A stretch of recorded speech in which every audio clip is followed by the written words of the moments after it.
Hello everyone. About 70% of the friends who watch my videos are not subscribed, and I would be very happy if you did. I know many of you use these videos to fall asleep, so before you drift off, I'd love it if you could leave a comment letting me know where you're listening from around the world. Story 1. Fun. It was a typical Tuesday morning when I woke up, stretching as the sunlight filtered through my bedroom curtains. My eyes drifted to the nightstand where my phone rested, blinking with notifications. I grabbed it and checked the time. It was just past 7 a.m. As I swiped through the screen, my fitness tracker app popped up with its usual summary of my sleep and activity. But something caught my eye, a strange notification that I wasn't expecting.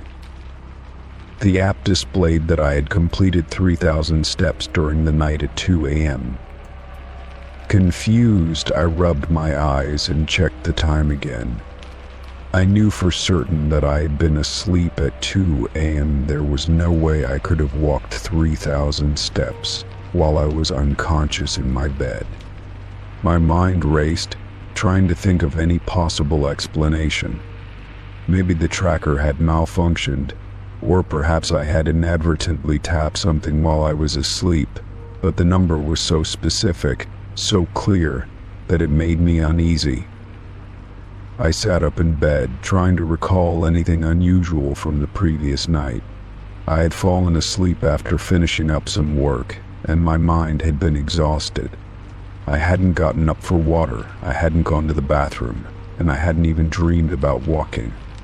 There was no way I could have walked that many steps while in such a deep sleep.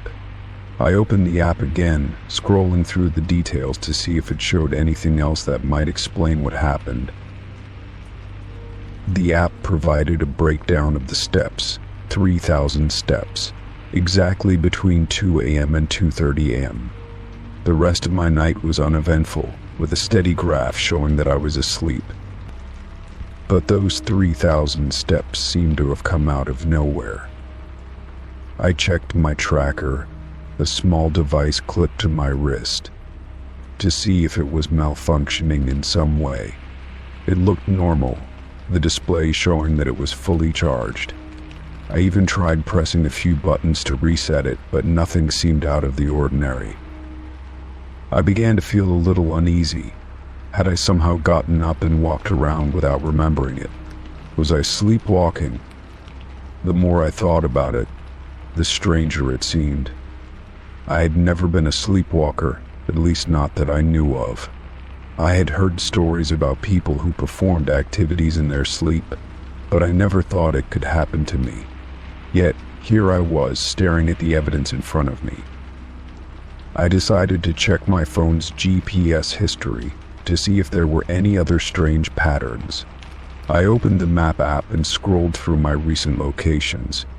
To my surprise, the only place listed for the past few hours was my home. There were no extra locations indicating that I had gone for a walk, and nothing on the map seemed out of place. This did nothing to answer the question of how I had walked 3,000 steps in my sleep, but it was comforting in some way. If I had left my home, the app would have picked it up, right? Still, the more I thought about it, the more unsettling it became. I had no recollection of walking, no sense that I had moved at all during the night. What if something else was going on? The thought made my stomach twist. I stood up from the bed, walking to the window and looking outside, trying to ground myself. The early morning light was peaceful, and the world outside seemed calm and unchanged. But the unease inside me persisted. I decided I needed answers, so I reached for my phone again and called a friend.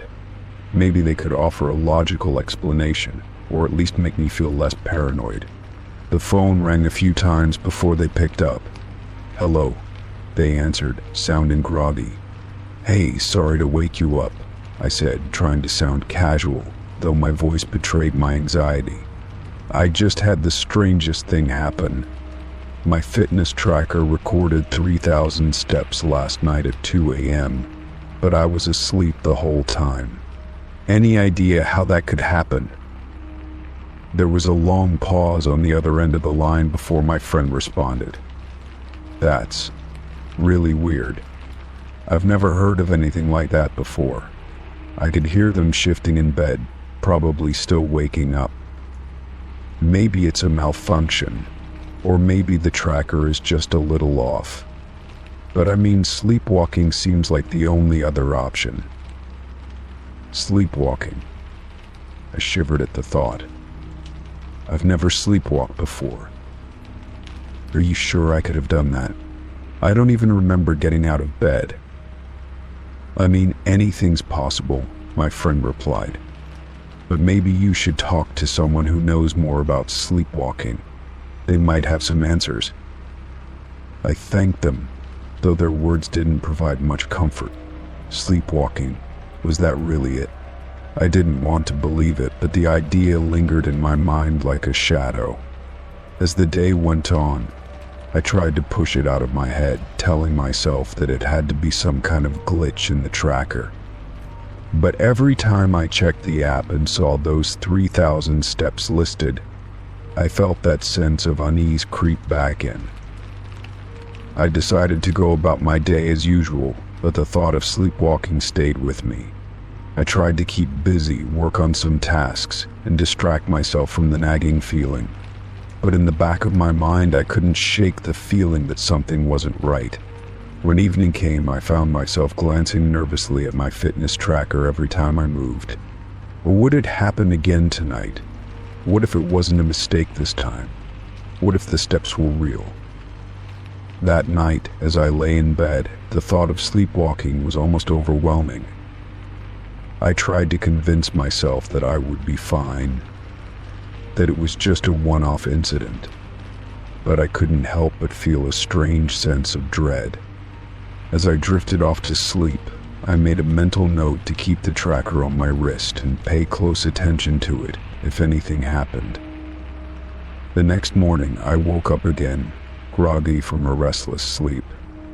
I checked my phone as I always did, and once again, I opened the fitness tracker app. My heart sank. There, once again, were 3,000 steps recorded, but this time they were at 3 a.m. How was this possible? I had been in bed all night, and there was no way I could have walked that many steps in my sleep. This time, there was no denying it. Something strange was happening. I had to get to the bottom of it. I began to wonder if I was being followed or watched somehow, or if someone had figured out a way to hack my tracker. I searched online for any possible explanations, but everything seemed to lead back to sleepwalking. It didn't make sense, though I wasn't a sleepwalker. At least I never had been before. It wasn't until a few weeks later that I finally got the answer I had been searching for. I had an appointment with a sleep specialist after a friend urged me to get checked out. During the consultation, the doctor explained that it was possible for some people to experience sleepwalking episodes that they didn't remember. In rare cases, it could be triggered by stress, changes in routine, or even certain medications. It turned out that my anxiety, coupled with some recent lifestyle changes, could have been the cause of these episodes.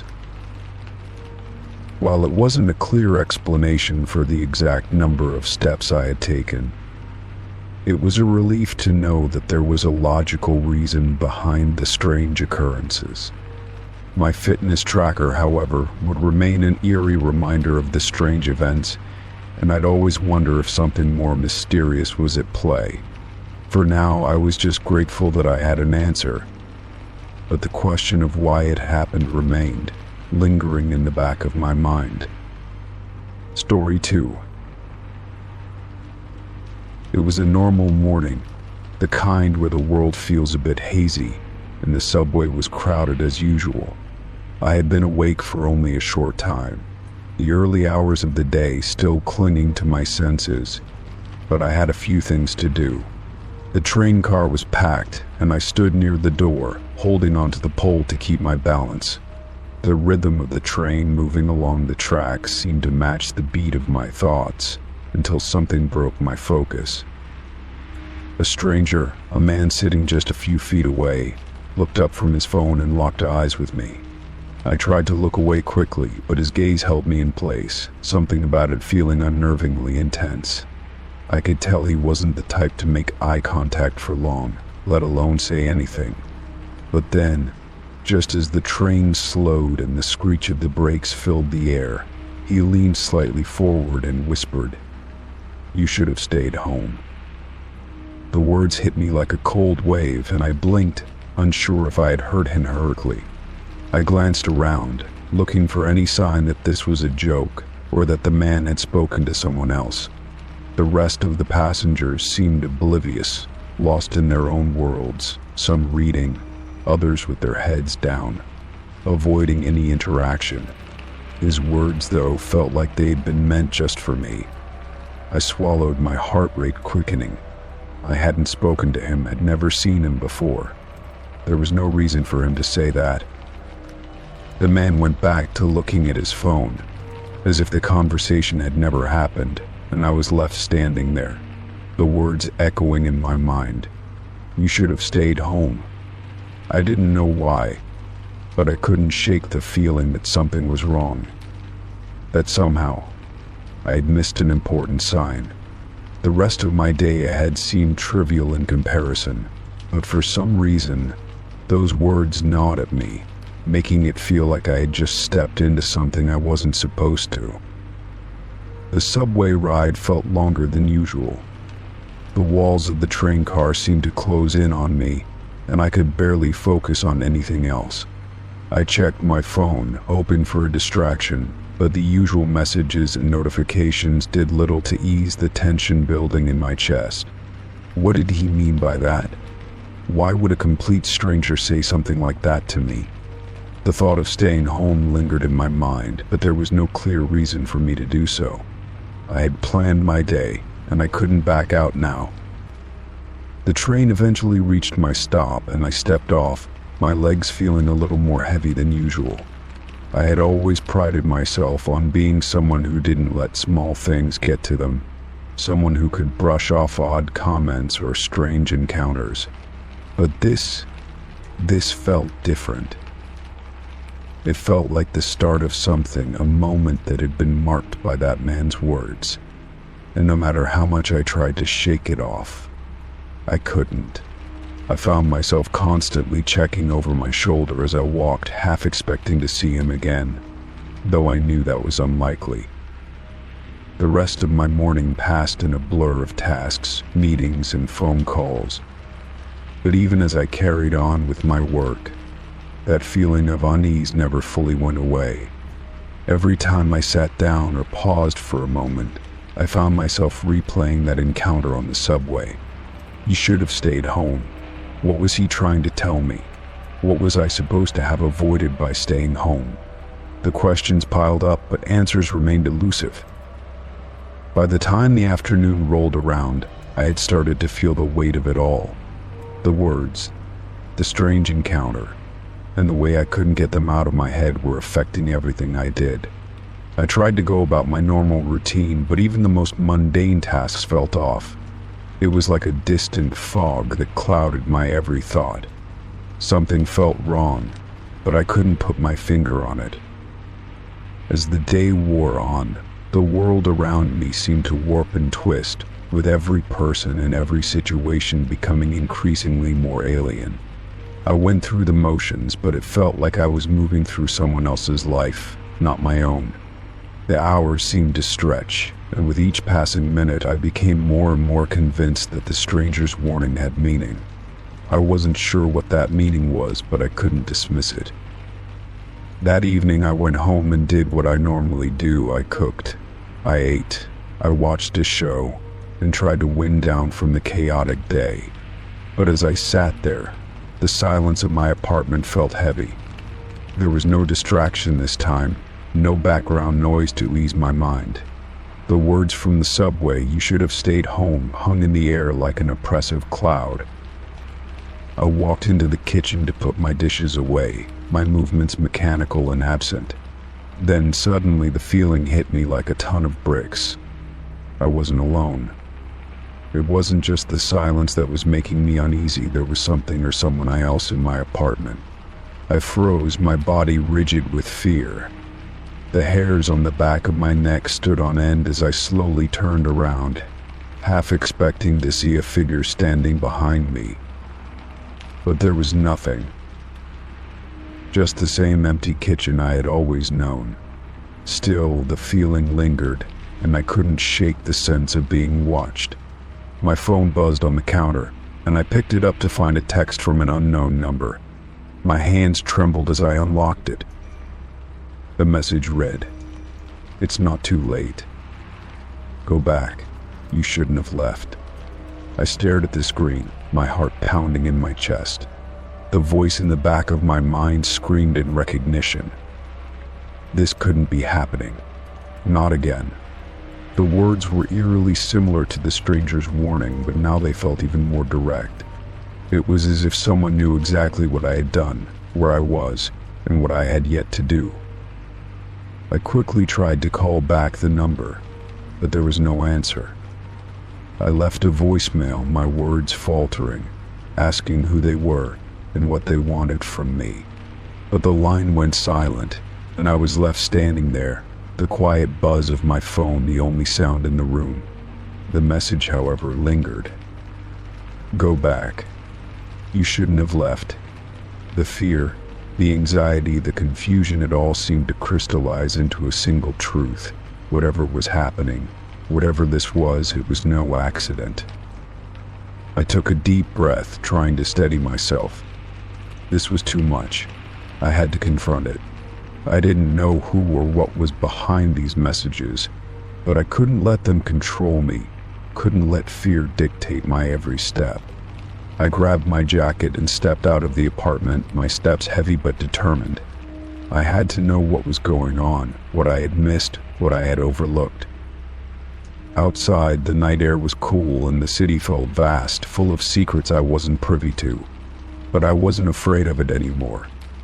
I was done being afraid. The subway, the strange man, the cryptic messages, it was all connected somehow. I didn't know the answers yet, but I was ready to find them. Story 3. It was a Friday night when I placed my usual order from my favorite local restaurant. The routine had become something comforting for me, a small escape from the chaos of the week. I selected the same items as always: a burger, fries, and a large soda. As I sat on my couch, eagerly awaiting the delivery, I thought about the week's stress and how this small meal was going to be the highlight of my evening. The doorbell rang, signaling that the Uber Eats driver had arrived. I quickly got up, opened the door, and greeted the driver with a polite smile. He handed me the brown paper bag with my food, just like every other delivery. There was nothing particularly unusual about it, nothing to raise alarm. I thanked him and closed the door, ready to settle down for a relaxing evening with my meal. When I opened the bag, I noticed something odd. Aside from my usual food items, there was an extra receipt tucked into the corner.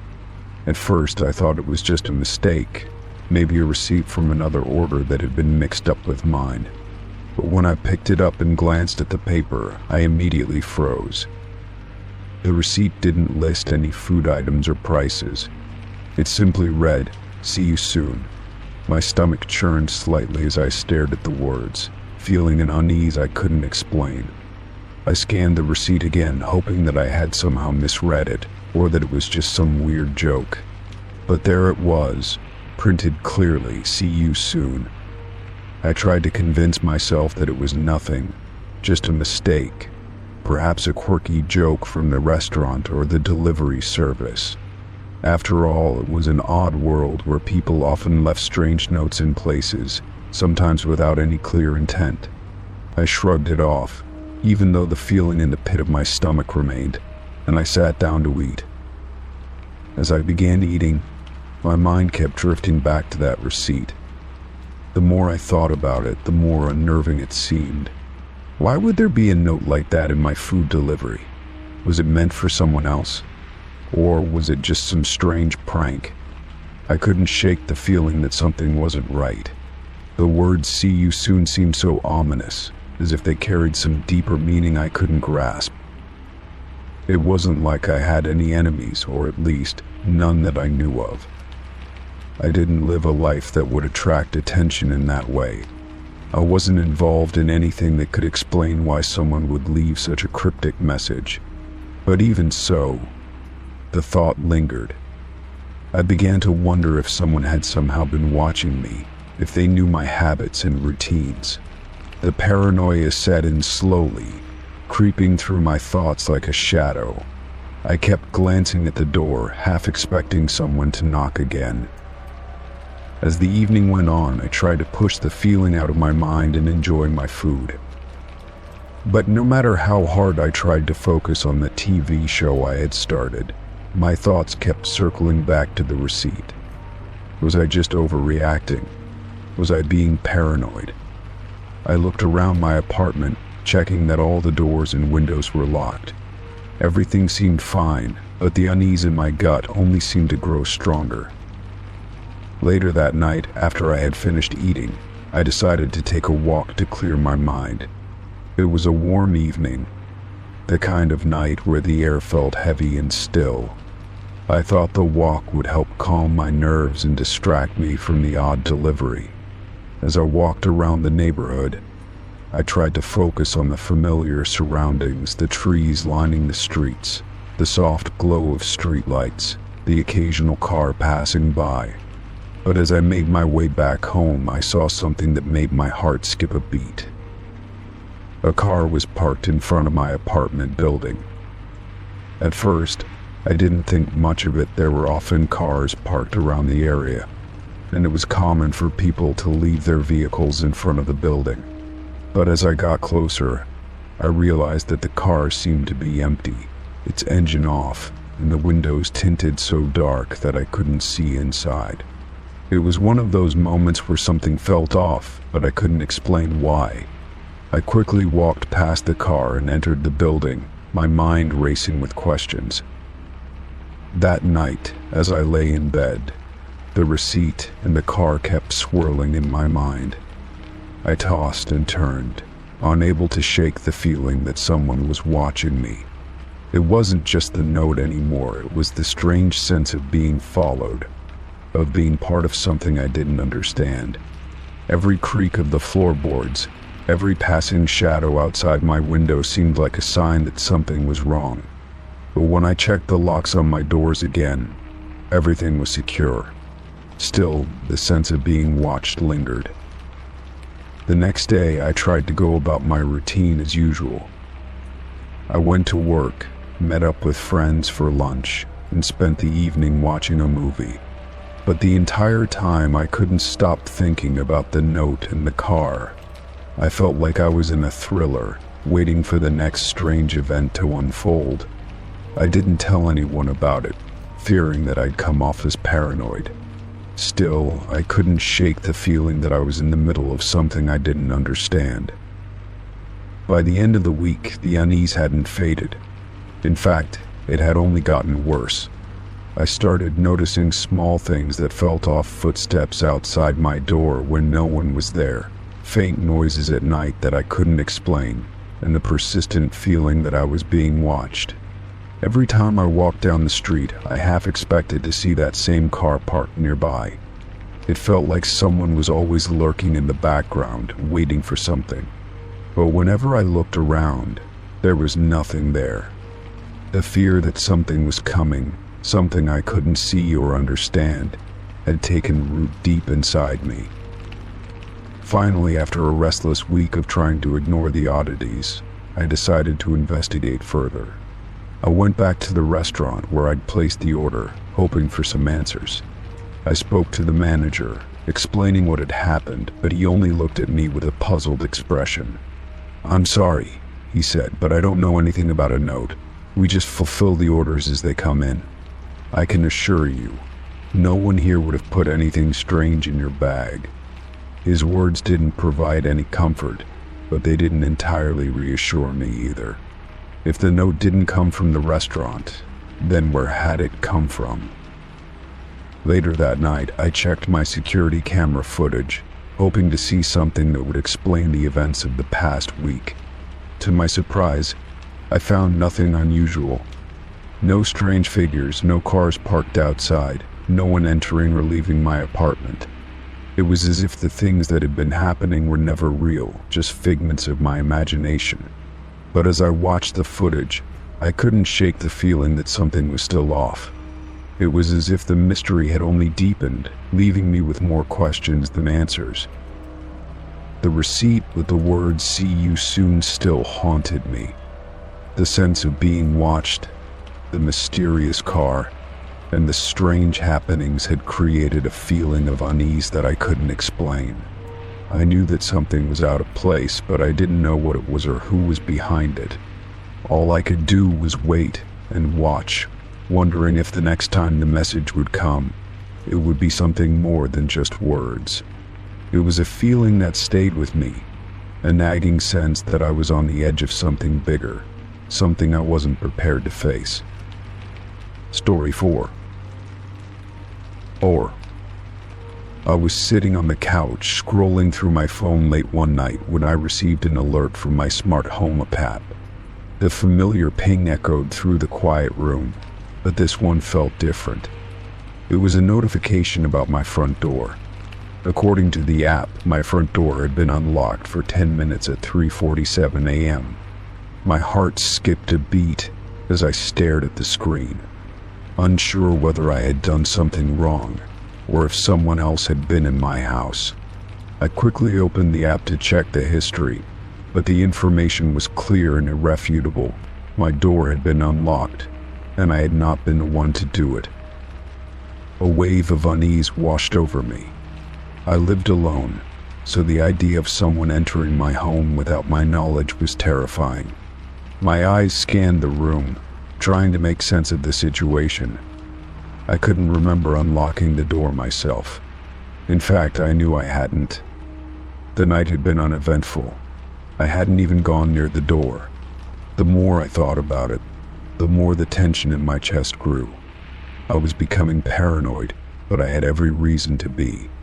I double-checked the app, and sure enough, it confirmed the exact time the door had been unlocked, 3:47 a.m. I walked cautiously toward the door, my footsteps slow and deliberate. I could feel my pulse in my throat as I reached for the handle. The door was still locked now, but it didn't matter. The thought of it being unlocked for 10 minutes, without any explanation, gnawed at me. My mind raced through the possibilities. Maybe I had just forgotten to lock it after I returned from the store, but that didn't make sense. I was meticulous about locking the door, always checking it twice before I went to bed. And yet, here I was, facing this unsettling notification. I pulled up the live feed from the security camera at my front door. The small camera was connected to the same smart home system, and I hoped it would provide some answers.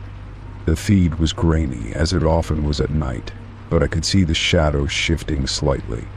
Nothing seemed out of place, no signs of movement. Still, I couldn't shake the feeling that something wasn't right. The app had told me that the door had been unlocked for 10 minutes, but it didn't tell me who had unlocked it, or how. I had no choice but to take it seriously. I went into full-on investigative mode. I checked the door handle and the locks, hoping to find any signs of tampering. There was nothing obvious, no sign that someone had forced the door open. But I wasn't ready to rule it out just yet. The thought of someone entering my home without me knowing made me shiver. I checked the app again to see if there was any other information about the door unlocking, but the notification was the same. No other alerts had come through. It was just that one unsettling moment at 3:47 a.m. I decided to call the security company that provided my smart home system. I needed answers, even if it meant I was overreacting. The phone rang several times before someone finally picked up. I explained the situation quickly, my voice tinged with anxiety. The customer service representative was polite but offered no real answers. "It's possible the system malfunctioned," she suggested. You might want to check the door manually to be sure there's no issue with the lock itself. I could tell she was just trying to ease my worries, but the suggestion felt hollow. I had already checked the door, and the system was telling me the truth. It had been unlocked. After hanging up, I stood in the hallway staring at the door. My mind was racing again. What if someone had been in my house? I kept thinking back to the moment when I'd gotten the notification. Could someone have been watching me through the camera, waiting for me to be distracted so they could make their move? The idea seemed paranoid, but the nagging feeling that something was off wouldn't go away. My home was supposed to be a sanctuary, a place where I felt safe, and now it felt anything but safe. I decided to take another look at the security footage, this time focusing on any subtle movements.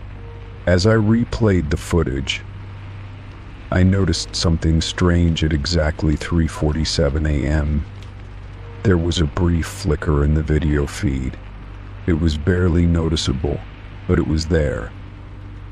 For a split second, the image on the screen seemed to glitch, as though something had passed in front of the camera. I froze the frame and leaned closer, my heart racing.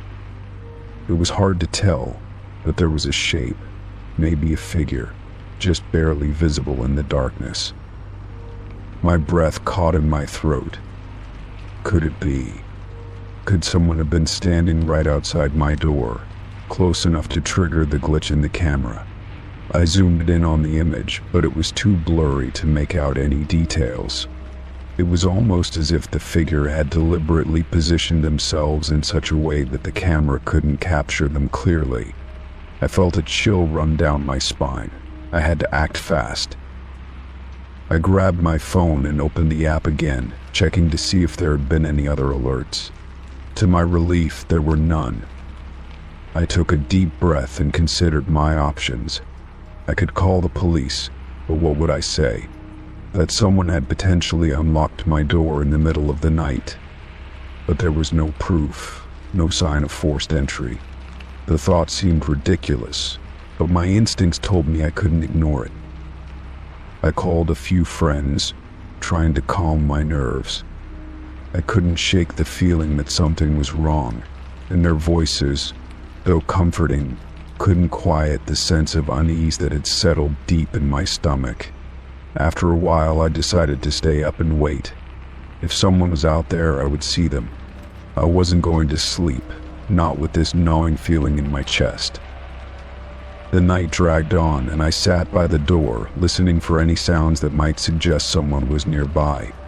The hours passed, and the only thing I heard was the occasional creak of the floorboards or the soft hum of the refrigerator. Nothing unusual. My phone screen lit up with an update from the app, no new notifications. I breathed a sigh of relief, but it was short-lived. The fear that had taken root in my mind wasn't easily shaken. As the night drew to a close, I checked the time. It was nearly 6 a.m. I hadn't heard a thing since 3:47 a.m., and the nagging feeling of dread had started to fade just slightly. But I knew I couldn't let my guard down. I needed to be more careful. The feeling that I wasn't alone in my home, even if I couldn't prove it, lingered like a shadow in the back of my mind. The next morning, I checked the front door again. The locks were still intact, and there were no signs of anything unusual. It was as though the night before had been a bad dream, but deep down I knew it wasn't. Something had happened, something I couldn't explain. I wasn't going to ignore it. I made the decision to install additional security measures. Cameras at different angles, motion sensors, an alarm system, anything that could provide more security. I couldn't afford to be complacent. Whatever had happened the night before, I wasn't taking any chances. My home, my sanctuary, had been violated in a way I could never fully understand. I continued to check the app for updates in the days that followed, but nothing else seemed out of the ordinary. The door remained locked, the alerts stopped, and the glitch in the camera feed was never repeated. Still, a part of me couldn't shake the feeling that someone had been there, watching, waiting. I'd never be able to prove it, but that strange notification at 3:47 a.m. would haunt me for a long time. And even though everything seemed fine on the surface, I knew one thing for certain: the peace I once had in my home was gone. Story 5. F. I woke up to the faint buzz of my phone on the nightstand, its screen illuminating the dark room in soft blue light. The clock on the wall read 11:45 p.m. and I groggily reached out, still half asleep. It was the kind of sleep that felt deep, where the world outside didn't feel quite real. When I grabbed the phone and unlocked it, I noticed something odd, an alert on my calendar app. I tapped the notification, expecting a reminder about work, but instead, I saw a new event scheduled for midnight titled Last Chance. I rubbed my eyes and blinked a few times, unsure if I was still dreaming or if my phone had malfunctioned.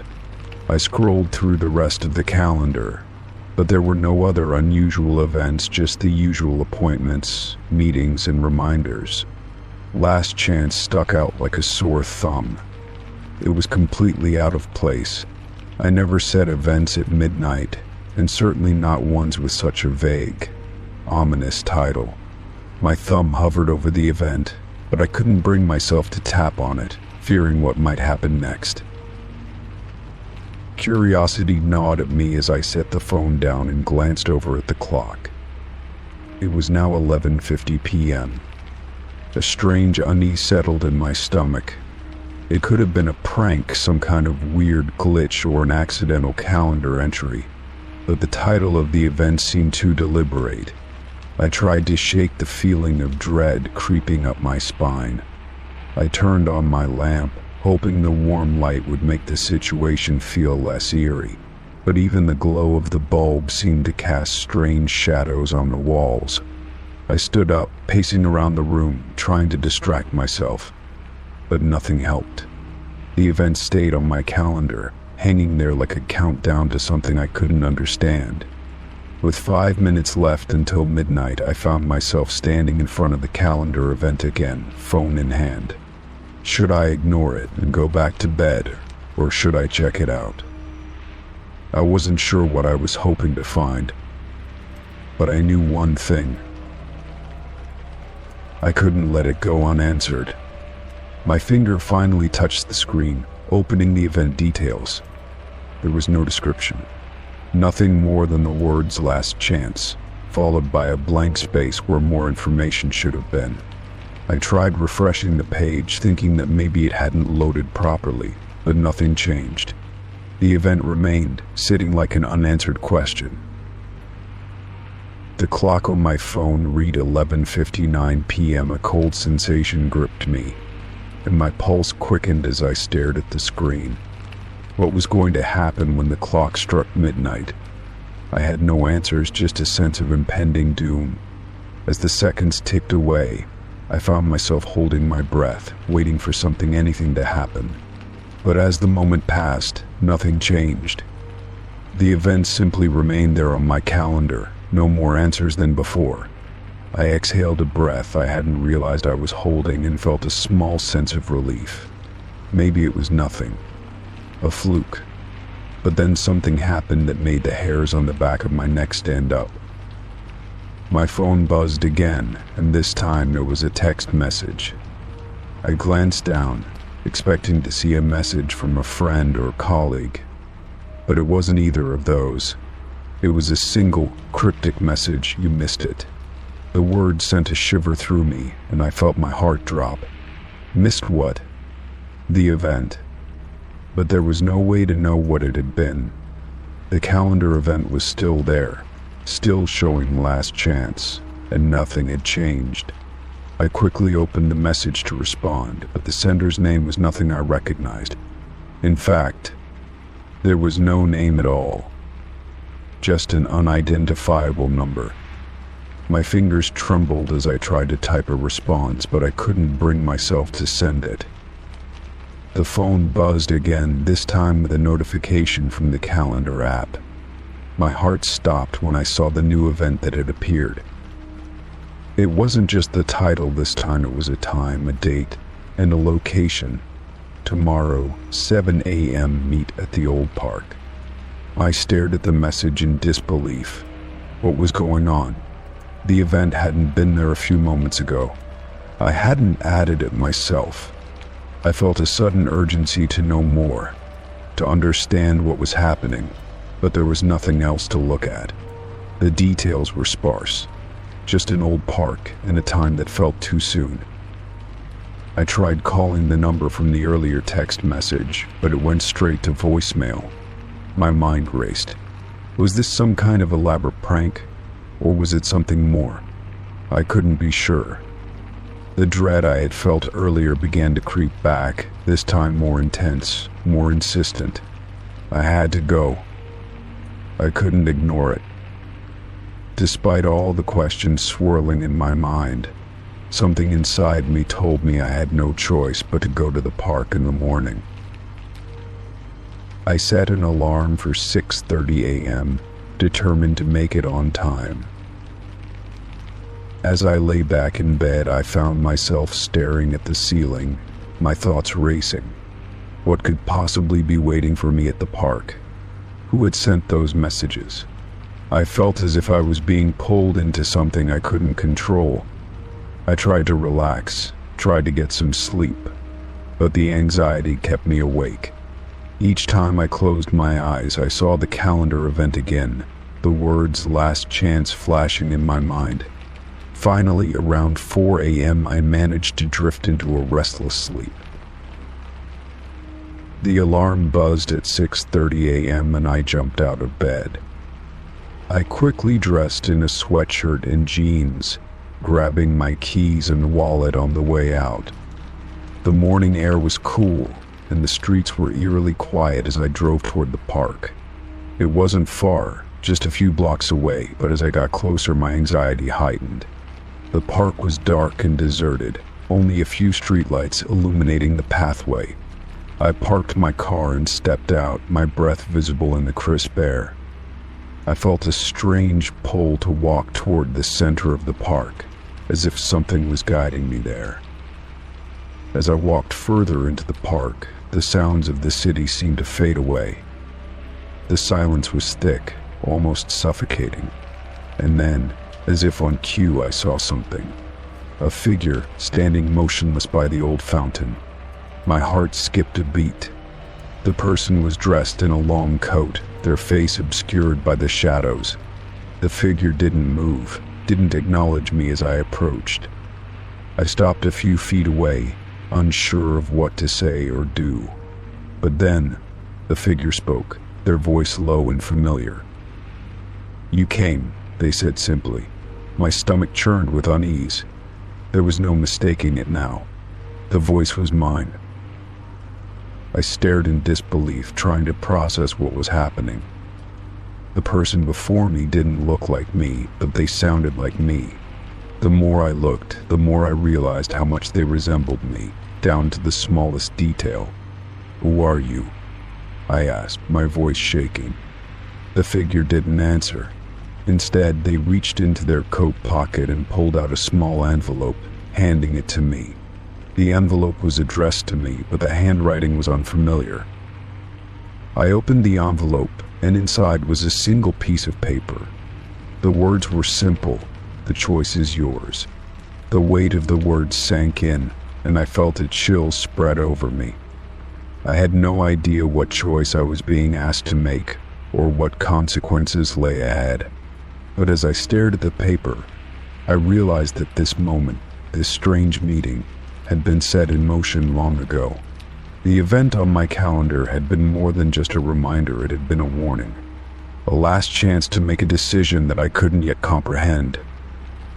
I stood there for a long time, staring at the paper, the figure, and the quiet park around me. In the end, there was only one thing I could do. I made my choice, and with that, everything changed. Story 6. It was an ordinary afternoon, one of those days where everything seemed to be moving along without incident. I had just finished running a few errands and was on my way to the grocery store. The sun was shining, and the air had that crisp feeling that only late autumn could bring. I parked my car in front of the store, grabbed my reusable shopping bags, and made my way inside, ready to stock up for the week. As I roamed the aisles, picking up the usual things, fruits, vegetables, bread, and a few snacks, I felt relaxed, almost like I was in a routine. The store wasn't crowded, and the gentle hum of the fluorescent lights above created a calming atmosphere. I picked up everything I needed and headed toward the self-checkout. The beep of the scanner as I scanned each item was oddly satisfying, a small rhythm in the otherwise calm day.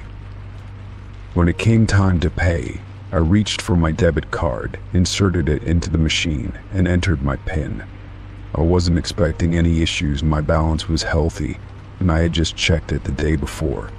But when I saw the message on the screen, I was taken aback. The machine flashed declined, insufficient funds. Confused, I looked at the screen again, expecting to see some sort of error, but there it was. I tried again, certain it was a mistake, but the same message appeared. My heart skipped a beat as I pulled the card out, checked it, and swiped it again, thinking maybe I had done something wrong. This time the machine didn't even register the card. It sat there, silent, as if mocking me.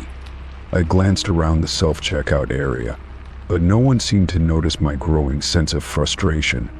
I felt embarrassed, even though I knew it wasn't my fault.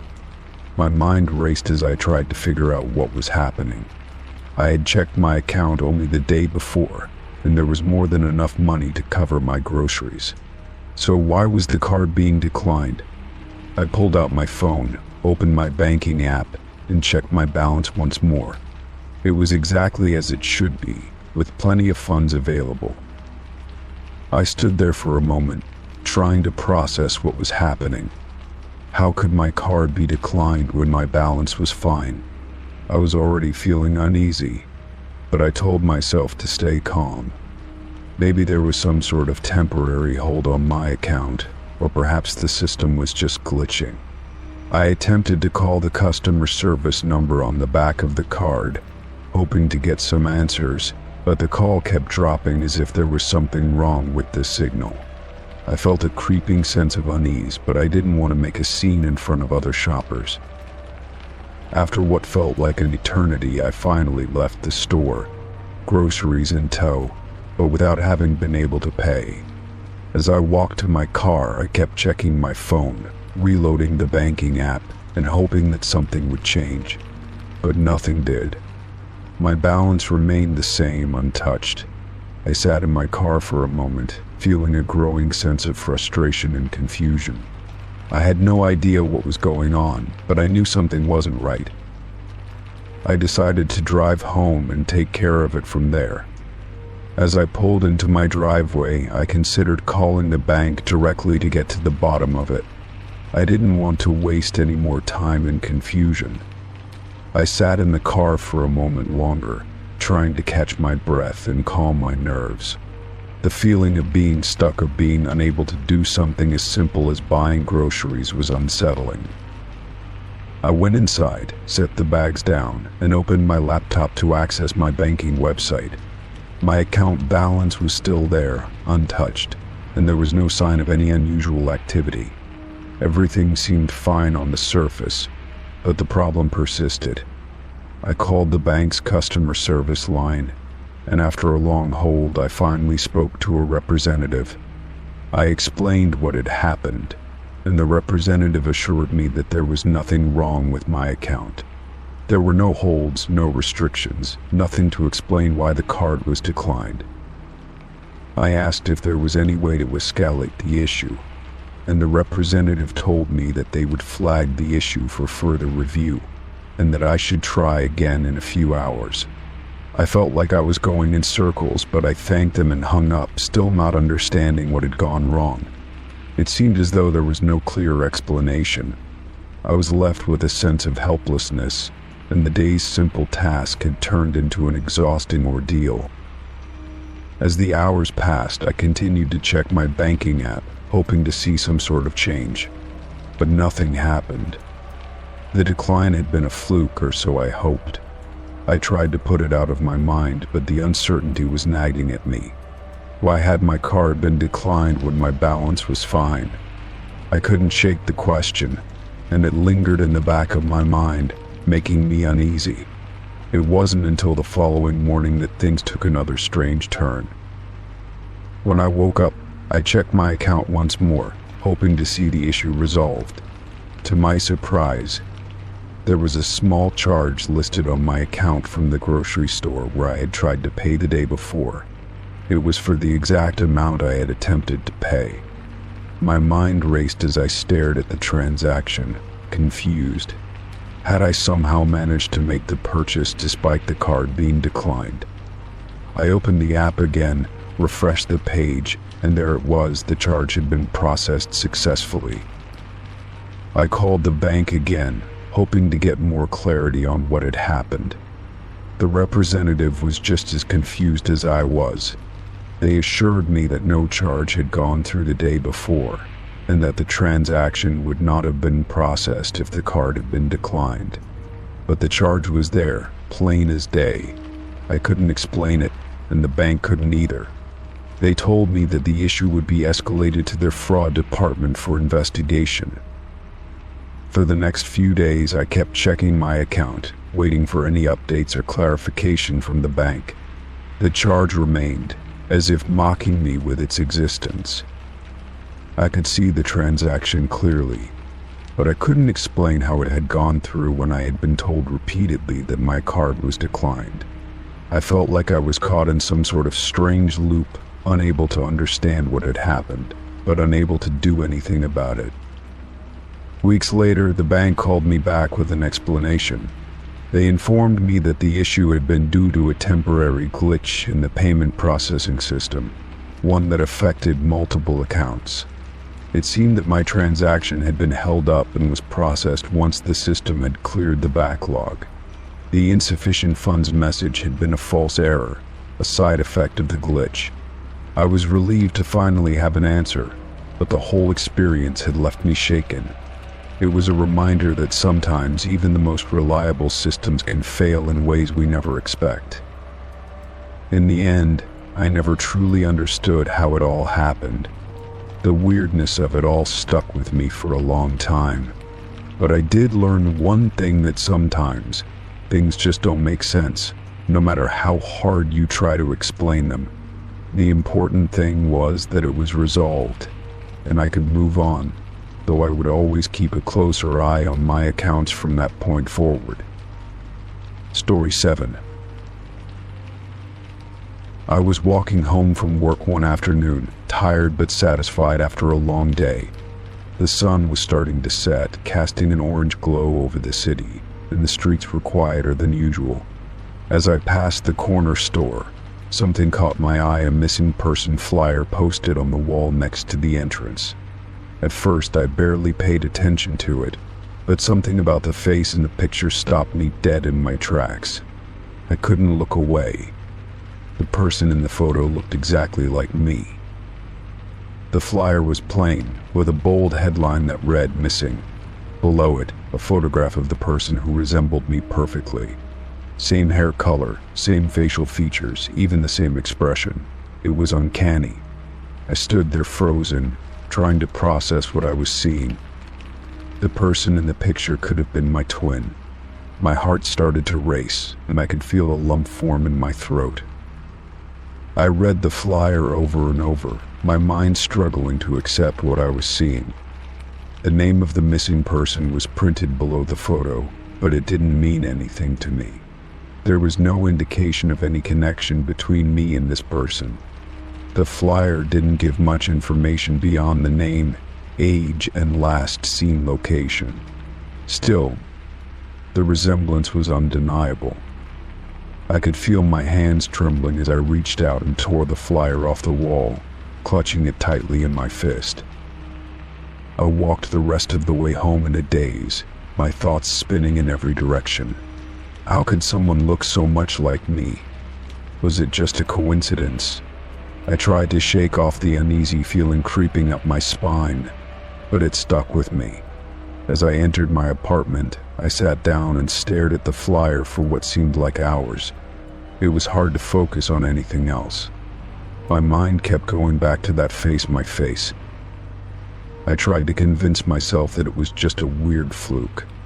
Maybe the resemblance wasn't as strong as I thought.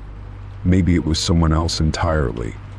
But the longer I stared at the flyer, the harder it became to shake the feeling that something wasn't right. There was something about the whole situation that felt too surreal, too unsettling. It was like looking at a photo of myself, only to realize that the person in the picture was someone I didn't know at all. I tried to distract myself by watching television, but nothing could keep my mind from wandering back to the flyer. I kept seeing that face, the same eyes, the same nose, the same hair. It felt like a reflection staring back at me, but it wasn't me. I couldn't explain it. I kept asking myself, how could this be happening? Who was this person? And why did they look exactly like me? As the night wore on, I found myself growing more restless. I couldn't ignore the gnawing feeling in the pit of my stomach, the one that told me I needed to find out more. I had to know who this person was. Maybe there was some sort of mix-up, maybe it was all just a mistake. But the more I thought about it, the more I knew I couldn't let it go. I grabbed my phone and searched the name of the missing person from the flyer. I didn't find much, just a few articles about a recent disappearance. Nothing that seemed to explain the resemblance, but that didn't make me feel any better. The next day, I couldn't focus at work. My thoughts were consumed by the missing person, by the flyer, by the strange feeling that had settled over me. I kept wondering if anyone else had noticed the resemblance. Did anyone else see the flyer? Or did anyone else feel the way I did? I felt as if I were going crazy. My eyes kept darting to reflections in windows and mirrors, half expecting to see the person from the flyer standing behind me, or worse, someone who looked just like me. At lunch, I went to the coffee shop near my office to try and clear my head. I ordered a coffee and sat by the window, trying to focus on something other than the flyer, but I couldn't shake the image of that face from my mind. It was as if it had burned into my memory, and every time I closed my eyes, I saw it. When I looked up, I noticed a man across the room staring at me. He didn't look like he was just glancing, he was staring at me intently. His gaze made me uncomfortable, but I tried not to think too much of it. Maybe he was just being rude. Maybe it was all in my head. Later that evening, after I returned home, I found myself standing in front of the mirror, scrutinizing my reflection. I examined every detail, comparing it to the person in the flyer. The more I looked, the more I could see the similarities. It was like a sickening déjà vu. I tried to dismiss it, but deep down, I couldn't ignore the feeling that something was wrong. I turned away from the mirror, unable to keep looking. The next morning, I decided to visit the police station. I had to know more about the missing person. I wasn't sure what I expected to find, but I knew I couldn't just leave it alone. When I arrived, I asked to speak to someone about the missing person case. The officer at the front desk gave me a puzzled look, but told me I could speak to Detective Harris. Detective Harris was a middle-aged man with a stern face. He looked at me curiously when I mentioned the flyer. After a few moments, he went into his office and returned with a file.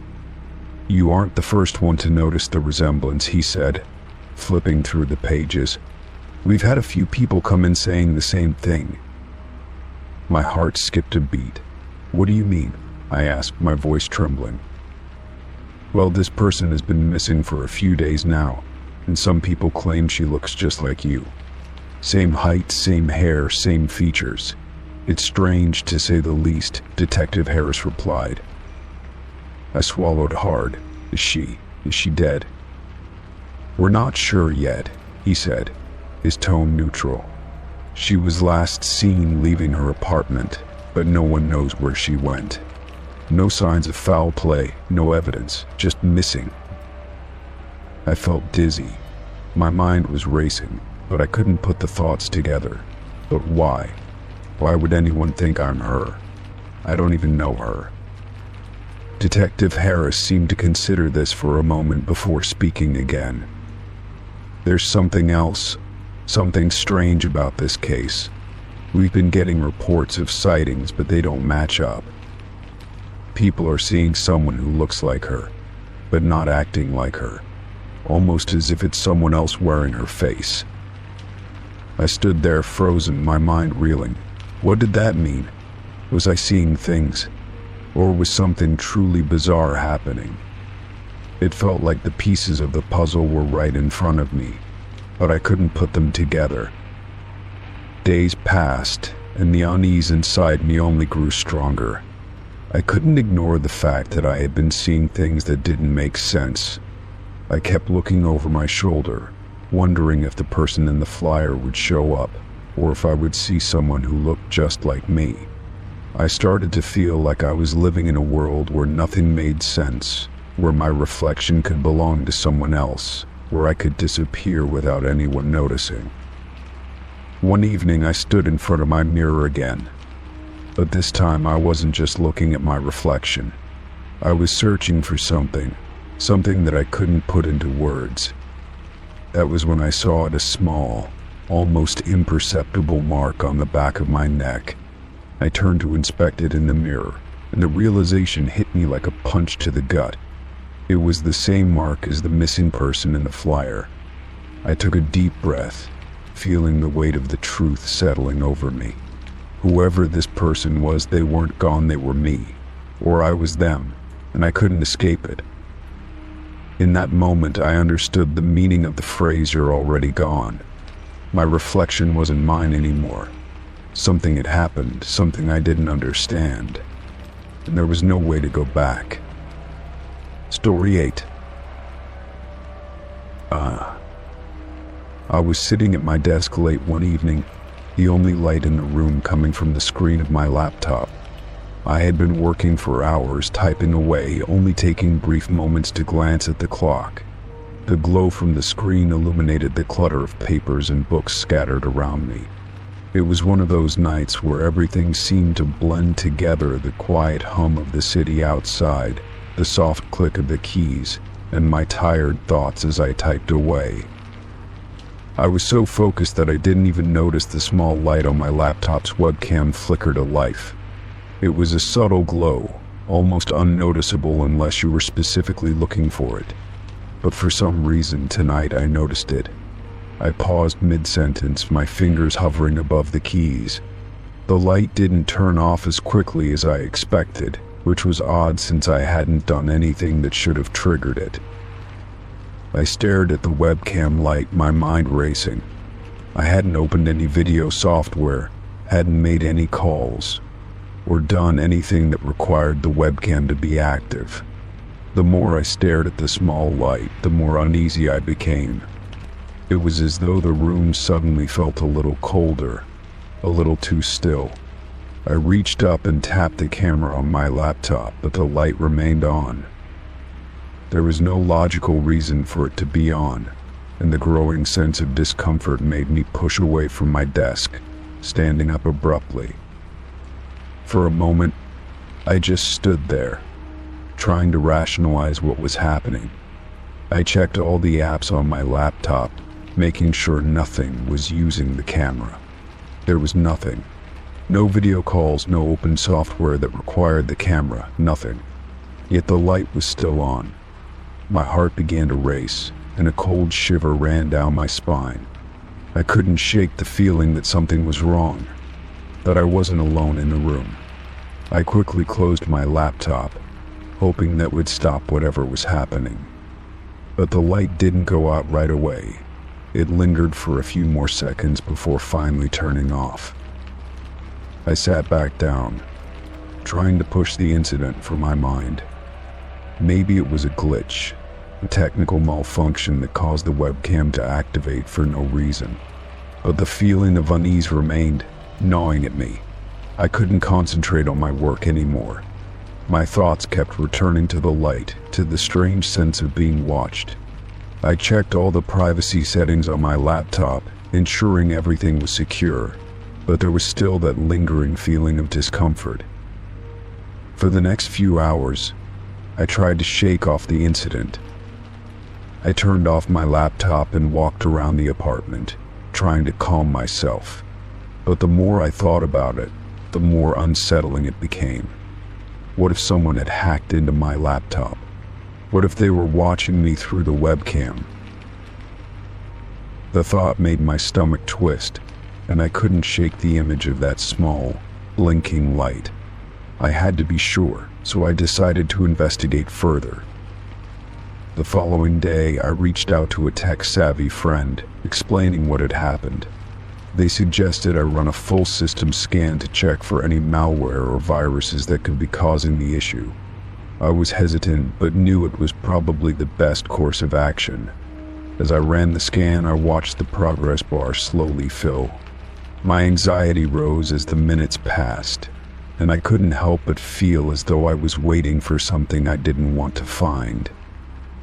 The scan completed without finding anything suspicious, which was both a relief and a disappointment.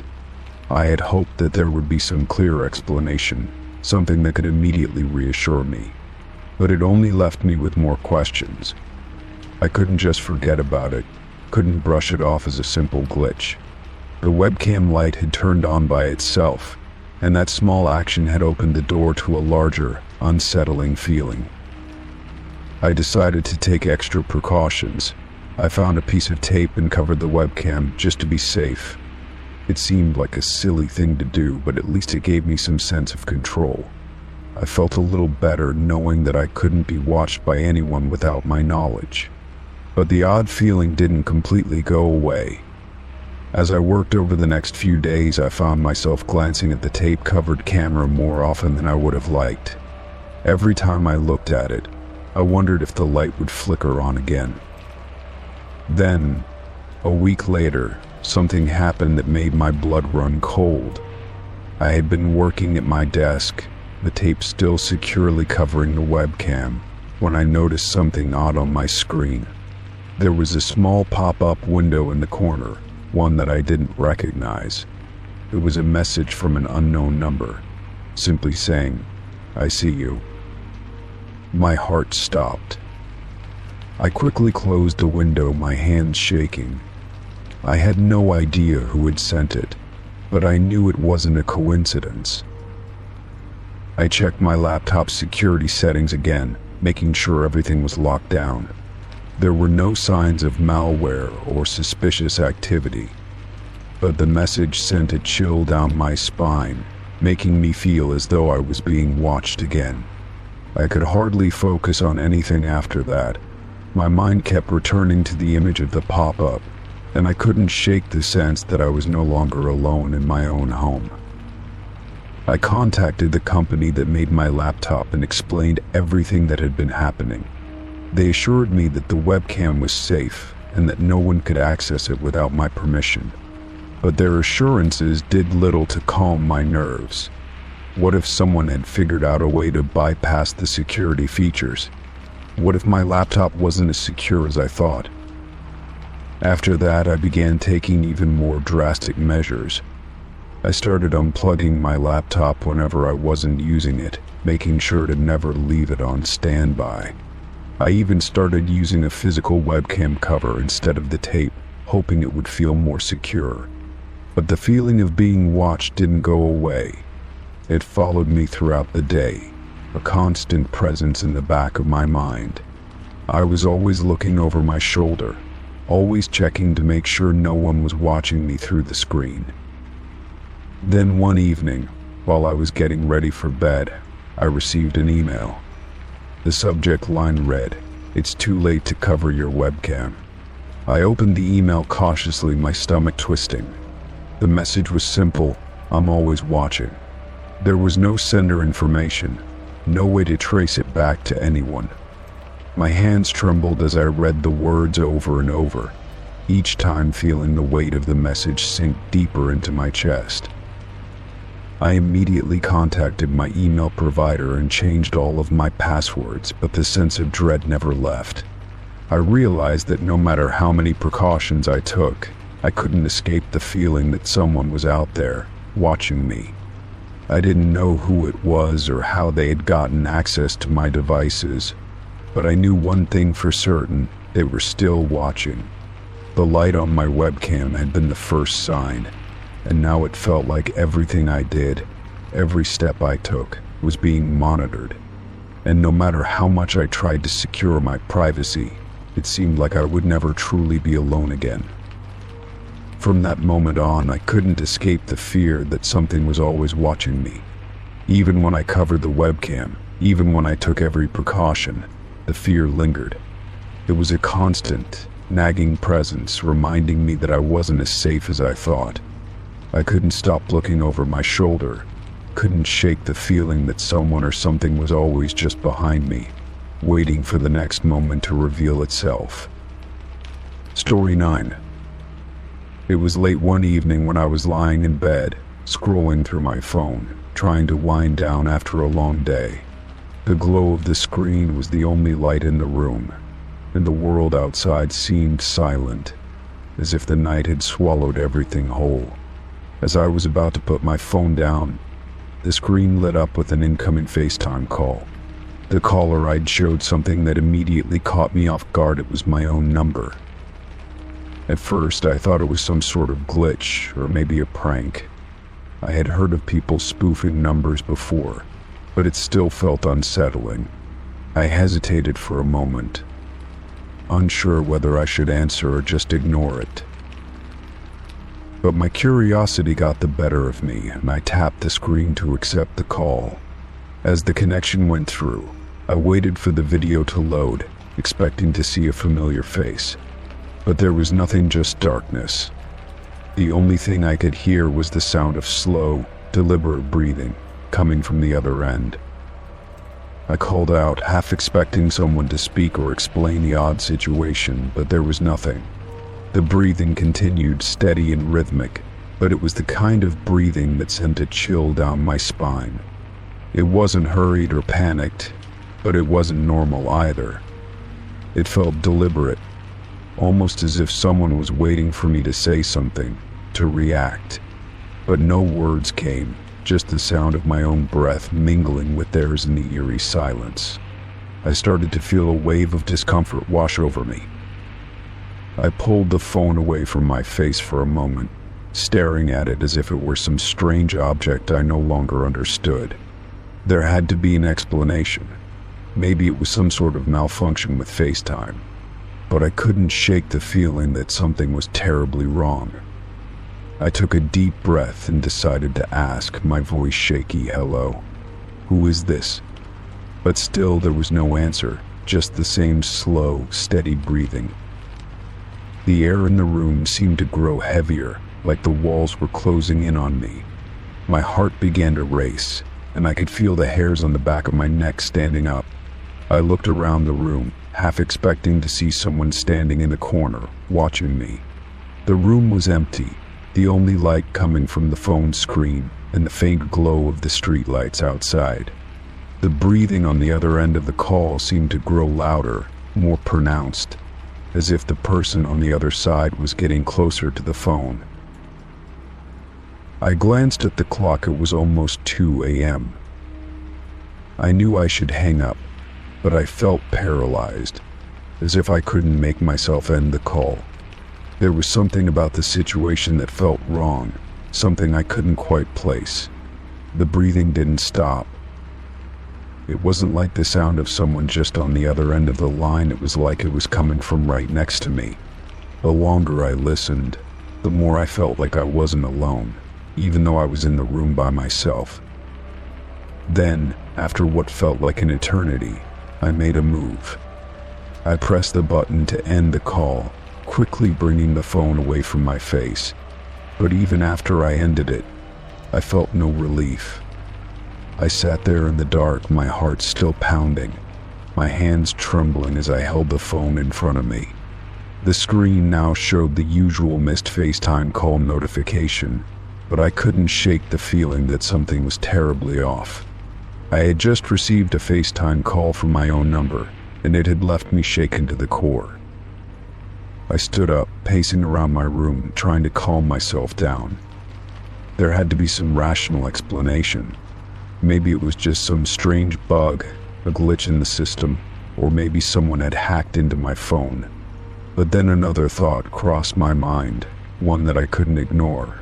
How did they have access to my phone number? How could someone make a call from my own number, especially when I was the one receiving it? And why didn't they speak? The silence was haunting. I tried to call my own number back, just to see if there was any way I could reach the person who had called. But when I dialed it, I was met with an error message saying that the call couldn't be completed. My stomach twisted. Something was definitely wrong. I had never experienced anything like this before, and I wasn't sure how to handle it. It wasn't just the strange phone call that unnerved me, it was the feeling that I was being watched, as if someone knew something about me that I didn't. I decided to tell a few friends about what had happened, hoping they could offer some insight. They all seemed concerned, but none of them had any explanation that made sense. One friend suggested it might be a prank, but how could it be a prank if I was receiving the call from my own number? The more I thought about it, the more my mind raced, and the more it felt like something was trying to get my attention, something that didn't want to be ignored. The days that followed were filled with an unsettling sense of anticipation. Every time my phone rang, I couldn't help but feel a pang of dread. What if it happened again? What if the person on the other end was still out there, waiting for me? I kept checking my phone for any signs of strange activity, messages I didn't remember receiving, missed calls, anything out of the ordinary, but everything seemed normal. Still, I couldn't shake the feeling that I was being followed, that something was looming just beyond the edge of my perception. Then, 2 days later, I woke up to find a message waiting for me on my phone. The message was blank, but the contact was listed as my own number. I felt a cold sweat break out across my forehead as I read it. How could this be happening? How was someone, or something, using my own phone number to communicate with me? I opened the message, my fingers trembling, and there was a single line of text: "Look behind you." My breath caught in my throat, and I turned around, my heart pounding in my chest. But the room was empty. I was alone, just as I had been the whole time. I checked the door and the windows, but nothing was out of place. Still, the hairs on the back of my neck stood on end, and I couldn't shake the sense that something, was still watching me. I called my phone service provider the next day, hoping they could offer some answers. They assured me that everything appeared normal on their end, that there were no signs of tampering or unusual activity with my account. But I knew what I had experienced. I couldn't explain it, but I knew it was real. Days turned into weeks, and the eerie feeling of being watched never fully left me. I continued to receive strange notifications from my phone, sometimes at odd hours, sometimes from my own number. The FaceTime call had been only the beginning of something that I couldn't quite understand. And while the messages and strange occurrences seemed to fade over time, a part of me still felt that unsettling presence. Whatever it was, it hadn't gone away. It was still out there, lurking just beyond the veil of the ordinary, and I couldn't shake the feeling that I hadn't seen the last of it. Story 10. I stepped into the small convenience store, the bell above the door ringing as it always did.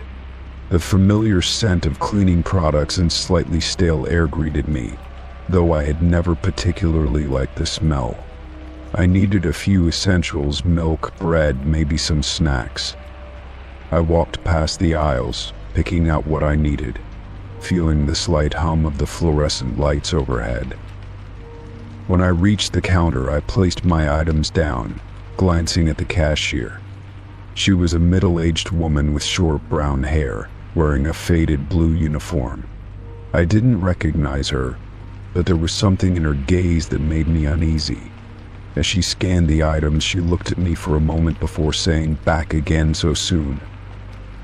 I blinked, momentarily taken aback by the comment. "What do you mean?" I asked, trying to sound casual. "This is my first time here today." The cashier raised an eyebrow, her lips pressed together as if confused. "Oh, I'm sorry," she said after a moment, her voice strangely tight. "You just look familiar, I suppose." She finished ringing up my items and handed me the total. "It happens sometimes?" I didn't know what to make of it. I paid for my things, still unsure of what had just transpired. Maybe she was just tired, or perhaps she was mistaken. I was sure I hadn't been to this store that day, but something about her words left me with a sinking feeling. I grabbed my bags and left the store, but as I stepped outside, I couldn't shake the nagging thought that something was wrong. For the next few hours, I tried to push the incident out of my mind. I went home, put away the groceries, and settled into my usual routine. I thought about the store clerk's words, but the more I thought about it, the stranger it seemed. I wasn't a regular at that store, at least not recently. I had only gone there a few times in the past, and those visits had been spaced out over weeks or months. So how could she have recognized me?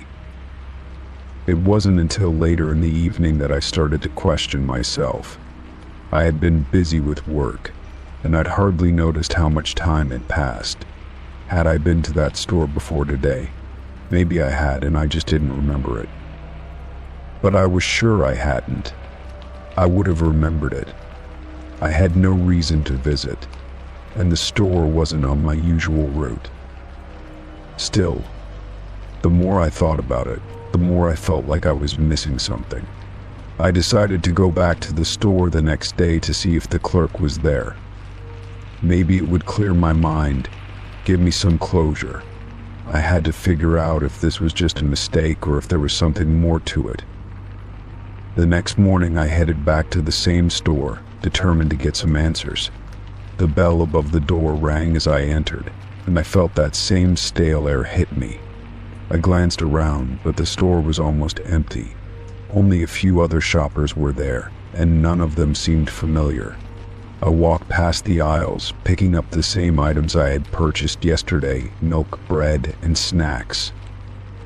When I reached the counter, I saw the same cashier standing there. She was still wearing the same faded blue uniform, and she looked as though she hadn't noticed me walk up. I placed my items down, and as she began scanning them, I couldn't help but watch her closely. Would she say something again? Would she mention how I had been there before? Sure enough, she glanced up at me, and then her eyes narrowed slightly. "You came back," she said, almost as though she was unsure about it. "I thought you might. I didn't realize it was you at first." "Yesterday you mentioned I'd been here before," I replied cautiously, trying to gauge her reaction. "But I haven't been to this store until today." The cashier looked at me, her expression unreadable for a long moment. Then she shook her head and said, "I know. It's just, you seem familiar. I don't know why." She smiled faintly, but there was something unsettling in the way she spoke. I paid for my items quickly, feeling a sudden discomfort settle over me. As I walked out of the store, the bell rang behind me, but I didn't feel any relief. The words she had spoken echoed in my mind. I thought I had imagined it at first, but now I wasn't so sure. There was something about the way she spoke, like she wasn't talking to a stranger, but someone she knew. Later that night, I tried to forget about the exchange, but I couldn't shake the feeling that something wasn't right. I didn't recognize the cashier, yet somehow, she recognized me. The more I thought about it, the more I realized how many small details about the whole situation didn't add up. I had never been a regular customer at that store, yet she spoke as though we had some kind of connection. I wondered if I was imagining things, but I couldn't ignore the strange feeling that lingered in my mind. I had to know more. I had to go back again.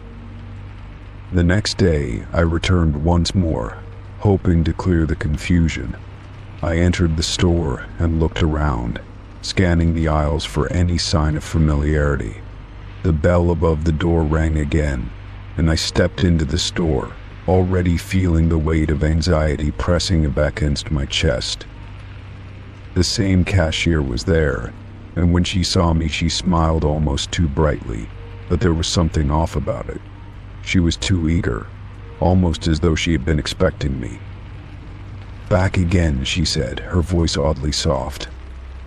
"I thought you'd come. You always come back, don't you?" I stopped in my tracks. "What do you mean?" I asked, my voice a little unsteady. "I've never been here before, not like this." She didn't respond immediately. Instead, she looked at me closely, her eyes scanning my face with a sort of intensity that made me uncomfortable. "You look just like her," she said slowly, her voice trailing off. "You remind me of someone I knew a long time ago." Her words sent a shiver down my spine. I stepped back, suddenly feeling the need to leave. I hadn't planned to confront her, but her words had startled me. "I'm not sure what you mean," I said, forcing the words out. She seemed to hesitate for a moment, almost as if she were struggling with something in her mind. "Maybe it's nothing," she muttered, shaking her head. You look like someone I've seen here before." I couldn't stand it any longer. I grabbed my items from the counter and quickly paid, my heart pounding in my chest. As I left the store, I glanced back one last time, but the cashier was already looking away, her attention focused on something else. I didn't know what had just happened, but something was wrong. I couldn't shake the feeling that I was being watched, followed. It was as though I had been there before, and maybe I was meant to be there again, but that didn't make sense. How could I have been there before when I was sure I hadn't? As I walked down the street, I couldn't help but wonder who was she talking about, and why did I feel like I was caught in a strange loop I couldn't escape from? Story 11. I sat at my kitchen table early one Saturday morning, sipping a cup of coffee while scrolling through my phone. The soft hum of the coffee maker in the background was the only sound in the house. It was the kind of quiet morning I relished. No rush, no need to be anywhere. As I began typing a text to a friend, I casually typed the word home to get the address for my house, figuring it would pop up as the first suggestion in my contacts. But instead of the familiar address I expected, my phone auto-filled something completely unfamiliar. At first, I thought I must have mistyped something. Maybe I had accidentally added an extra letter or triggered the wrong suggestion by mistake. I typed home again, just to be sure. But again, my phone filled in a completely different address, an address I didn't recognize. I stared at the screen, my mind trying to make sense of it.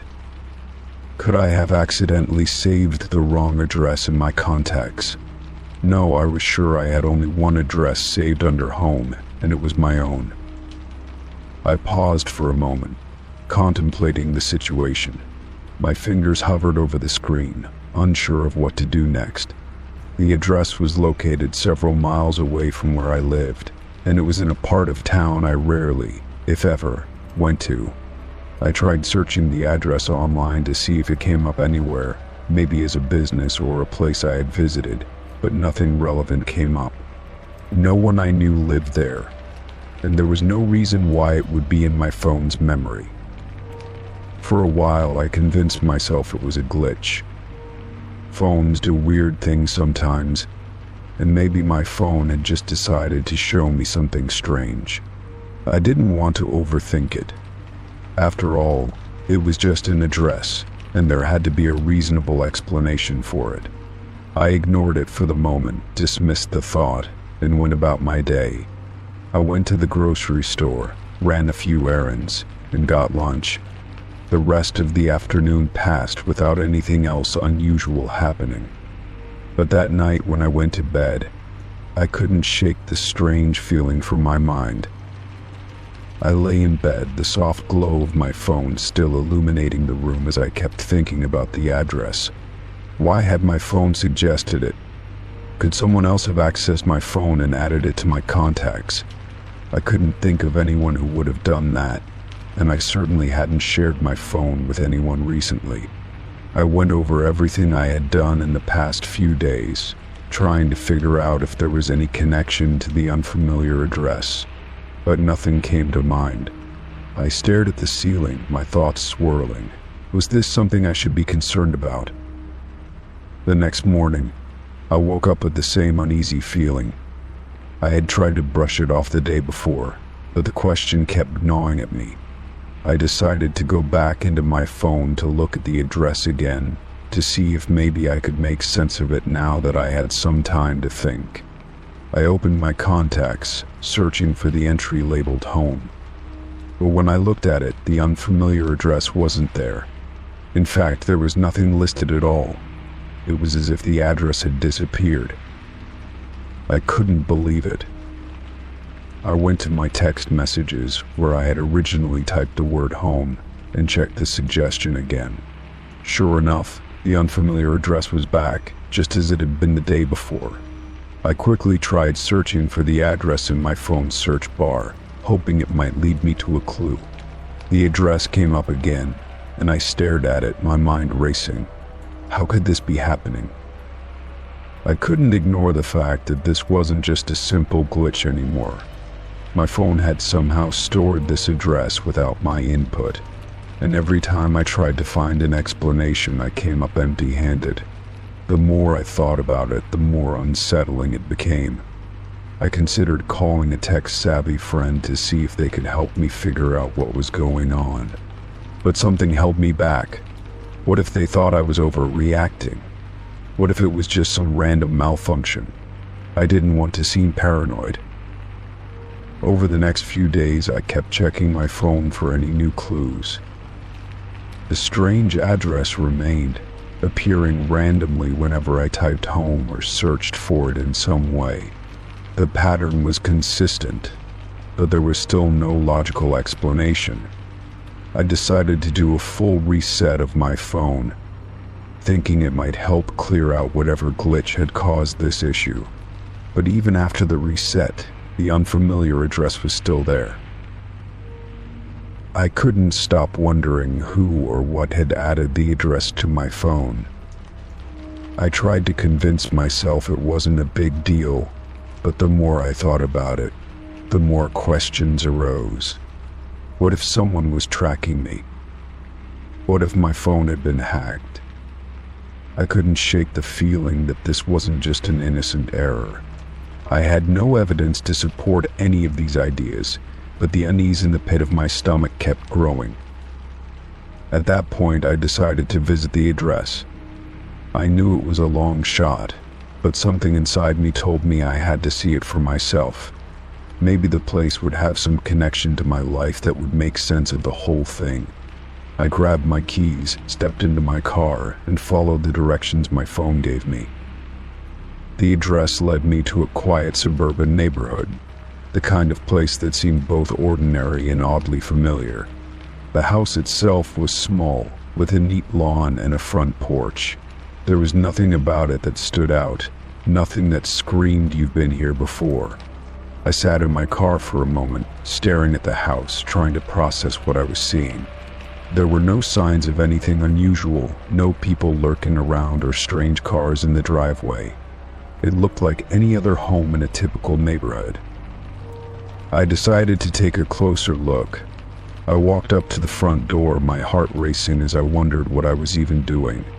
I stood there for a moment, unsure whether to knock or leave. And then, as if on cue, the door opened. An older woman stepped outside, looking slightly surprised to see me standing there. She smiled politely. "Can I help you?" she asked, her voice warm but curious.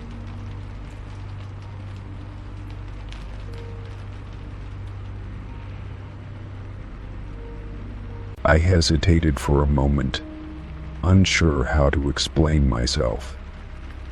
I don't mean to bother you, but I think there's some sort of mistake. I was just wondering if you knew anything about this address being in my phone." She raised an eyebrow, but then seemed to relax. "That's odd. We've lived here for years, and I don't know why your phone would have this address." She paused for a moment, then added, "But maybe you just got the wrong address. It happens sometimes with technology these days." I nodded, feeling a mix of relief and frustration. "Yeah, maybe. Thanks for your time." I turned and walked back to my car, the weight of the situation still lingering in my mind. I still didn't have any answers, but somehow I felt a little better just knowing I had confronted the situation directly. Maybe it had all been a strange mistake, something that didn't need to be taken too seriously. Or maybe, just maybe, there was something more to it than I realized. Story 12. The morning light filtered through my blinds, soft and muted, pulling me from my sleep. I felt groggy, as if I hadn't rested properly, my eyes heavy and my mind slow. Reaching for my phone, I squinted at the screen, the notifications coming into focus. My stomach dropped when I saw it. 17 missed calls, all from a blocked number. The time range they covered was between 3 and 4 a.m. My heart began to race as I tried to process what I was seeing.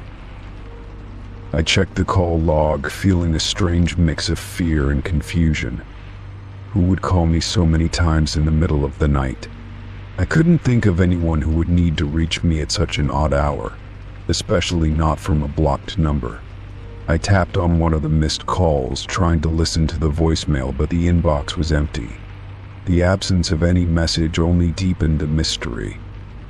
Whoever had called wasn't leaving any traces behind, just a trail of unanswered calls. My mind raced with possibilities, each one more unsettling than the last. I thought back to everything that had happened recently, trying to find any connection or reason why someone would repeatedly try to get in touch with me at such an inconvenient time. Was this some kind of prank? Or worse, was someone watching me? I shook off the creeping thoughts, trying to focus, but the fear lingered, gnawing at the edges of my thoughts. I couldn't just ignore it. 17 calls were too many to dismiss as a mistake. Whoever had tried to reach me clearly wanted something. I sat up in bed, feeling the weight of the situation settle over me. The room, usually comforting, now felt alien, the quiet of the morning unnerving. I glanced at the clock on the wall. It was still early, too early to jump to conclusions, but I couldn't shake the feeling that something was off.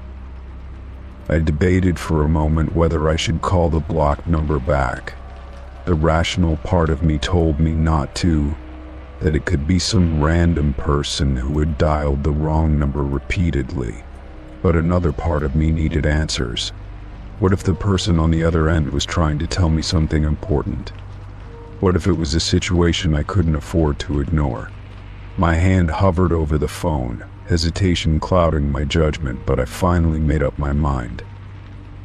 I dialed the number, bracing myself for whatever would come next. The line rang twice, then there was silence.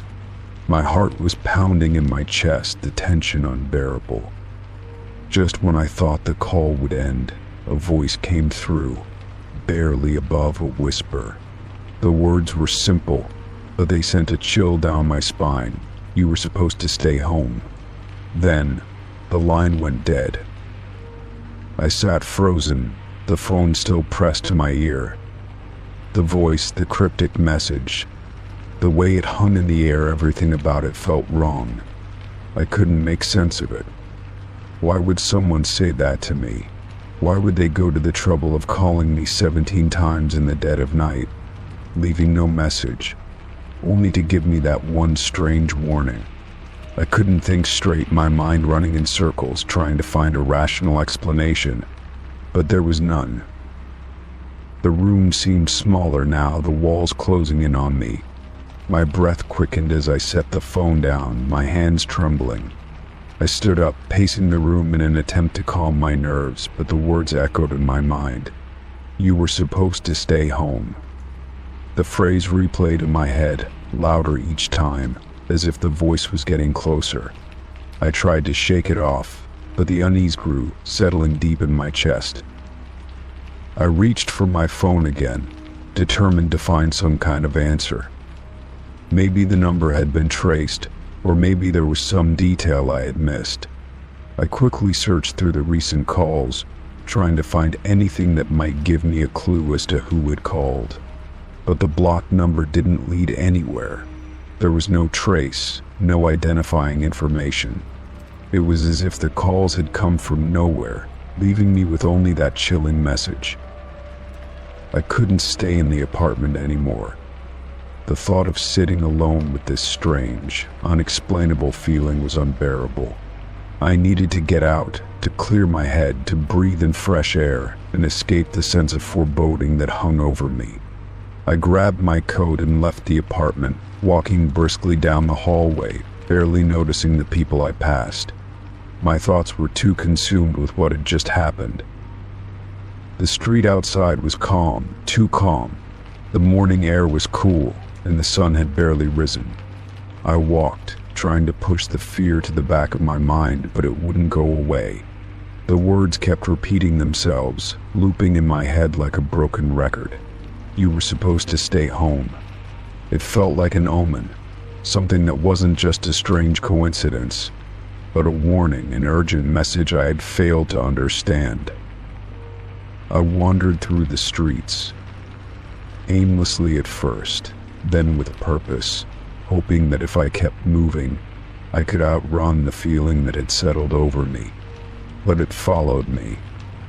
Every person I passed, every sound, every glance made me feel as though I were being watched, as though someone was lurking just out of sight, waiting. My mind raced with questions. Who was the voice on the other end of the phone? Why had they said that to me? What was it that I was supposed to have avoided by staying home? The city seemed to hum with a strange energy, every street corner filled with potential answers I couldn't grasp. I found myself in a park, sitting on a bench beneath a tree, trying to collect my thoughts. The morning was turning into afternoon, but I still hadn't found any answers. I checked my phone again, hoping for some message, some explanation, but there was nothing. No new calls, no new texts. The silence was deafening, and with it came the growing sense that something was wrong. I didn't want to return to my apartment. The thought of being alone there, in the same place where the phone call had occurred, felt suffocating. But what choice did I have? I couldn't run from this forever. I had to face whatever was coming, whatever had already begun. With a deep breath, I stood up and made my way back. As I walked back to my apartment, the feeling of dread lifted slightly, but it was still there, lurking in the background. When I reached my door, I hesitated before opening it. The apartment felt oddly still, as though it were waiting for something. I stepped inside, locking the door behind me, and immediately checked the phone again. Still no messages. But then there it was. A single notification. It wasn't a call. It wasn't a text. It was an email, marked as urgent. I opened it without thinking, my heart pounding. The subject line read, "We need to talk. You were supposed to stay home." I felt my stomach drop, my breath catching in my throat. The email was from an address I didn't recognize, and when I opened the message, the words were simple, but the fear they instilled was anything but. "You didn't listen. It's too late now." I dropped the phone, my hands shaking uncontrollably. The walls of the apartment felt like they were closing in again. But this time I couldn't escape the truth. Whatever had been trying to reach me, whatever had been warning me, was no longer just a voice on the other end of the phone. It was real. and it had found me. Story 13. N. I was sitting on the couch after a long day at work, trying to unwind by scrolling through my phone. It had become a habit to check my social media accounts or respond to a few texts before I got ready for bed. As I scrolled, a notification suddenly popped up on my screen. It was an alert from my phone saying camera roll uploaded. I frowned, confused. I hadn't taken any pictures all day. My mind raced for a moment. Maybe it was some kind of glitch. But I knew my phone usually didn't send notifications like that unless I had actually uploaded something. I quickly opened the notification, expecting to see some sort of error message or an explanation. Instead, my camera roll opened up automatically, displaying pictures I didn't remember taking. I began to scroll through the images, feeling an odd sense of discomfort. There were several pictures, all clear and well lit, but none of them were familiar. Some were of places I recognized, but I was sure I hadn't taken any pictures of them. Others were of things I had never seen before. A close-up of a tree in the park down the street. A blurry shot of someone's back walking away from a doorway. And then a picture of my own front door, taken from a distance, as though someone had been standing just outside, watching. My heart began to race, my thoughts spiraling. I quickly checked the date and time on the photos. They were recent, but not taken today. Some were from the previous evening, others from the morning, but I was sure I hadn't used my phone to take any pictures during those times. My hands trembled slightly as I swiped through the photos. Every new image felt like a new piece to a puzzle I didn't understand. There was no clear pattern, no obvious reason why these pictures had been taken. Some were taken from the sidewalk outside my house, others from inside, focusing on random objects like my kitchen table or the bookshelf. One photo was a blurry image of the edge of my living room couch, with a shadowy figure just barely visible in the corner. It was unsettling. I could feel my pulse quicken as the thought hit me someone had been inside my house. But how? How had they accessed my phone? I immediately opened my phone's settings and checked the apps that had permission to access my camera. I didn't see anything suspicious. There were no new apps, no unfamiliar activity. The thought that someone could have hacked into my phone and taken these photos without my knowledge was chilling. But it didn't explain the sense of familiarity in some of the images. It felt as though they were taken by someone who knew me, someone who had been following me. But why? I sat back, trying to calm myself. Maybe there was a simple explanation. Maybe I had taken the pictures myself, only to forget about them. Or perhaps some app had automatically uploaded them to my camera roll without me noticing. Still, the thought of someone I didn't know taking photos of me, my home, my life, left me feeling exposed, vulnerable.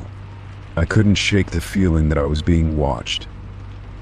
As I sat there, staring at the screen, I noticed something even more disturbing. In one of the pictures, I saw a figure standing in the background of my bedroom, just barely visible in the corner. The image was too blurry to make out any details, but it was unmistakably a person. My throat tightened as I realized that the photo had been taken while I was home. There was no way I had been unaware of someone in my house. I jumped up from the couch, suddenly feeling the need to check every corner of my apartment. I rushed from room to room, flipping on lights, checking the locks on the doors, inspecting the windows. I felt like I was losing my mind. But everything seemed normal. Everything was just as it should be. Nothing was out of place. Still, I couldn't shake the feeling that something was wrong. I grabbed my phone again, scanning the photos for any clues. The picture of my front door stood out to me. It was clear, the image of my front door crisp and bright. Whoever had taken the picture had been standing outside my home, looking in. My mind raced again. Was someone stalking me? Had I missed something? The possibility that someone had been close enough to take a picture of my front door without me noticing made my skin crawl. I turned on the lights in every room and double-checked that everything was locked. I felt paranoid, almost foolish for not noticing anything sooner. But how could I have known? How could I have suspected something like this happening? It was as if my life had been invaded without my knowledge. My mind kept drifting back to the images, the shadowy figure in the corner of my living room photo, the ones taken outside my house, the one blurry shot of my bedroom. I felt sick to my stomach, imagining someone taking those pictures while I was unaware, while I went about my daily routine, oblivious to their presence. The night felt heavier now, and the apartment, once a place of comfort, felt suffocating. I couldn't stand the thought of being alone in the apartment anymore. I needed to tell someone, but who could I trust with something so strange? I couldn't shake the feeling that I was being watched. It wasn't just the photos, it was everything. The way the world felt just slightly out of focus, like a distortion I couldn't quite put my finger on. I grabbed my phone and texted a close friend, telling them what had happened, though I didn't expect them to believe me. It sounded insane, even to me. "I think someone's been taking pictures of me," I wrote, before quickly adding, "I know it sounds crazy, but I found photos on my phone that I didn't take." I didn't expect a response right away, but after a few minutes my phone buzzed. "What do you mean? Are you sure?" my friend replied. I typed back quickly, explaining what had happened, how the photos had appeared on my phone without explanation. "Maybe you're just freaking yourself out," my friend suggested, "but maybe you should call someone. A professional or something. This sounds too weird." I sat there for a while, staring at the message, wondering if it was just my imagination playing tricks on me. I wished I could dismiss it, but I couldn't. The feeling of being watched was too strong, too real. It was too much to ignore. I decided to go ahead and call the police. It wasn't something I wanted to do. I didn't want to sound paranoid, but I couldn't just let this go. I explained the situation to the dispatcher, who sounded calm but concerned. She advised me to make a report, just in case something was amiss, and suggested I could have someone come over to check the apartment to make sure there was no sign of a break-in. It felt like a step I had to take, but I still felt unsure. After the call, I sat there in silence for a long time. The apartment felt empty, even though I was surrounded by my belongings. I couldn't shake the sense of unease, the knowledge that something was wrong, even if I couldn't see it. The police arrived shortly and they went through my apartment, checking windows, doors, and locks. They didn't find anything unusual, but they took the photos I had found on my phone as evidence. I was left with more questions than answers. How had these pictures ended up in my camera roll? Who had taken them? And what did "see you soon" mean? I couldn't let it go. The police didn't find anything concrete, and as they left, I was left alone with my thoughts. The feeling of being watched never truly went away. The photos, the unsettling words, the idea that someone knew me and was just waiting for the right moment, it all lingered in my mind. All I could do was wait and wonder if it would happen again. The mystery of those photos, of the person behind them, stayed with me, haunting me, waiting for the next clue to appear. Story 14. I had just returned from a quick errand when I approached my mailbox. It was a quiet, peaceful afternoon, the kind that felt too calm, almost unnervingly still. I didn't expect anything out of the ordinary, but when I opened the mailbox, my eyes immediately fixated on a single envelope. It had no stamp, no return address, just a plain white envelope that looked out of place among the usual bills and junk mail. My heartbeat quickened slightly as I pulled it out and examined it closer. I turned it over and felt the texture of the paper, nothing particularly special. Just the kind of envelope you'd expect to find at a post office. Yet, something about it felt wrong, like it shouldn't have been there. I opened the envelope with care, half expecting something to jump out at me, though nothing did. Inside was a small note, handwritten in neat, bold letters. The message was short and blunt: "Leave now." I froze for a moment, staring at the words. My fingers curled around the paper as confusion and unease surged through me. Who would send such a message? And why? It wasn't a joke. That much was clear from the sharp tone of the writing. There was no signature, no clue as to who could have sent it, but the urgency in the message was undeniable. My stomach tightened as I looked around, almost expecting to see someone watching me. I stood there for several moments, trying to gather my thoughts. The note didn't seem like it was meant for a specific person. It was just a command, a warning, a message that carried an ominous weight. I tried to rationalize it, thinking maybe it was some kind of mistake or a prank. I had received strange messages before, but none like this.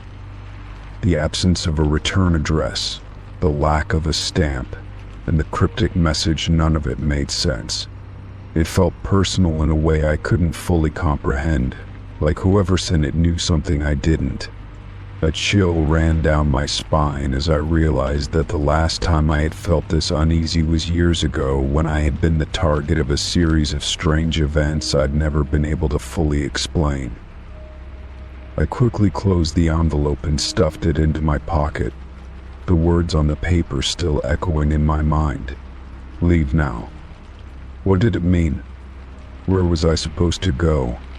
I felt the weight of the note in my pocket like a burden I couldn't shake. I walked back toward my front door, trying to keep my thoughts clear, but the words continued to loop in my mind, a constant reminder of something I couldn't quite understand. My home, which had once felt like a safe space, suddenly felt suffocating. It was as though the walls were closing in, and with every breath, the air seemed to grow heavier. I debated calling anyone, but I couldn't quite bring myself to do it. Who would I even call? The police seemed like an extreme step for something that, on the surface, didn't seem to warrant that kind of response. But the more I thought about it, the more I realized how strange the situation was. Why would someone send me a letter like that, without any context? Why now? The longer I stood there, the more questions piled up, and with each passing second, my sense of dread deepened. I decided to check the area around my house, looking for any signs that someone might be lurking nearby. I stepped outside cautiously, my eyes scanning the surroundings. The street was quiet, almost eerily so, and there was no sign of movement from any of the nearby houses. Nothing appeared out of the ordinary, yet the sense that something was terribly wrong lingered in the pit of my stomach. I couldn't shake the feeling that I was being watched, that someone knew something about me, something I wasn't aware of. It was an unsettling thought, but one that refused to leave.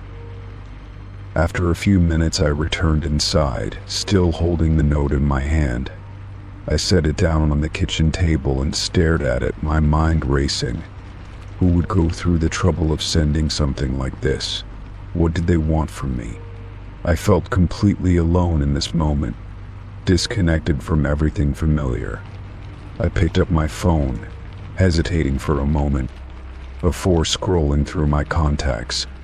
It wasn't that I didn't trust my friends, but I wasn't sure how to explain what had just happened. How could I? It wasn't as though there was anything concrete to go on, just a note with a cryptic message. Yet, the more I thought about it, the more it seemed impossible to ignore. I considered calling the police, but again, I stopped myself. The message wasn't a threat, not in the traditional sense. but it carried a certain level of foreboding that I couldn't shake. I didn't know whether to feel frightened or foolish for even considering such a thing, but the thought of someone telling me to leave without any context seemed too serious to brush off. I wasn't sure what they meant by leave, and I couldn't risk taking it lightly. My mind kept racing, replaying every moment of the day, trying to find a reason why this was happening. Had I unknowingly crossed someone? Did I owe someone something? The more I tried to rationalize the situation, the less it made sense. I walked around the house, checking the locks on every window and door, double-checking that everything was secure. I couldn't help it. The idea of being vulnerable in my own home, of having someone lurking just outside my awareness, was too much to bear, even though everything appeared normal on the surface. There was a gnawing feeling in the back of my mind, telling me I wasn't safe. I kept replaying the message, wondering if I was missing something obvious. Leave now. But where was I supposed to go? And why? Hours passed and I tried to focus on other things. I tried to ignore the note, the eerie sensation in the pit of my stomach, but it was impossible. I couldn't let go of the idea that someone out there knew something about me, something that was about to change my life. I lay awake in bed, staring at the ceiling, listening to the silence. Every creak of the floorboards, every gust of wind made me jump. My heart raced at the smallest sound, and the darkness outside my window felt suffocating. Eventually, I realized I couldn't wait anymore. I had to leave.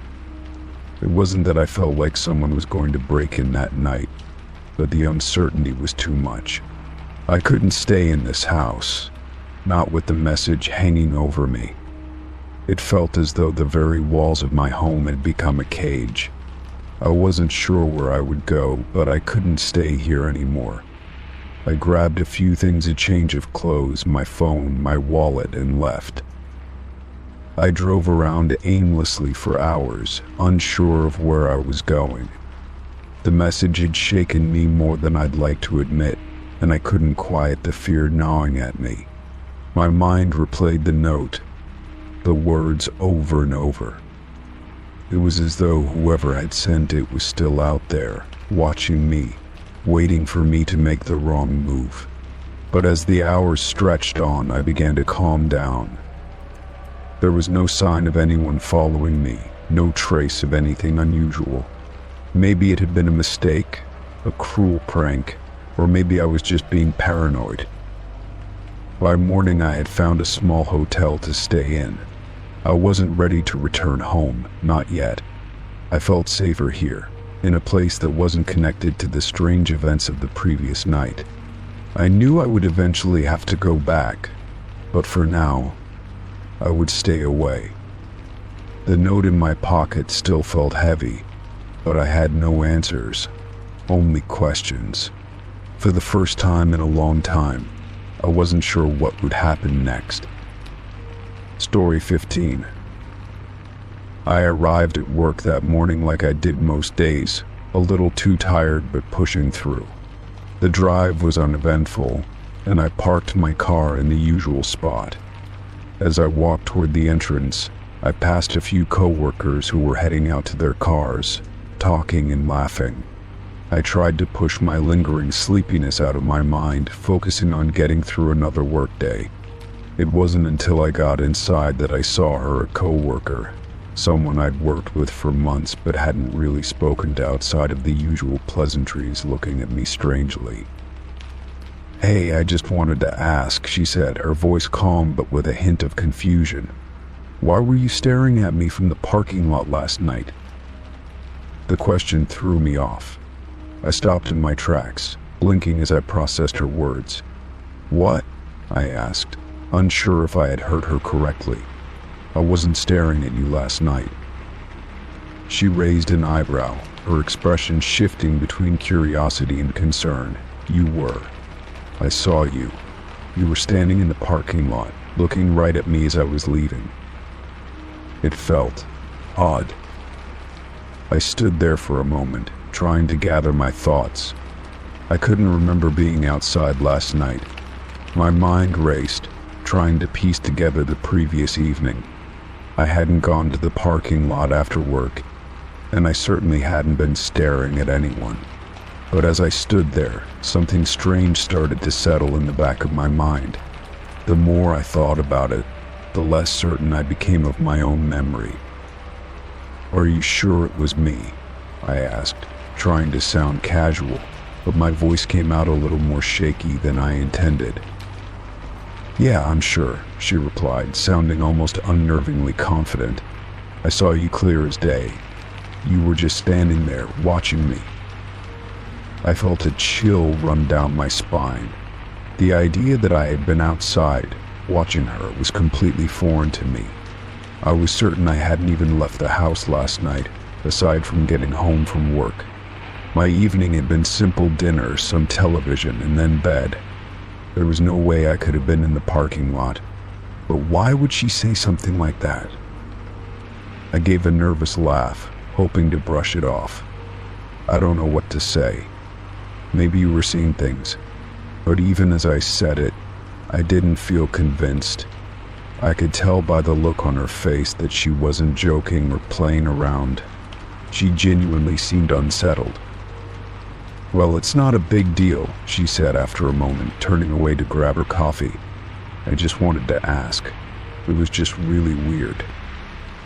I watched her walk away, but my thoughts were still spinning. I couldn't shake the feeling that something wasn't right. I had no recollection of being outside at all, and yet there she was, convinced she had seen me in the parking lot. I could hear her words echoing in my head. "You were standing there, looking right at me." I spent the rest of the morning distracted, trying to focus on my work, but my mind kept drifting back to the parking lot incident. Could there be some kind of mistake? Was I possibly sleepwalking or somehow forgetting things I had done? The more I thought about it, the less I trusted my own memory. The idea of being in the parking lot, standing and watching someone, unsettled me deeply. What would have driven me to do something like that? And why couldn't I remember it? By lunchtime, I had convinced myself that I needed to investigate this further. I decided to take a break and walk outside to the parking lot. The afternoon sun was bright, and the temperature was just right, but there was something heavy in the air. As I stood there, looking around, I tried to imagine what she must have seen. Could there have been someone else standing in the parking lot? Someone who looked like me? Or was there some kind of glitch in her perception? Something that made her think it was me when it wasn't? I walked around the parking lot, trying to make sense of the situation. As I passed by a few of the parked cars, I noticed that nothing seemed out of the ordinary. There was no sign of anyone lurking in the shadows, no trace of anyone who could have been mistaken for me. Everything looked just like it always did, and yet the image of me standing there, staring at her, lingered in my mind. It was almost like a vision I couldn't shake. I hadn't been there, but I couldn't ignore the growing sense that something strange was at play. That evening, after work, I found myself unable to let go of the question that had been haunting me all day. Had I really been in the parking lot last night? My mind was filled with doubts, but I still couldn't recall anything unusual. I had gone home, eaten dinner, watched a bit of television, and then gone to bed. I hadn't stepped foot outside after coming back from work. But the more I thought about it, the more uncertain I became. Maybe I had missed something. Maybe I hadn't been as present as I thought. I decided to take a walk to the parking lot again, this time after work had ended. The sun had set, and the cool evening air made everything feel quieter than usual. As I approached the parking lot, I felt a strange sensation, like I was being watched. But there was no one around. I stood there for a moment, just taking it all in, trying to clear my mind. But as I looked around, I saw something unexpected. The headlights of a car illuminated the space for a brief second, and I saw the silhouette of a person standing by the entrance. I froze. The figure didn't move, just stood there, watching. My heart raced in my chest, and I felt a chill creep down my spine. I couldn't tell who it was, but there was something unsettling about the way they stood, like they were waiting for something.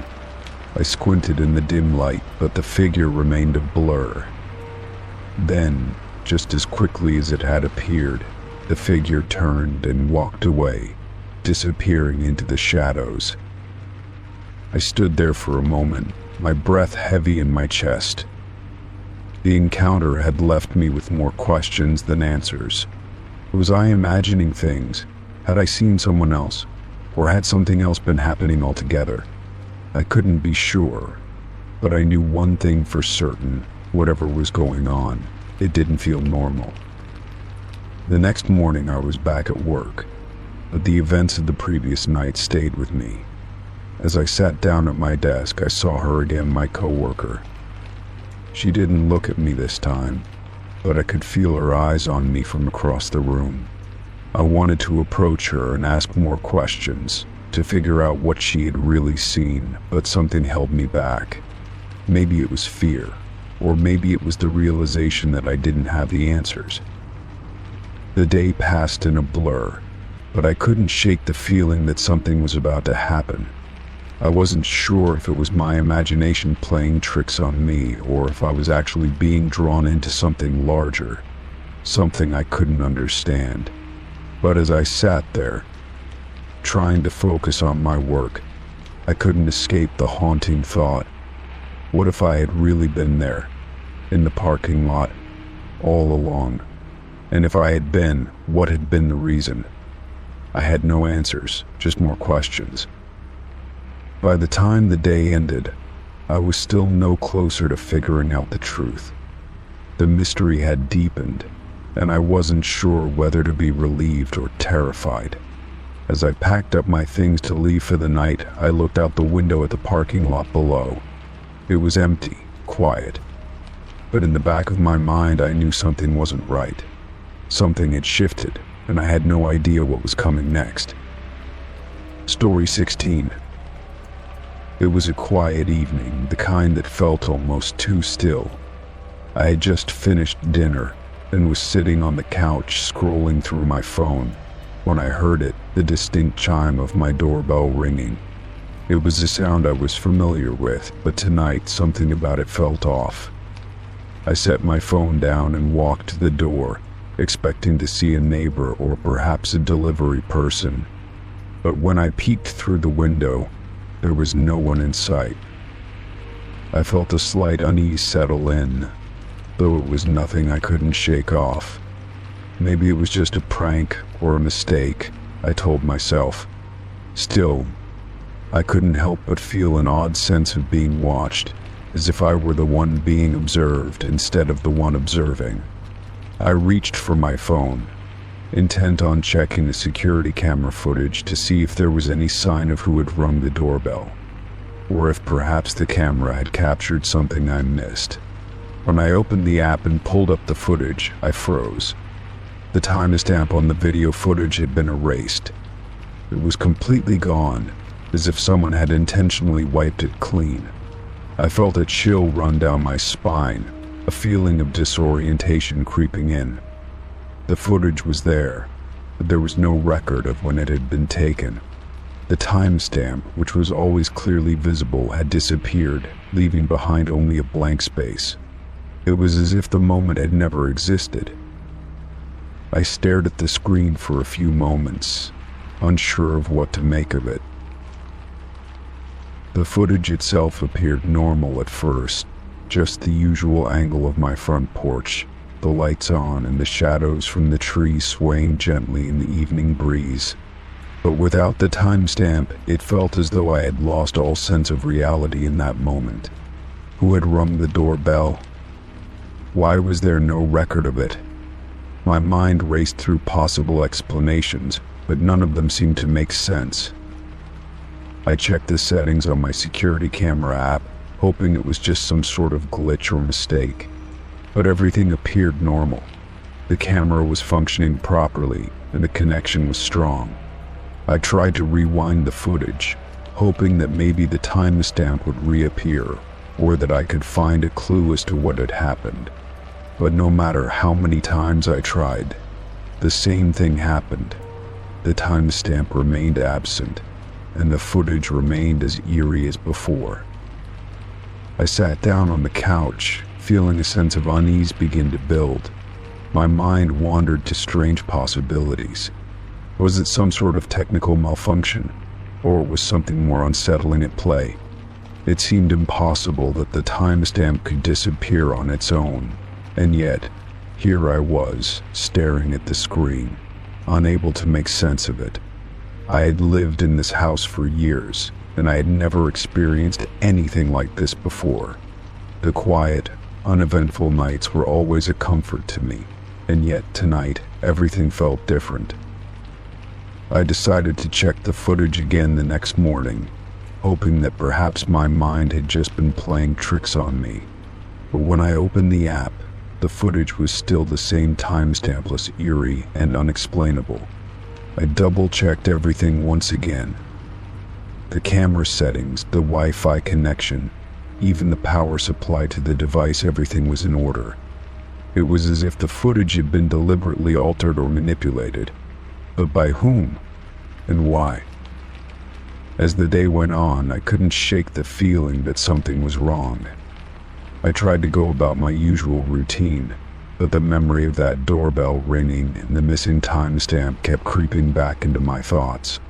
I began to wonder if I was overthinking it, or if my imagination was simply running wild. But then, later that evening, the doorbell rang again. I jumped, my heart racing in my chest. This time I made sure to check the camera footage before going to the door. To my horror, the same thing happened. The timestamp was gone again, erased without a trace. I felt a knot form in my stomach, the anxiety creeping in like a slow tide. I went to the door, but once again, there was no one there. No package, no person, nothing. Just an empty porch and the soft rustling of leaves in the wind.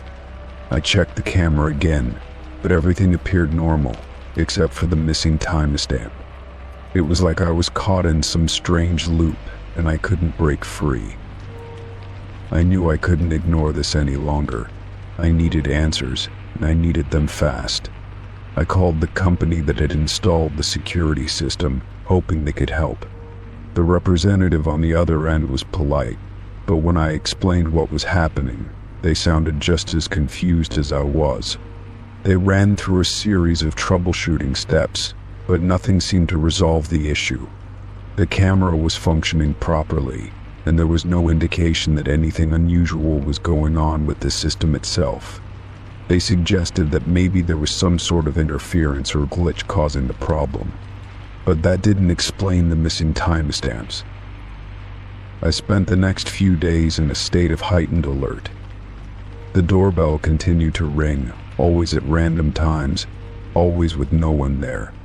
Each time I checked the footage, only to find the same unsettling result, no timestamp. The footage was always there, but the absence of the timestamp felt like a shadow hanging over everything. I began to question my own sanity. Was I imagining all of this? Or was something more sinister happening that I couldn't explain? One night, unable to sleep, I sat on the couch and stared at the security camera footage again. This time I noticed something strange. In the background, just before the doorbell rang, there was a faint shadow moving across the porch. It was hard to make out, but it looked as though someone was standing just out of view of the camera. I leaned in closer, my heart racing. The figure was barely visible, and as the doorbell rang, it seemed to vanish completely. I checked the timestamp on the footage again, but of course it was gone. But the shadow was still there, moving, shifting, as if someone or something was trying to hide. My pulse quickened as I realized that I wasn't just dealing with a technical glitch anymore. Something was happening that I couldn't explain, and I wasn't sure I wanted to know the truth. The next morning, I decided to take a different approach. I called a friend, someone I trusted, and explained everything that had been going on. They listened patiently, and when I finished, they asked me a simple question: "Have you thought about calling the police?" It hadn't even crossed my mind, but now that they had said it, I realized that perhaps this wasn't just an odd technical issue. There was something more to it. I hesitated for a moment, but then I decided to take their advice. I dialed 911 and explained the situation to the dispatcher. They asked me to stay on the line while they sent someone over to check things out. Within 20 minutes, 2 officers arrived at my door. They listened to my story, examined the footage on my phone, and took notes. They seemed skeptical at first, but they assured me they would look into it. The officers promised to check with nearby neighbors and see if anyone else had experienced anything unusual. I spent the next few hours waiting anxiously, hoping for some sort of explanation. But when they returned, their faces were grim. They had no answers. No one else had reported anything strange, and there was nothing they could find that could explain the missing timestamps or the mysterious shadows in the footage. Despite their lack of answers, they told me to keep monitoring the situation and report anything else unusual. And so I did. Over time, the doorbell stopped ringing.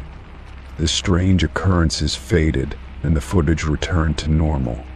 But the memory of those missing timestamps and the eerie feeling of being watched stayed with me long after everything had settled down. I couldn't shake the feeling that something or someone had been trying to communicate with me in a way I couldn't understand. And though things seemed to have returned to normal, I would always be looking over my shoulder, wondering if the mystery would ever truly be solved. Story 17. I had just returned from a long day at work, the kind where everything felt like a blur. The walk home had been uneventful, and I found myself eager to relax. The apartment was quiet, just the way I liked it. After kicking off my shoes, I made my way to the kitchen to grab a quick snack, maybe something simple to tide me over until dinner. But when I opened the fridge, I froze. There, sitting in the middle of the shelf, was a half-eaten sandwich I didn't make. My first instinct was to convince myself that I must have prepared it the night before and forgotten about it. Maybe I had made it in a rush, not paying attention, and left it there. But something about the sandwich didn't seem familiar. The bread was soft, and the filling was different from what I usually ate. I stared at it for a long moment, wondering if I had bought it and forgotten. But I was sure I hadn't. I would have remembered buying a sandwich, especially one with ingredients I never used. I felt a strange shiver run down my spine. I took a step closer to the fridge, examining the sandwich more closely. The sandwich was made with whole wheat bread, something I rarely used. It was filled with turkey, cheese, and lettuce, yet I typically preferred ham and mustard. The more I stared, the more I became aware of a peculiar detail. There was a slight indent in the bread, as if someone had taken a bite out of it, and the edges of the sandwich seemed freshly bitten, as though someone had eaten just enough to leave it half-finished. But there was no one else in the apartment. I lived alone. There was no one else who could have made it. I closed the fridge door quickly, stepping back, a cold unease sweeping over me. My mind raced with questions. Had I forgotten about making the sandwich? Had someone broken into my apartment without me noticing? No, that didn't make sense. If someone had been in my apartment, I would have heard something. I would have noticed something out of place. But nothing seemed amiss. Everything was exactly as I had left it except for the sandwich. I tried to calm myself down, dismissing the thought that something strange had happened. Perhaps it was just a mix-up. Maybe I had been sleepwalking or in a dazed state when I made it. It wasn't impossible, right? Yet, the more I thought about it, the less I believed my own reasoning. I was sure I hadn't made the sandwich, and there was no way someone had come in and done it without leaving a trace. I stood there for a while, trying to shake the odd feeling creeping over me, but it wouldn't go away. My gaze kept returning to the fridge, to that half-eaten sandwich, and I couldn't stop wondering why it was there. The more I thought about it, the more questions I had. How could I have forgotten about making it? Why did it feel like someone had been in my apartment when I wasn't looking? I began to feel paranoid, as though I were being watched, but I was alone. There was no one else here. I moved to the living room, trying to focus on something else to take my mind off the sandwich. But no matter what I did, the image of that half-eaten sandwich kept resurfacing in my mind. I tried to watch television, but my mind kept drifting. I couldn't help but feel like something wasn't right. I grabbed my phone, trying to distract myself by scrolling through social media, but I was only half paying attention. A part of me was still trying to figure out how that sandwich ended up in my fridge. As the hours passed, I started to feel a growing sense of discomfort. I had checked the locks on all the doors and windows before, but now I couldn't shake the feeling that I wasn't entirely alone in the apartment. It was silly, I told myself, just paranoia. But the thought of the sandwich, and the fact that I hadn't made it, refused to leave my mind. At around midnight, after trying unsuccessfully to sleep, I decided to check the fridge again. I didn't know why. Maybe I was hoping the sandwich would be gone, or maybe I just needed to see it once more, to confirm that I hadn't imagined it. I opened the fridge door slowly, and to my relief, the sandwich was still there, exactly as I had left it. But that didn't ease my mind. If anything, it made things worse. I stood there, staring at it, trying to convince myself that there had to be some logical explanation. But the longer I looked, the more uneasy I became. Then, in the stillness of the night, I thought I heard a noise. It was faint, like something moving in the other room, just out of sight.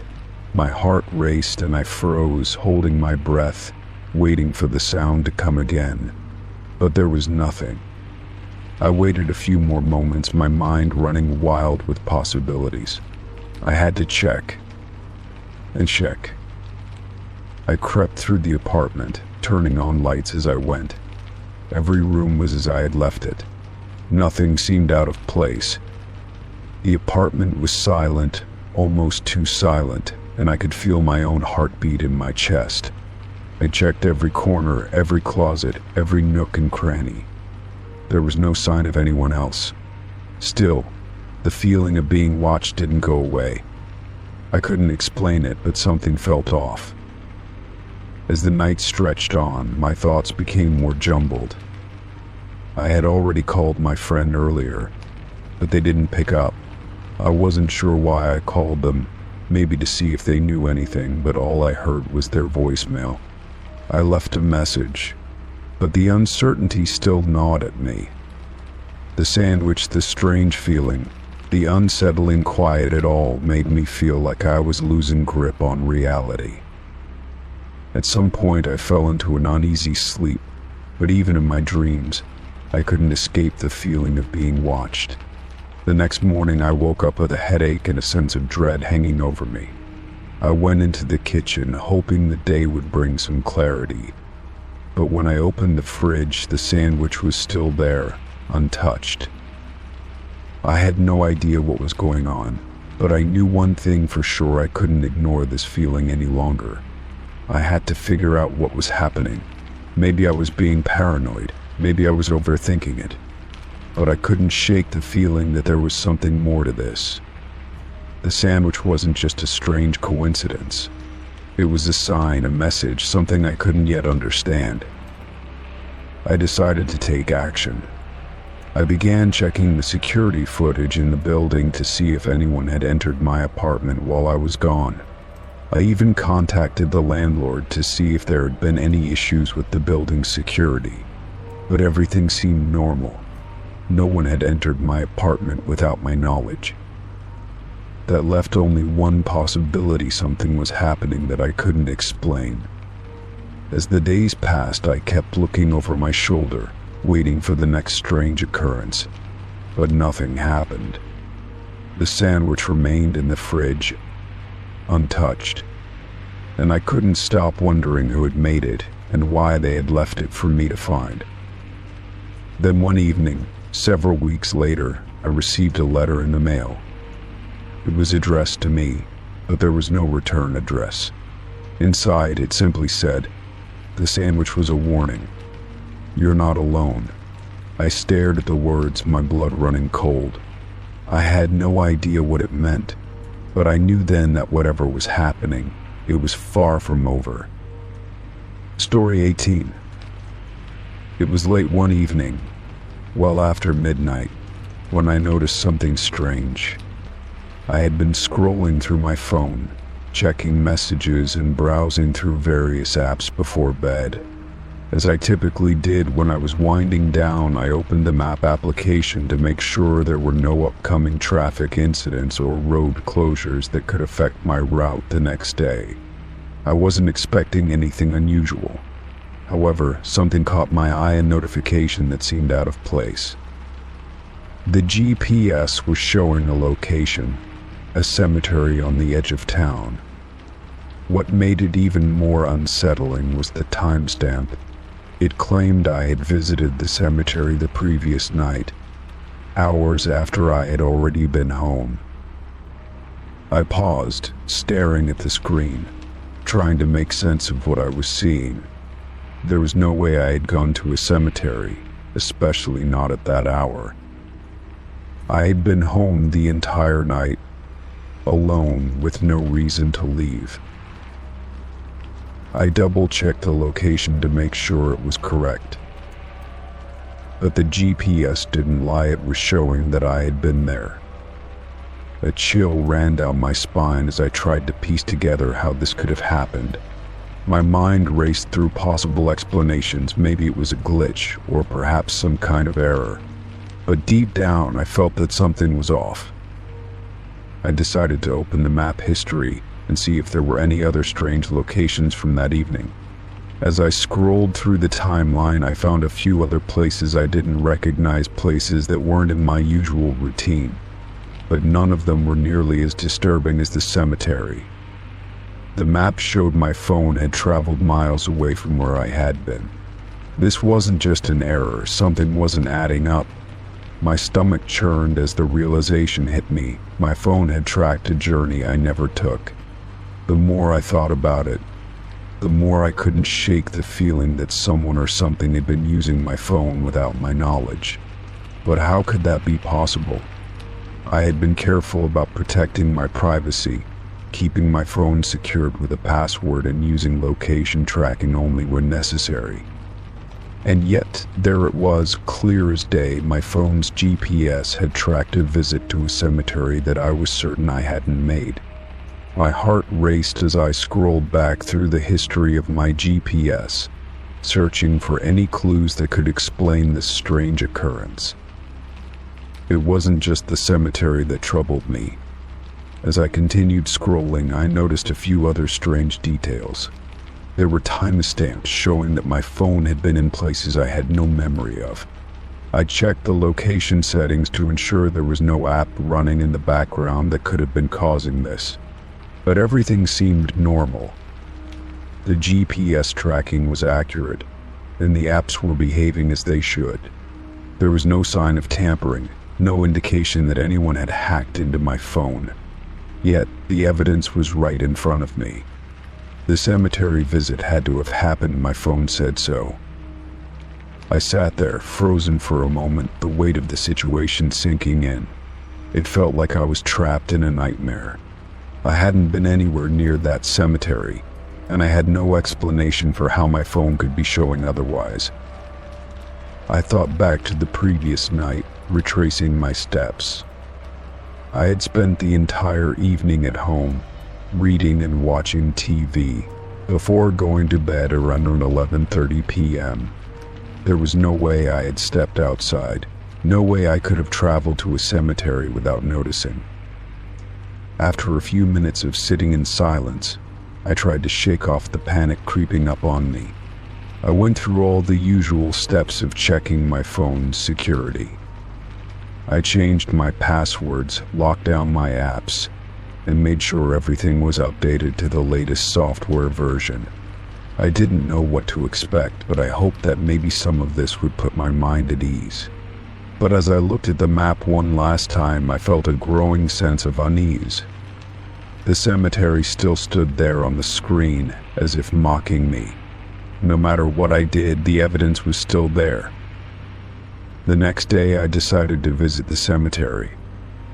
I wasn't sure why, but I felt like I needed to see it with my own eyes. Maybe it was just to prove to myself that I wasn't going crazy, that my phone had somehow made a mistake. Or maybe, deep down, I felt that there was something more to this story that I didn't yet understand. I drove to the cemetery, my heart pounding the whole way. As I approached the entrance, I couldn't shake the feeling that I wasn't just going to a random location. It felt like I was being drawn to it, like I was supposed to be there. When I arrived, I parked near the gate and got out of the car. The cemetery was quiet, as expected for a place so late in the afternoon. It was peaceful, almost serene. But I couldn't help but feel a strange chill in the air, a sense that something wasn't right. I walked around, looking for any signs of what might have triggered my phone's GPS. Maybe someone had used my phone while I was asleep, or maybe there was some sort of explanation I hadn't yet discovered. But the longer I walked, the more I realized that I was no closer to an answer. The cemetery was simply a cemetery, and it didn't feel like the place where answers would come. I left after a short while, feeling both disappointed and unsettled. I couldn't explain why my phone had tracked me there, and I didn't know what to make of it.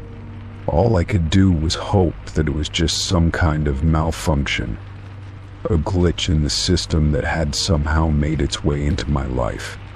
I drove home, my mind racing the whole way, trying to make sense of everything. But no matter how many times I tried to rationalize it, I couldn't shake the feeling that there was something more going on, something that I wasn't yet ready to understand.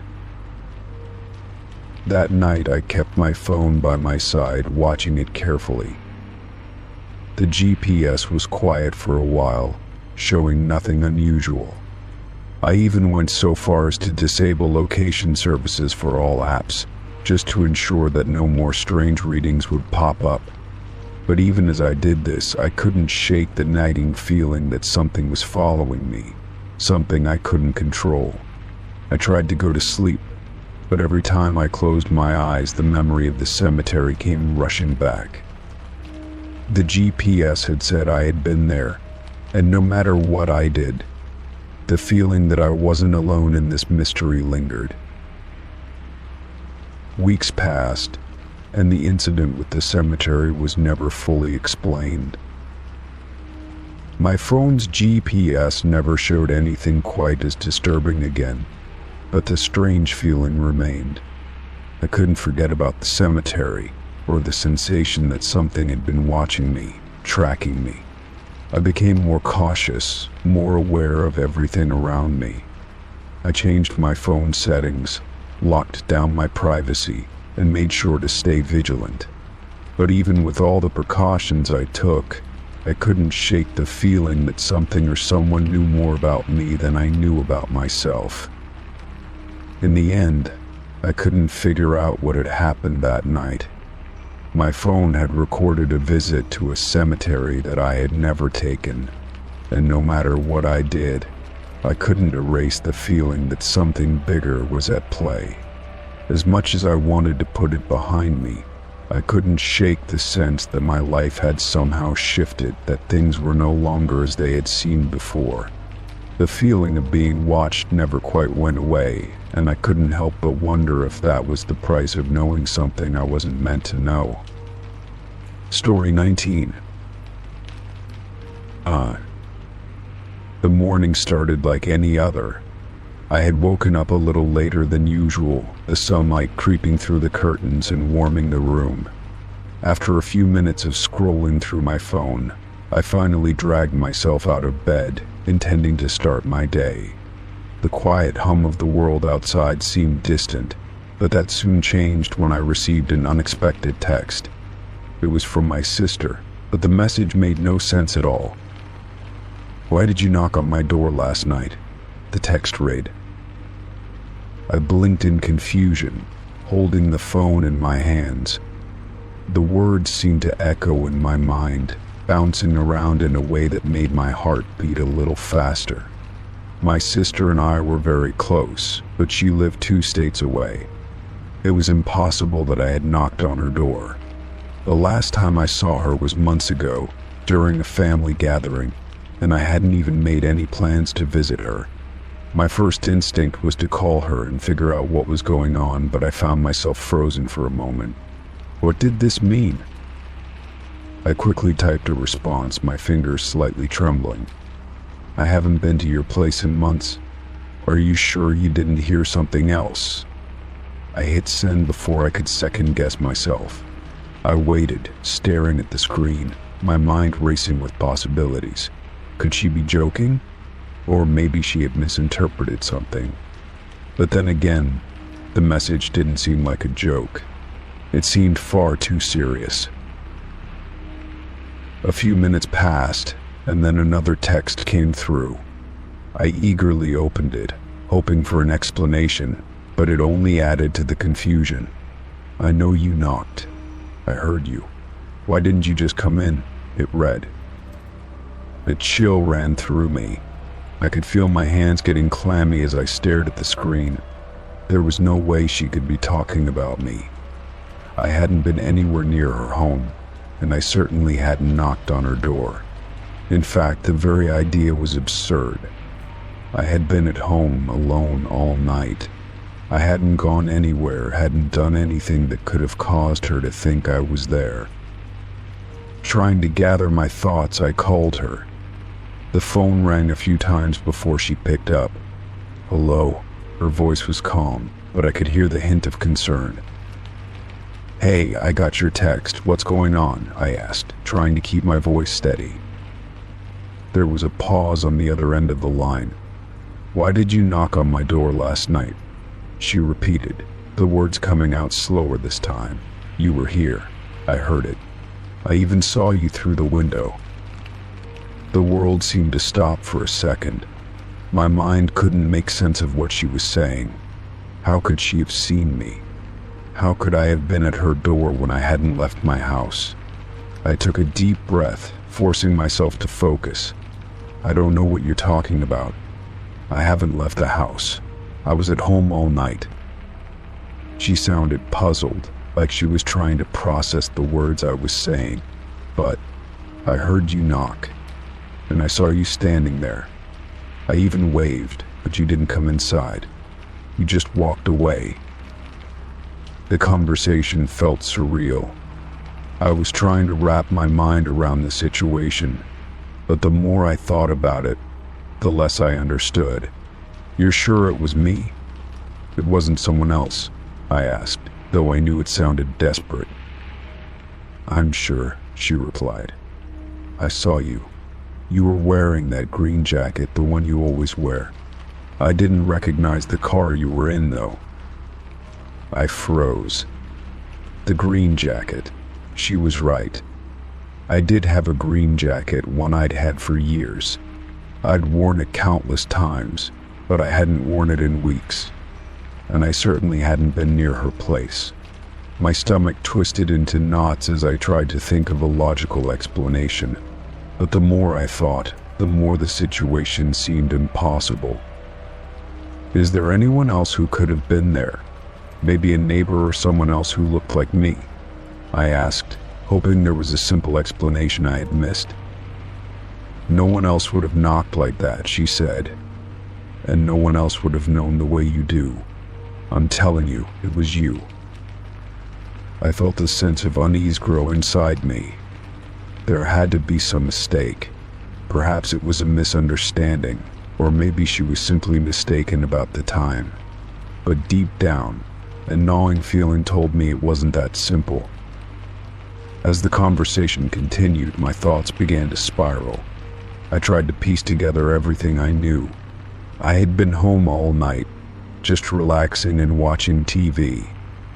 I hadn't gone anywhere, and no one had come to my house. So how could she have seen me? And why would she think it was me in the first place? The more I questioned it, the more it felt like the world was slipping out of my control.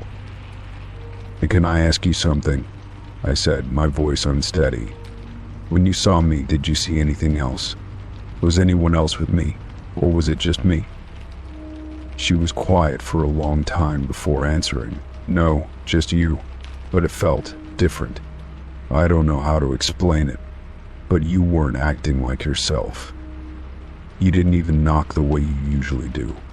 It was more like you were waiting for me to open the door, and when I didn't, you left." The hair on the back of my neck stood up. This wasn't making sense. I wasn't even sure I wanted to hear more, but I had to ask, when exactly did this happen? "Last night," she said, her voice soft. "Around 10:30 p.m. I glanced at the clock. It was the middle of the afternoon, and I was alone at home. There was no way I could have been at her house at 10:30 p.m. It was physically impossible. I felt a strange, dizzying sensation creep up on me, and I had to steady myself against the wall. My mind was racing, trying to make sense of everything, but I couldn't. It was like something beyond my comprehension was happening, something that didn't fit into the world I knew. I ended the call with my sister soon after, telling her I needed some time to figure things out. My mind was swimming with questions. What had happened last night? Why was she so certain it was me? And how could I have been in two places at once? I tried to think back to my night. What had I been doing at 10:30 p.m.? I had been watching TV alone in my living room. There was no way I could have been anywhere else. As the hours passed, I couldn't shake the unsettling feeling that something was off. I couldn't stop thinking about the knock on her door, the strange sense that somehow I had been there, even though I knew I hadn't. The more I replayed the conversation in my head, the more the unease grew. The next day, I decided to do something I hadn't thought of before. I called a local police station. I explained the situation to the officer, hoping they could offer some clarity or advice. After listening to me explain everything, the officer took a long pause before responding. "It sounds like a case of mistaken identity," he said, "or perhaps something even more unusual. But you're not alone in feeling like things don't add up. Sometimes people experience things that can't easily be explained." His words didn't make me feel any better, but they did offer a small sense of validation. I wasn't imagining things. Something strange had happened, and the more I thought about it, the more I realized that it was just the beginning. Something had crossed the line between what was possible and what wasn't, and I had no idea where it would lead. But one thing was clear. The world I thought I knew no longer made sense, and I wasn't sure how much longer I would be able to keep pretending it did. Story 20. The morning had started like any other. I woke up to the soft glow of sunlight creeping through the blinds, the familiar hum of the city outside my window. After my usual routine of making coffee and scrolling through messages on my phone, I set it down on the kitchen counter while I prepared breakfast. The phone buzzed with a notification, and without thinking, I picked it up. I noticed a new voice memo had appeared, labeled "Don't Listen." My fingers froze over the screen for a moment, the message's ominous tone sinking into my gut. I hadn't recorded anything recently, and the label itself seemed strange. Who would send me a voice memo with a warning like that? It made no sense. Curiosity tugged at me, but a nagging voice in my head told me not to listen. Yet my thumb hovered over the play button anyway, unable to resist the urge to find out what it contained. I clicked the play button, bracing myself. The first few seconds were nothing but silence. Then, just as I started to think it was a mistake, the voice cut through the quiet. It was familiar but distorted in a way that made it hard to place. It wasn't a voice I recognized immediately, but there was something eerily close to my own tone, like an echo of something I'd heard before. "Don't listen," the voice repeated, though this time it was softer, almost pleading. It sent a cold shiver down my spine. I immediately stopped the recording, my hands trembling as I set the phone down. The voice lingered in my mind, and I couldn't shake the feeling that something was wrong. Why would someone send me a message like that? Who had it even come from? I quickly glanced at the sender information, but there was nothing. Just an unknown number, one I didn't recognize. I felt the weight of the silence pressing in on me. Should I be worried? I tried to push the unease away, but it clung to me like a second skin. What if the message had been meant for someone else? What if it was some sort of mistake? I debated deleting it, just erasing the strange occurrence from my mind. But the voice, that distorted echo, refused to leave. It gnawed at me. There was a part of me that needed to know more, that couldn't just leave it like this. What if I ignored it and it came back to haunt me? A few hours later, after I had almost convinced myself that the whole thing was just a weird fluke, my phone buzzed again. This time there was a new message waiting for me, but it wasn't from the unknown number. It was from one of my closest friends, the kind of friend who knew nearly everything about me. The text was simple. "Are you okay? You seemed off this morning." I stared at the screen, trying to understand what she was referring to. I hadn't spoken to her this morning. She wasn't even around, and we hadn't made plans. I quickly scanned my memory, trying to recall any recent conversations. Nothing stood out, but her message made me uneasy. How did she know I was off? Had I been acting strange without realizing it? Was there something she knew that I didn't? Pushing the unsettling thought to the back of my mind, I decided to call her. I needed to hear her voice, to confirm that everything was normal. But as the phone rang, the voice memo from earlier came back to me. My thumb hovered over the phone, hesitating. Should I tell her about the strange message I'd received? Would she think I was losing my mind? Before I could make the decision, the call went to voicemail. I left a brief message, asking her to call me back when she could. As soon as I hung up, a strange thought crossed my mind. What if she had sent the message? What if she had somehow known about the voice memo and was trying to warn me?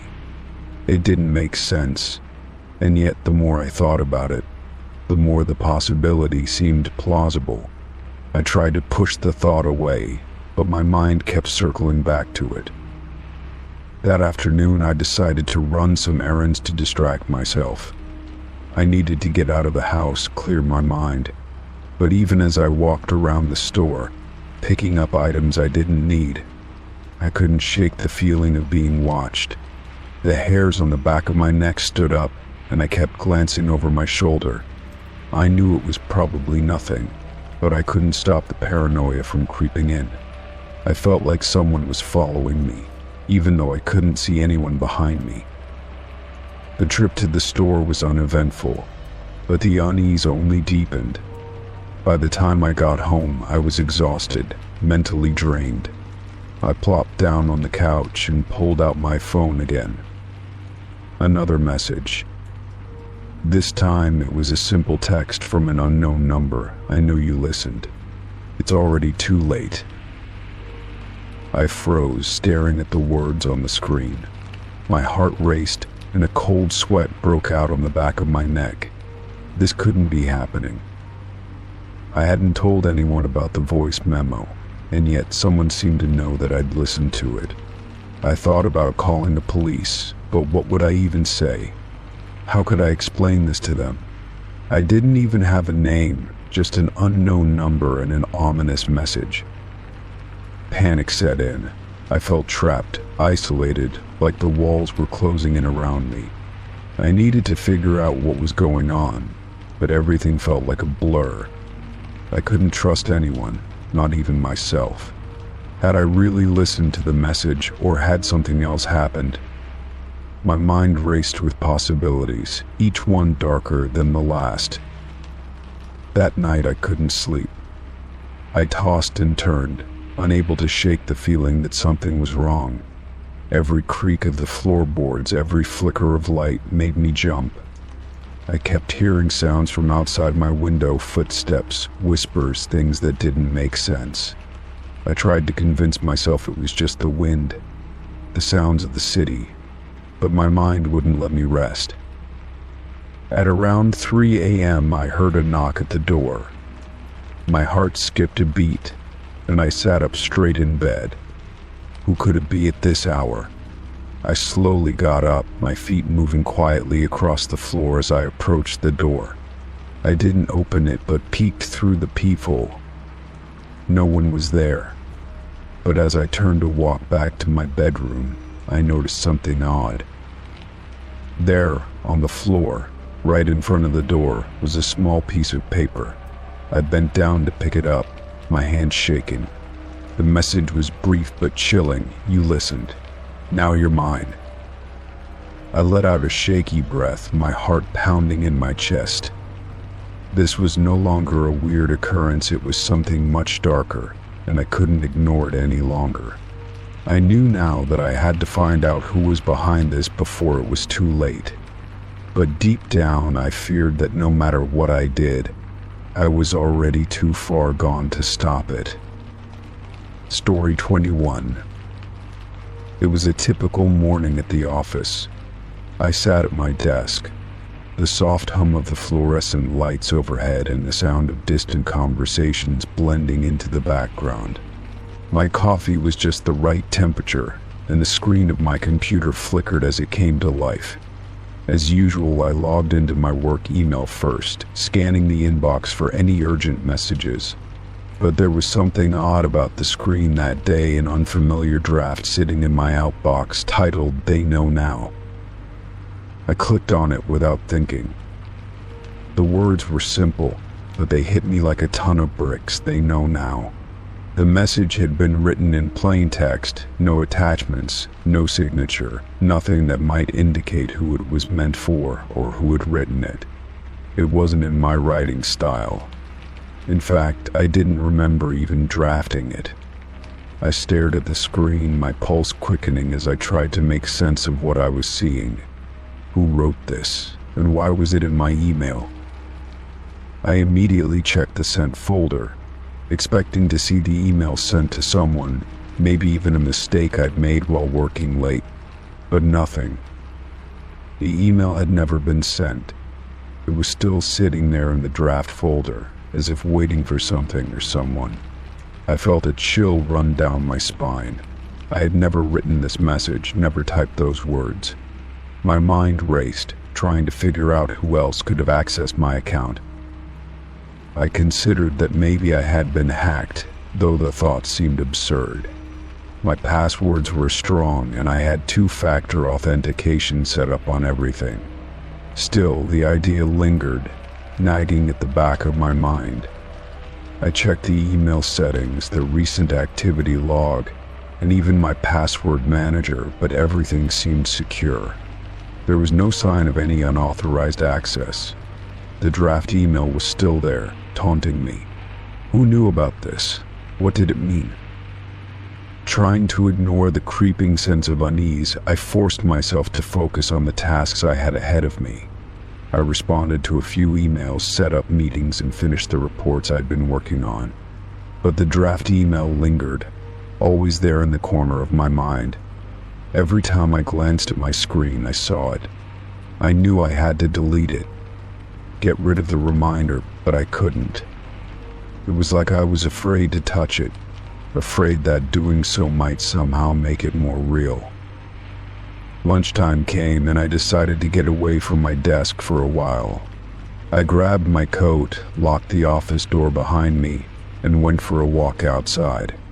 The crisp air did little to clear my head, but at least it was a distraction. I thought about what the email could mean. Was it some sort of cryptic message? Who would be trying to send it? And why would they use my email?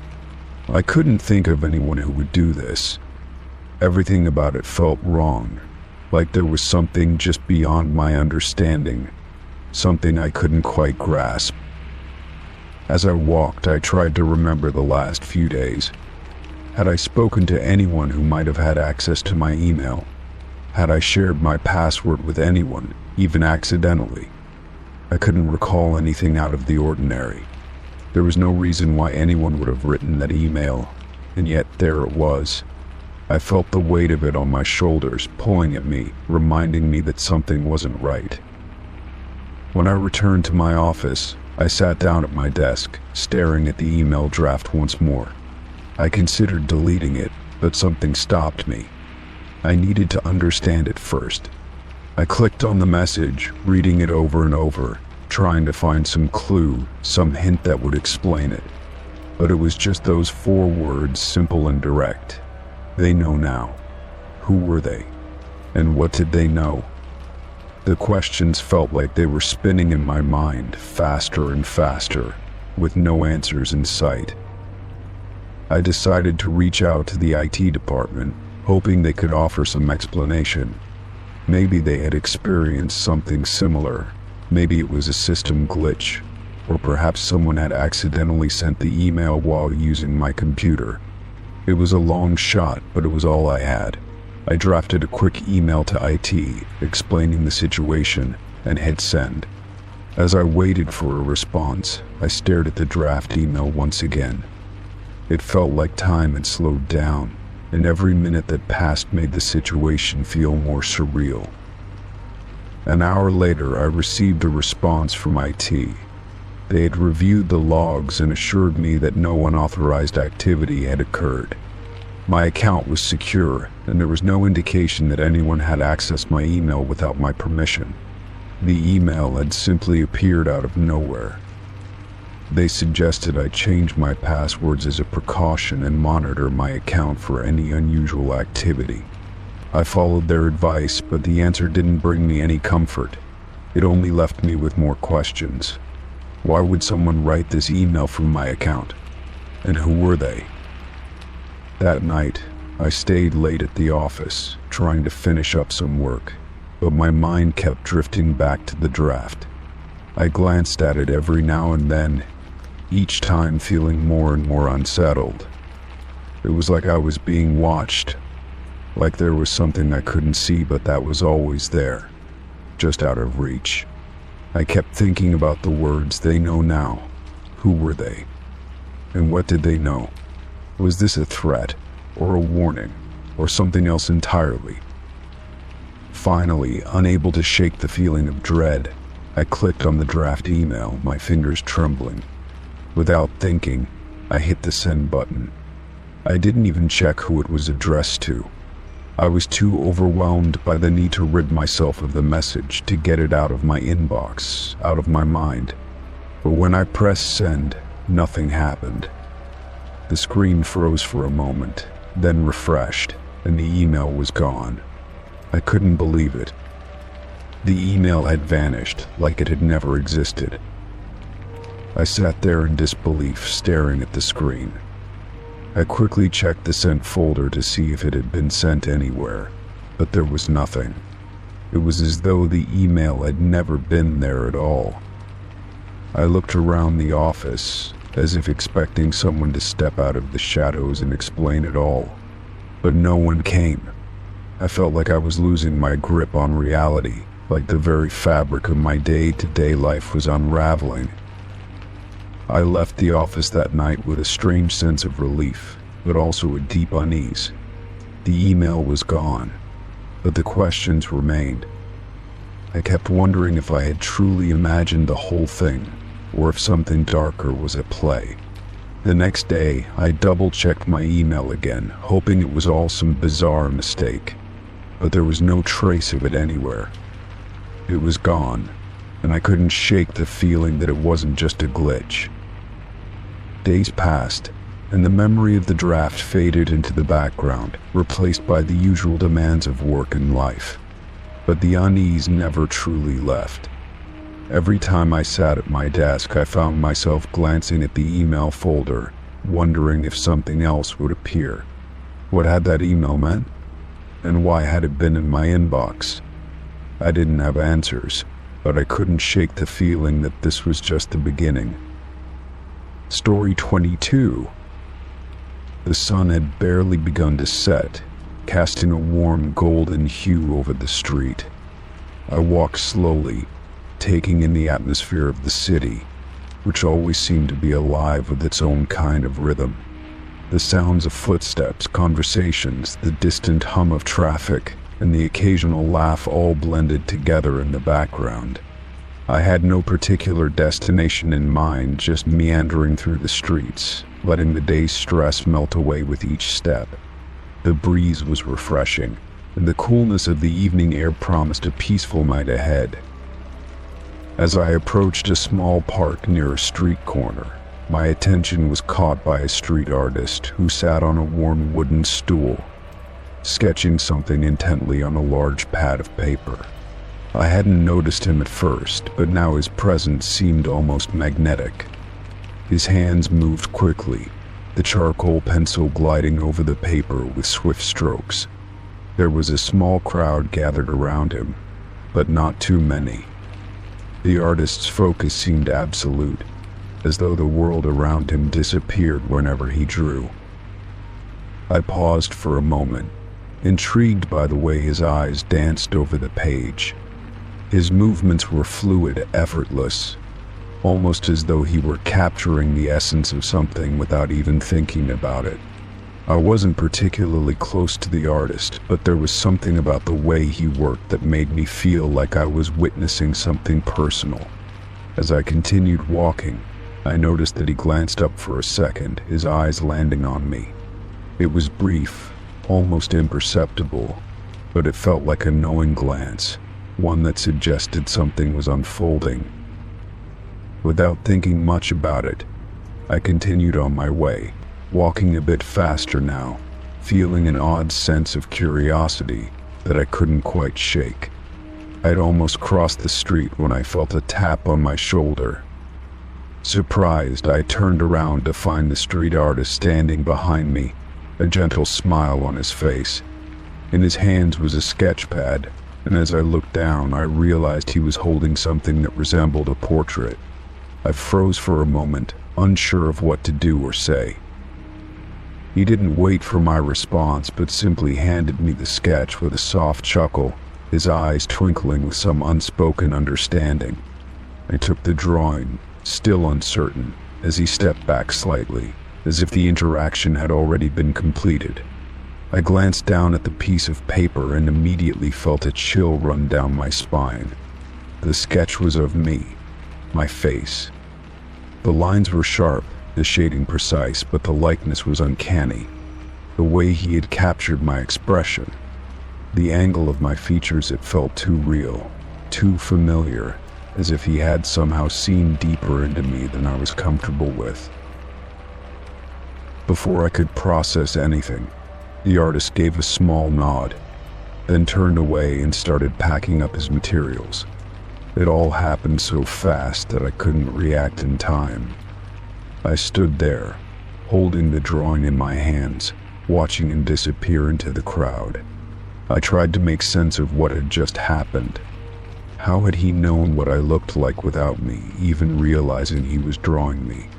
Why had he decided to sketch my face, of all things, without asking for permission? It didn't feel like an ordinary encounter, it felt like something much more significant. I walked down the street, the paper still crumpled in my hand, unsure of whether to keep it or toss it. The more I thought about it, the stranger it became. What was the point of that interaction? Why would a random artist create such a detailed sketch without any explanation? And the strangest part, how did he capture me with such accuracy when I hadn't been paying attention to him at all? It wasn't like I'd posed for him or even stopped to acknowledge his presence before he handed me the drawing. The further I walked, the more unsettled I became. I kept glancing down at the sketch in my hand, almost afraid to look at it too closely. I couldn't deny the detail in it. Every feature, every shadow was perfectly placed. What was it that made the drawing seem off? It wasn't just the fact that he had drawn me without my knowledge. It was the expression on my face in the drawing. It was something I hadn't felt at that moment, but somehow, the artist had captured a feeling I couldn't put into words. A mixture of longing, uncertainty, and something else I couldn't quite define.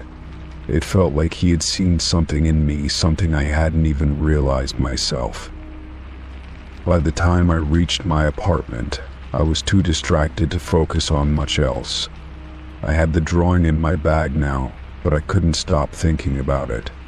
After a long, restless night, I decided to study the drawing more carefully the next morning.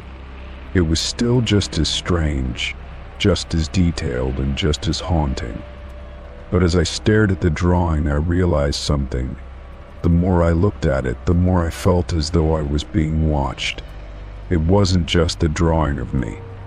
It felt like the artist had left some part of himself in the portrait, an imprint of his own thoughts, his own perspective.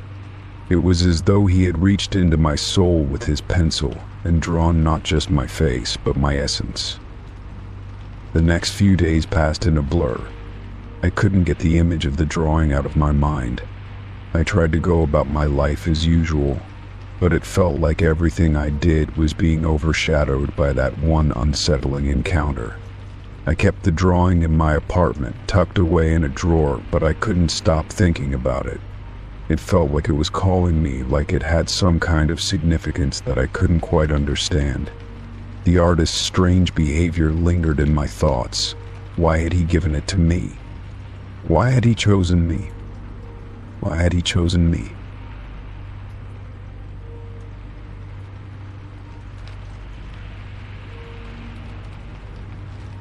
Weeks later, I went back to the same park, hoping to find the street artist again, to ask him about the drawing, to find out why he had done it. But when I arrived, there was no sign of him. The area was bustling with other artists and vendors, but the man who had drawn me was nowhere to be found. I searched for him the next few days, but it was as if he had vanished. It was as though that one fleeting moment, that strange connection, had been nothing more than a figment of my imagination. I couldn't help but wonder if the whole thing had been a dream, a bizarre hallucination brought on by some strange twist of fate. Months passed, and the drawing remained tucked away in a drawer, but I never forgot it. Every so often I would pull it out and study it, still feeling that nagging unease. What had been the meaning behind it? What had the artist seen in me that I hadn't seen in myself? The mystery of that moment continued to linger, like an unfinished story that refused to be put to rest. And then, one quiet evening, I received a package at my door. There was no return address, just a small, unmarked envelope. Inside was another sketch. This time it wasn't of me. It was of a face I didn't recognize. But the feeling it evoked, the same haunting, unsettling feeling, was unmistakable. The artist was still out there, still watching, still capturing the essence of whoever he chose. And somehow I knew that this was just the beginning. Story 23. I had just returned from a long, exhausting day at work, and all I wanted to do was relax. I parked my car in the driveway, feeling the weight of the day still heavy on my shoulders. The sun was setting, casting a golden glow over everything, but I was in no mood to appreciate it. My head ached, and I longed for the comfort of my couch, a warm drink, and maybe even a good book. I grabbed my bag and headed for the front door, not thinking about anything beyond the need to rest. As I was about to open the door, I saw my neighbor standing at the edge of his lawn, looking at me curiously. He gave me a friendly wave, and I waved back, but something about the way he was looking at me made me pause. He walked over, a slight frown on his face, and said, "Hey, I hope everything is okay. I saw you sitting in your car last night for hours. Is something wrong?" My heart skipped a beat. I stared at him for a moment, processing what he had just said. I had been inside all evening, alone in my house. I hadn't even stepped out to my car after I parked it earlier in the day. The idea that I had somehow spent hours sitting in my car, as my neighbor suggested, was baffling. I told him, a bit too quickly, I wasn't in my car last night. I'd been at home. He seemed to hesitate for a moment, as if considering my words, before shrugging it off with a casual smile. "Oh, maybe I was mistaken. I could have sworn I saw you. It was strange, the lights in your car were on, and I saw you sitting there, just staring ahead. I thought maybe you were having a rough time." His tone was friendly, but I could tell he was still puzzled. The more I thought about it, the more unsettled I felt. I tried to recall my evening, but it was a blur of routine, nothing unusual. I had made dinner, watched a little TV, and gone to bed. There was no way I had been in my car, especially not for hours. Yet, my neighbor's words lingered in my mind. How could he have seen me if I wasn't there? My stomach twisted as I felt a creeping sense of unease. I tried to brush it off. Maybe it was just a mix-up. After all, I didn't exactly know my neighbor all that well. People make mistakes, right? But the more I thought about it, the more I realized that something didn't add up. I had parked my car at 6 p.m. and hadn't left the house afterward.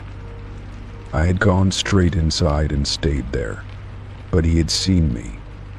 His words were clear and precise, almost as if he had been watching me for much longer than a few moments. The idea that someone had been watching me, observing me without my knowledge, unsettled me more than I cared to admit. I was used to my privacy, used to the comfort of being alone in my home without fear of intrusion. But now, there was this nagging thought that perhaps I wasn't as alone as I thought I was. I tried to rationalize it, but the feeling of being watched refused to leave me. I thought back to the times when I would sit in my car, perhaps on a day when I felt overwhelmed, just to clear my mind for a few minutes. I had done that before, parked in my driveway, listening to music or simply thinking. But that wasn't last night. Last night I hadn't even been near my car. So why was my neighbor so certain that I had been there, sitting for hours? I decided to check my car the next morning. Maybe there was some evidence that could explain what happened. Maybe I had left something on, or maybe the lights had somehow been triggered in a way I didn't understand. I grabbed my keys and walked outside, my heart still racing with a mixture of confusion and anxiety. When I opened the car door, everything seemed normal at first glance. No strange signs of anyone being inside, no indication that anything had been disturbed. But then, I noticed something small yet strange. The driver's seat was slightly reclined, just enough to catch my attention. I never sat like that. I always kept my seat upright the way it was meant to be. The reclined seat made no sense. My mind raced again. Could someone have been in my car after all? Someone else, someone who had watched me. My neighbor's words echoed in my mind once more. I spent the rest of the day feeling uneasy, constantly checking my surroundings, glancing out my windows, making sure everything was as it should be. I couldn't shake the thought that something was off. It wasn't just my neighbor's comment. It was the strange feeling that something, or someone, was lurking just beyond my perception. I started to doubt my own memory. What if I had forgotten something? Something important, something I hadn't noticed. The following evening, I stayed home, determined to keep an eye on things. I had a feeling that something would happen again, though I couldn't say why. I sat by my window, watching the world outside as the darkness settled in. I felt almost like I was waiting for something to happen. It wasn't just curiosity anymore, it was a need to understand what was happening to me, a need to figure out why I felt so unsettled, so out of control. As the hours passed, I watched the clock, my gaze drifting from the window to the time, to the door. I couldn't shake the feeling that something was watching me. I felt it in the pit of my stomach, that same heavy, sinking feeling that had settled there the day before when my neighbor had mentioned the car. At around 10 p.m. I saw something outside. A figure standing just outside the streetlight's glow, close to my car. I couldn't make out any details, but the figure was unmistakably there. I froze, unsure of what to do. My first instinct was to call someone to get help, but I hesitated. What if it was just someone walking by? What if I was just being paranoid? But then, the figure moved. It didn't walk away. It lingered, almost as if it were waiting for something. I watched, heart pounding in my chest. My phone felt heavy in my hand, but I couldn't bring myself to dial. I was frozen, my eyes fixed on the figure, waiting to see what would happen next. The figure shifted, moving slightly out of view of the light, but still close enough for me to see the outline. My mind raced, trying to make sense of what was happening. Who was it? Why were they standing there, so close to my car, so close to my home? The feeling of being watched returned, stronger than before. I could feel the presence of someone just beyond the window, their gaze fixed on me. But when I looked away, when I turned to grab my phone to call for help, the figure was gone. The next morning, I woke up with a sense of dread that I couldn't shake. I had to get to the bottom of this. I couldn't just sit by and ignore it any longer. The strange feeling of being watched had become too real to deny. I decided to talk to my neighbor again. This time I would ask more direct questions. I approached his house, my thoughts swirling in my mind. When he opened the door, I asked, "Have you seen anyone hanging around outside my house lately?" He looked at me curiously before shrugging. "No, not really. Why?" I hesitated, unsure of how to explain the strange events that had been happening. I don't know. I've been feeling like someone's watching me. Last night I thought I saw someone near my car. His eyes narrowed slightly. I haven't seen anything like that. But if you feel uncomfortable, you should be careful. Maybe you should think about installing a security camera or something. It was the first time he had suggested something concrete, something real.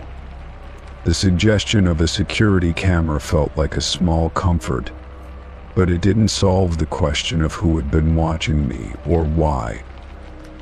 That night, I took his advice and ordered a camera system for my front porch. Maybe I wouldn't feel so uneasy if I knew I was keeping watch too. But as I lay in bed that night, the feeling of being watched didn't fade. It lingered, heavy and persistent, as though someone, somewhere, was still waiting. Story 24. At first I thought it was a coincidence. The algorithm on my TikTok was always a bit strange, but this felt different. I was scrolling through my feed one evening, half watching a dance video when I noticed something odd. A live stream popped up on my screen with the title "Live from Your Hallway." I hesitated, thinking maybe it was just another quirky video someone had made, but curiosity got the better of me. I clicked on it, expecting to see some kind of weird viral prank, but what I saw made my heart race. The hallway was empty, but it looked exactly like mine. The lighting, The colors, the worn-out carpet, everything was identical to the one outside my apartment door. I rubbed my eyes, unsure if it was just my mind playing tricks on me. It couldn't be possible. I closed the stream and tried to shake off the odd feeling creeping up my spine. After all, the internet was full of people who recreated strange things for attention, right? But when I checked my feed again, there it was. Another live stream of that same hallway, the same unsettling emptiness staring back at me.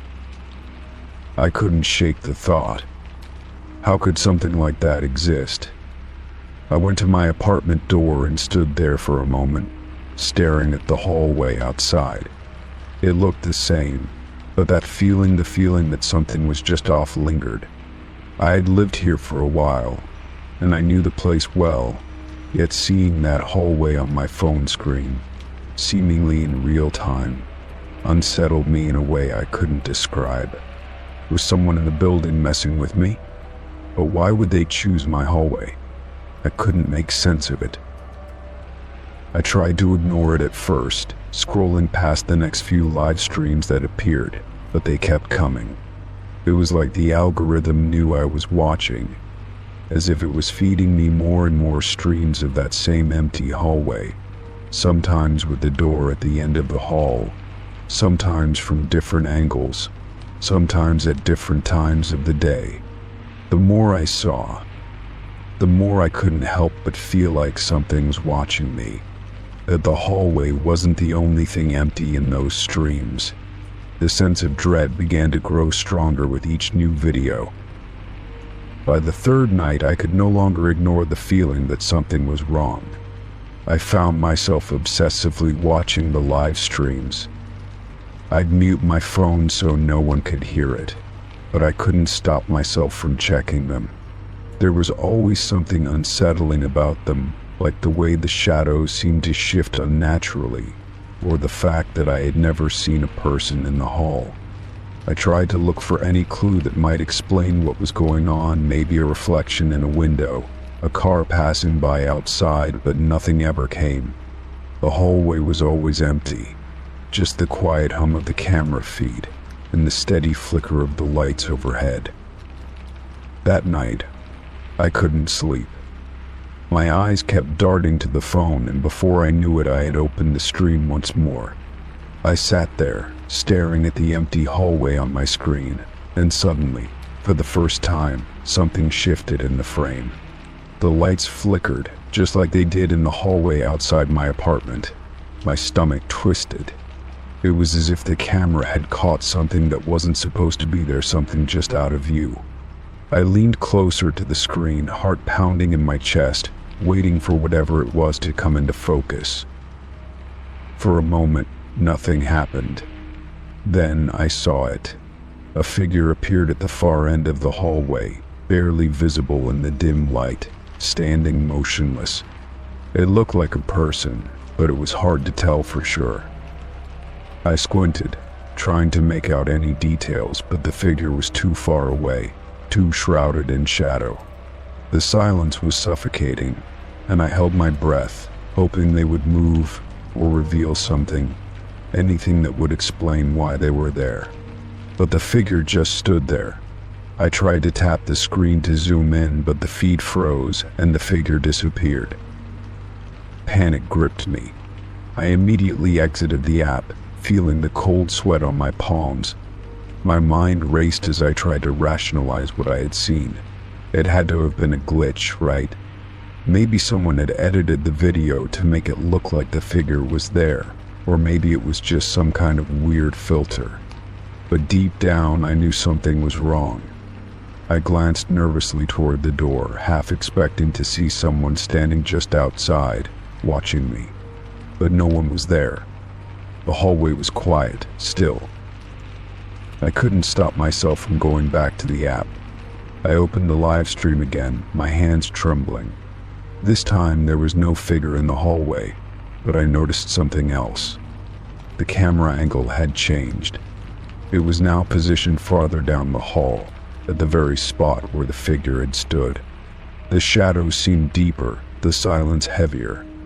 I had never seen the stream change angles like that before, How was this happening? Who was controlling it? I couldn't take it anymore. I knew I had to do something. I grabbed my coat and rushed out of my apartment, heart hammering in my chest. I had to check the hallway myself. I couldn't stand being in the dark about what was going on. Maybe there was an explanation, a logical reason for why my TikTok feed kept showing me that same hallway. Maybe someone had been messing with me. Maybe it was a prank. But something told me that the answers weren't going to come from sitting in my apartment. I walked slowly down the hall, my footsteps echoing off the walls. The lights above flickered as I passed under them, just like the streams had shown. I stopped at the end of the hall, near the door that had been visible in the videos. My breath caught in my throat as I realized just how eerily quiet it was. The building was usually quiet, but this felt different too still. I stood there for a long moment, listening for any sound, any hint that something was out of place. Nothing. It was just silence. I turned around and walked back to my apartment, but as I approached my door, I froze. The door handle was slightly ajar. I hadn't left it that way. I opened it carefully, expecting to find nothing out of the ordinary, but instead, the sight that greeted me made my heart stop. My phone was sitting on my couch, the TikTok app open. The screen was showing a live stream of my own apartment, the camera focused right on the couch where I had been sitting only moments before. It was then that I understood. Someone was watching me, controlling the streams, and they were closer than I thought. My fingers shook as I picked up my phone and disconnected the app. I didn't know how, but I knew I wasn't safe in my own home anymore. Story 25. I had just finished a long day at work and was looking forward to the quiet of my apartment. The sun had already set, and the evening air was beginning to cool. I sat down on the couch with a sigh, ready to unwind. As I picked up my phone to check messages, I noticed I had a voicemail. It wasn't unusual for me to receive voicemails, but something about the notification felt different this time. I opened the voicemail and pressed play, expecting it to be a routine message from a friend, or maybe an automated reminder about an appointment. At first, all I could hear was static and overwhelming hum of noise, like a broken connection. I thought for a moment that there might be a technical issue with the voicemail system, but the static seemed oddly rhythmic, almost deliberate. It went on for what felt like minutes, without any words or clear sound breaking through. I was about to hang up, irritated by the wasted time, when something caught my attention. At the very end of the static, I heard a faint whisper, so faint, I wasn't sure at first if I had imagined it. But then, as the last of the static faded away, the whisper came again, clearer this time, and it said my name. It wasn't loud, and it wasn't threatening, but it was unmistakable. My heart skipped a beat, and for a split second, I felt the hairs on the back of my neck stand up. I stared at my phone screen, my thumb hovering over the button to end the message. The whisper had been so soft, almost like someone was standing just behind me, speaking directly into my ear. I rewound the message and played it again, trying to make sense of what had happened. The static filled the silence, and then again my name, whispered like a breath, echoing in my ears. It wasn't the voice of anyone I recognized, but it sounded familiar in some distant way. For a moment, I thought about the possibility of a prank. Maybe it was a friend messing with me, using some kind of app to create a creepy voicemail. I didn't have many close friends, but I could think of a few who might find it amusing to send something like this. Yet, as I listened to it again, I couldn't shake the feeling that there was something deeper behind it. It didn't feel like a joke. It felt like something more unsettling, like someone or something knew me in a way I didn't understand. I checked the caller ID on the voicemail but found nothing. No number, no name, just an anonymous call. My mind raced with possibilities. Could it have been a wrong number, an automated system that malfunctioned, or something else entirely? I knew it was probably nothing, just a technical glitch, but the idea of a voice, an unknown whisper, knowing my name, it stayed with me. I couldn't stop thinking about it. After a few minutes of sitting in silence, I decided to move on. I figured it was best not to dwell on it too much. After all, things like this happened all the time, right? People would get wrong numbers or have random odd occurrences, but they didn't usually mean anything. I put my phone down on the coffee table and tried to forget about it. But the whisper lingered in my thoughts, an echo that wouldn't fade away. The next morning, I found myself checking my voicemail again, almost without thinking. I wanted to hear the message one more time, to see if I could make sense of it now that I had a clearer head. But when I opened the voicemail, I found nothing. No static, no whisper. It was as if the message had never been there at all. My phone's voicemail system showed no record of the message, and I felt a strange chill creep down my spine. Had I imagined it? Was I just so tired that I had dreamt the entire thing? I couldn't shake the feeling that something wasn't right. I checked my phone's settings to see if any changes had been made, but everything appeared normal. The voicemail was gone and there were no signs of anything unusual. Still, the memory of that whisper, the way it seemed to call my name, stuck with me. I couldn't get rid of the sensation that someone had been trying to reach me, someone who knew exactly who I was. Days passed, but the strange voicemail haunted me. I went about my routine trying to put it behind me, but every time I checked my phone, I found myself hoping that the message might reappear. But it never did. It was as though the voicemail had vanished into thin air, and I started to wonder if I had just been imagining things. Maybe I was just overthinking it. Yet I couldn't dismiss the eerie feeling that something had happened, something that I couldn't explain. One evening, nearly a week after the voicemail, I came home from work to find something unusual. My apartment door was slightly ajar. I was certain I had locked it before I left. My heart started to race as I stepped inside, carefully surveying the room. Nothing appeared out of place, but there was a strange stillness in the air, an unnatural quiet that made every sound seem louder. I checked the locks and windows, but everything seemed secure. Still, I couldn't shake the feeling that someone had been there, had touched something, had left a mark. As I sat on the couch later that night, trying to shake off the tension, my phone buzzed with a new notification. I picked it up only to find another voicemail waiting for me. My fingers trembled as I tapped the screen to listen. This time, there was no static at first. The message began with a long, drawn-out silence. Then, the whisper came again. It was faint at first, just like before. But this time, it didn't stop at my name. It said something else, something I couldn't quite make out. My heart pounded in my chest as I rewound the message, trying to catch every syllable. It was muffled, distorted, but it definitely wasn't just static. I played the voicemail over and over again, trying to decipher the words, but each time it was just the same. My name followed by that garbled, incomprehensible sound. The static that surrounded it made it hard to understand, but there was something chilling about the message. It felt like a warning, something that I wasn't meant to hear but was being forced to anyway. I spent the rest of the night searching through my phone, looking for any clues as to where these messages were coming from.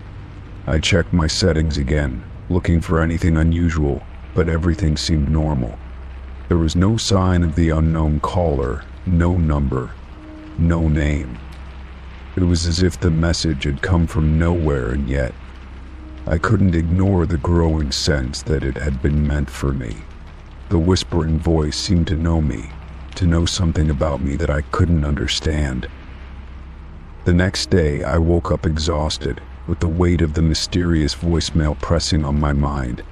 I tried to focus on work, but every time I picked up my phone, my heart skipped a beat. What if the messages were leading up to something? What if the whisper was trying to tell me something important? As much as I wanted to ignore it, I knew deep down that I couldn't. Something was happening, something I couldn't explain. It was then that I realized whatever was happening, whoever was sending these messages, wasn't just calling my name. They were trying to get my attention. And the more I thought about it, the more I began to wonder, was I just the next person in line? Or was this message meant for me all along? Story 26. I had just finished my morning routine when I heard the faint sound of my doorbell ring. It was still early, and I wasn't expecting any deliveries. I checked my phone quickly, scanning through emails and text messages, but nothing stood out. I stood up, stretching my arms, and made my way to the front door. Standing there was a small package, resting against the doormat, with no label or indication of who had sent it. I bent down and picked it up. The package was light, almost weightless, and wrapped in brown craft paper with no markings at all. It seemed unusual for a package to be delivered without any sender information, especially considering that I regularly received parcels for both work and personal use. I checked the address label, but it only contained my name and address, nothing more. I turned the package over in my hands, looking for any clue as to its origin, but there was nothing. No return address. No shipping company's logo. It was as if it had appeared out of nowhere. My curiosity was piqued, and for a brief moment, I considered calling the delivery service, but I quickly decided against it. It seemed harmless enough, but the mystery of the package gnawed at me. I brought it inside and set it on the kitchen counter, staring at it for a moment longer before deciding to open it.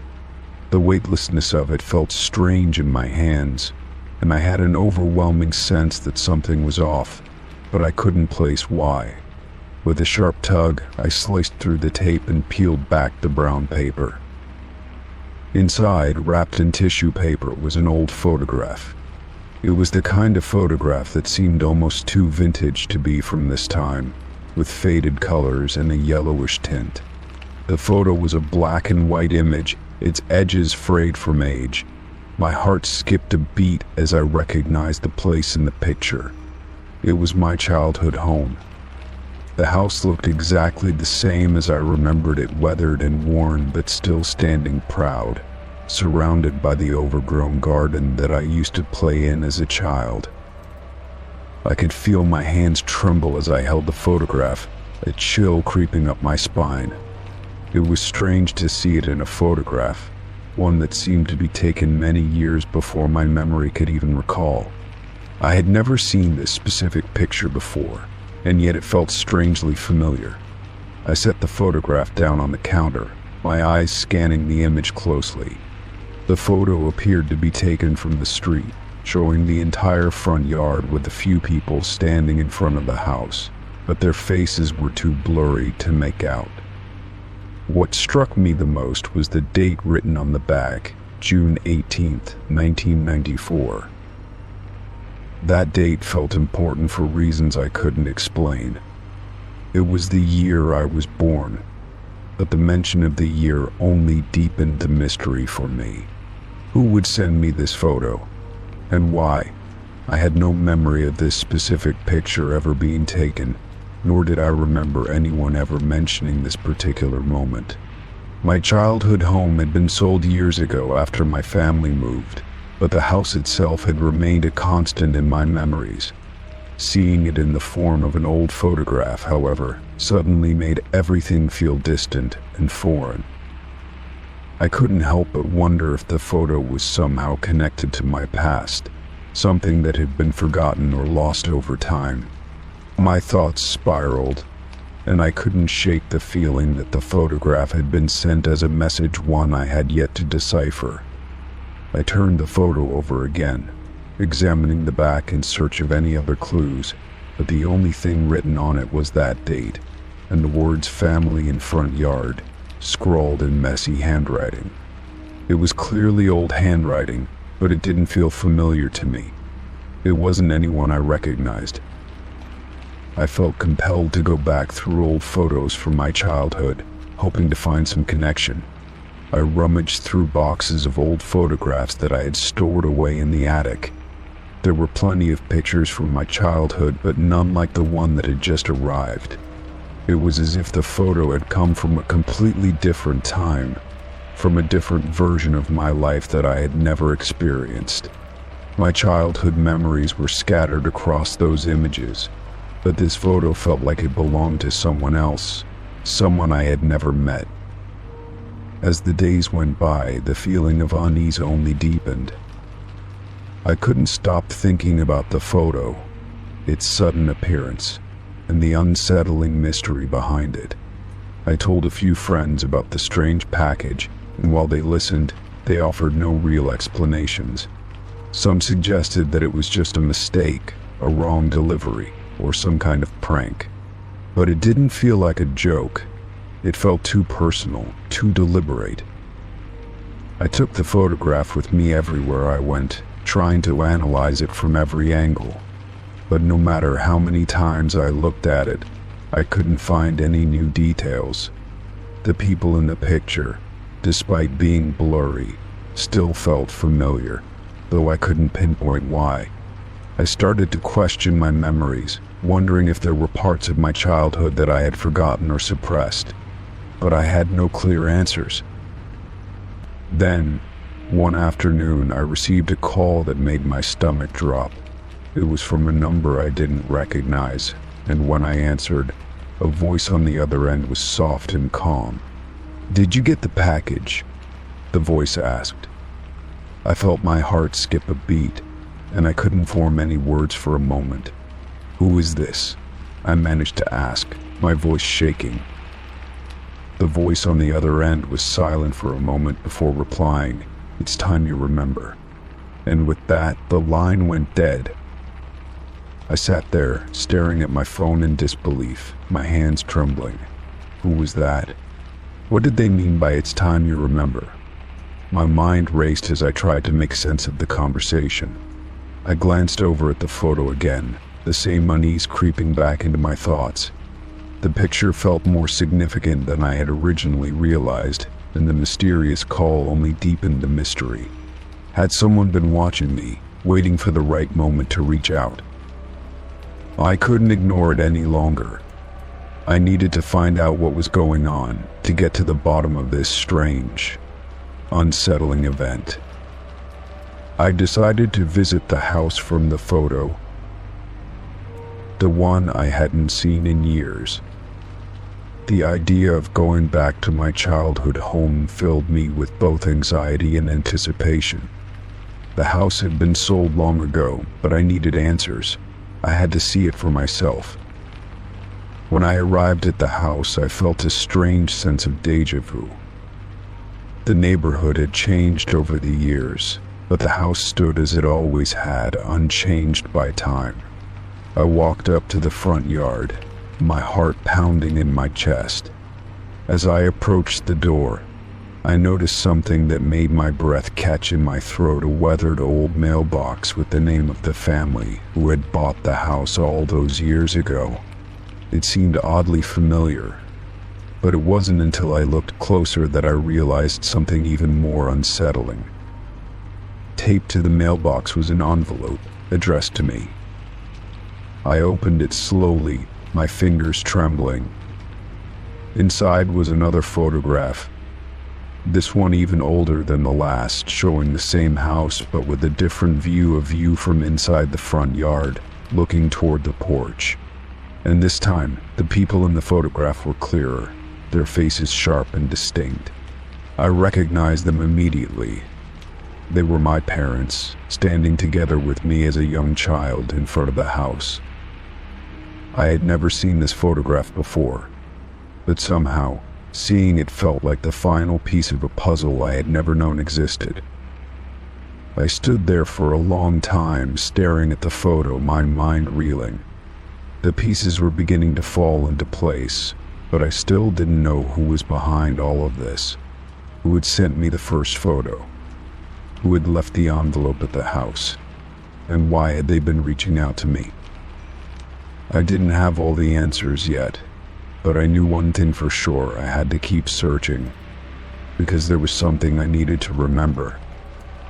Something that had been hidden from me for far too long.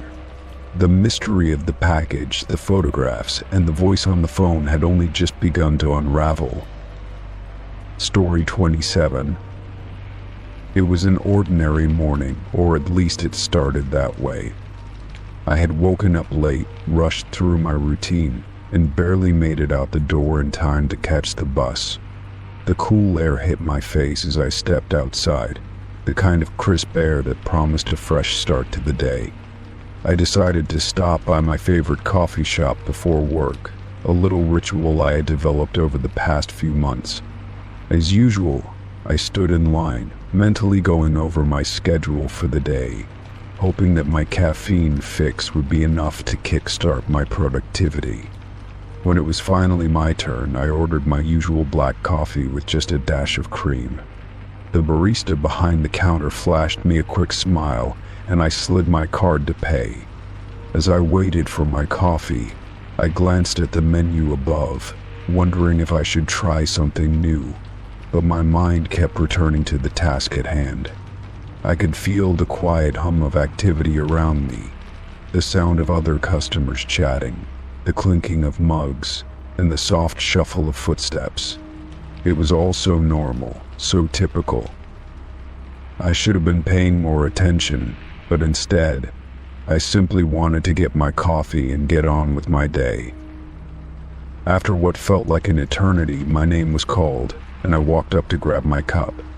As I took the receipt, I absent-mindedly tucked it into my pocket, the paper crinkling in my hand as I turned to leave. I had no reason to think anything was out of the ordinary. The coffee tasted just as good as always, and the world outside seemed unchanged. I headed to work, feeling the weight of the day's tasks already settling onto my shoulders. It wasn't until later, when I was sitting at my desk, that I remembered the receipt.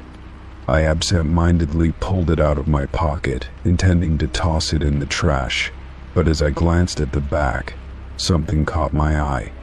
At first, I thought it was a smudge or a random scribble, but then I saw the words, "This is your last warning." I blinked, unable to comprehend what I was seeing. I turned the receipt over, thinking it was some kind of prank, but there was nothing more. Just those words, nothing else. No name, no explanation. I stared at the receipt for a long time, my heart beginning to race. I tried to tell myself it was nothing, just a joke from someone behind the counter, or a mistake, but the more I looked at it, the more unsettling it became. Who could have written this? Why would they write it on my receipt, of all things? I had been to that coffee shop countless times, but this was the first time anything like this had happened. It felt too deliberate, too pointed. My mind began to swirl with questions. I tried to shake off the discomfort. Maybe it was a misunderstanding. Maybe the barista had just been having a bad day and written something random. But deep down, I couldn't ignore the strange feeling creeping up on me. There was something about those words that unsettled me in a way I couldn't explain. It wasn't just the message itself, it was the feeling of being watched, of someone knowing something about me that I didn't understand. I glanced around my office, as if expecting to see someone observing me from the corner of the room, but there was nothing. As the day wore on, I found it difficult to focus on anything. I kept thinking about the note, replaying the moment when I first saw it. I kept wondering if I was missing something, if I had unknowingly done something to provoke it. I had no enemies, no one who would have a reason to send me a warning, or so I thought. But what did the note mean? What was the warning? I was beginning to feel paranoid, as if something was closing in on me, something I couldn't see. By the time I left the office, I was exhausted, both physically and mentally.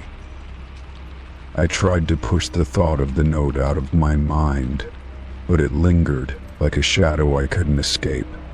I stopped at the coffee shop again the next morning, hoping that maybe it had just been a mistake. Maybe it was just a coincidence. The barista who had served me yesterday was there again, and I approached the counter with a sense of hesitation. I ordered my coffee, trying to act casual, as if nothing had happened. But as I waited, I couldn't help but feel the weight of the situation bearing down on me. When I took my coffee and the receipt, I couldn't resist looking at the back of it again. To my surprise, there was nothing written there this time. No strange note, no warning, just the usual printed text. I felt a fleeting sense of relief, but it didn't last long. The strange feeling I had been carrying with me didn't go away. If anything, it had intensified. Something was wrong, and I couldn't shake the feeling that it was somehow connected to the note. I went through my day in a daze, distracted by the thought of what had happened. It felt like I was waiting for something, as if I were anticipating the next move in some strange game. But there was no sign of anything out of the ordinary. No one seemed to be following me. No strange encounters, no more cryptic messages. I tried to tell myself that it was all in my head, that I was overreacting, but the nagging sense of unease wouldn't leave. Later that week, I received an email from an unknown address. The subject line simply read, "You should have listened." My heart skipped a beat as I opened it, my eyes scanning the text. It was brief, just a few short sentences, but they sent a chill down my spine. "We know you saw the note. You've been warned. Don't make us do this." The email didn't make any sense. I felt my hands shake as I read it over and over, trying to make sense of it, but the words were clear. I was being threatened, though by whom I couldn't tell. I immediately forwarded the email to the authorities, but they didn't seem to take it seriously. They told me it was likely a prank. The people sometimes sent strange emails to get attention, but deep down I knew this wasn't just some random joke. There was something deliberate about it, something too pointed. It felt like I was being hunted, like someone had their eyes on me, and I had no idea who or why. I continued to receive strange messages over the next few days, each one more cryptic than the last. They came through various channels, emails, phone calls, even text messages, always with vague threats and warnings. "You're running out of time. We're always watching." The words on the receipt, the email, all of it felt like pieces of a puzzle that I couldn't solve. And each day the sense of danger grew stronger. It was as if I was being cornered and I had no way out. Then, one day, I went to work and found my car door slightly ajar. My heart sank as I rushed to check the interior. Everything seemed fine, nothing appeared to be missing, but the feeling of being watched was overwhelming. I couldn't shake the idea that someone had been inside my car, maybe even just to make a point. That's when it hit me. Whoever was behind all of this wasn't interested in stealing from me. They wanted to intimidate me, to make me feel like I was in danger, like I couldn't escape. As time went on, I started to feel more isolated. I kept to myself, avoiding the places I used to go, afraid of what might happen if I didn't comply with the strange, unspoken rules. I didn't know who was behind this, but I couldn't keep pretending that everything was normal. The messages kept coming, each one more cryptic than the last, and I couldn't help but wonder when the next warning would come. But it never did. The silence grew louder, more oppressive. And in the end, I realized that the only warning I had truly received was one I couldn't ignore. I was being watched. and I was not in control of the situation. Story 28. I had been sitting in my living room, enjoying the quiet of the evening.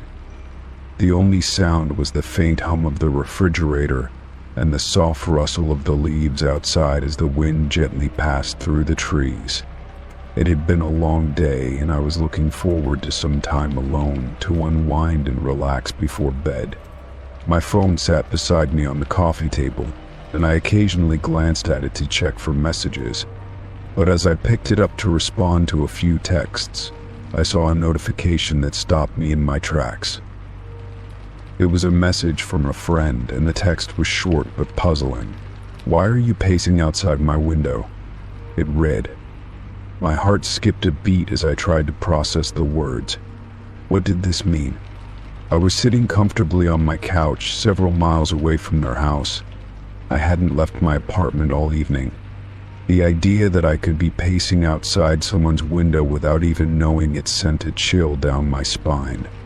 I quickly typed a response, trying to explain the situation. "I'm at home," I texted back. "What do you mean?" I waited anxiously for a reply, my mind racing. How could this be? I thought about it for a moment, trying to come up with an explanation. Maybe they were confused, maybe they were mistaking me for someone else, or perhaps it was a mistake altogether. I dismissed the idea that they could be playing a prank. That wasn't their style, and the tone of the message seemed too sincere, too confused for it to be a joke. I stared at the phone, waiting for a response, but the seconds turned into minutes, and I was left with nothing. Then, finally, my phone buzzed again. Another text from the same friend appeared on the screen. "I'm serious. I can see you through the window." My mind raced even faster this time. I didn't know what to think or how to respond. I stood up and walked toward the window, looking out into the dark street. There was nothing unusual. The only thing I could see was the quiet suburban neighborhood and the dimly lit street lamps casting long shadows. No one was walking by, and there were no figures near my building. I felt a strange sense of unease creep over me. I walked back to my phone, feeling a knot tighten in my stomach.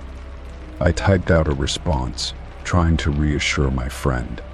"There is no one here. I am not outside." But even as I typed the words, I couldn't shake the feeling that something wasn't right.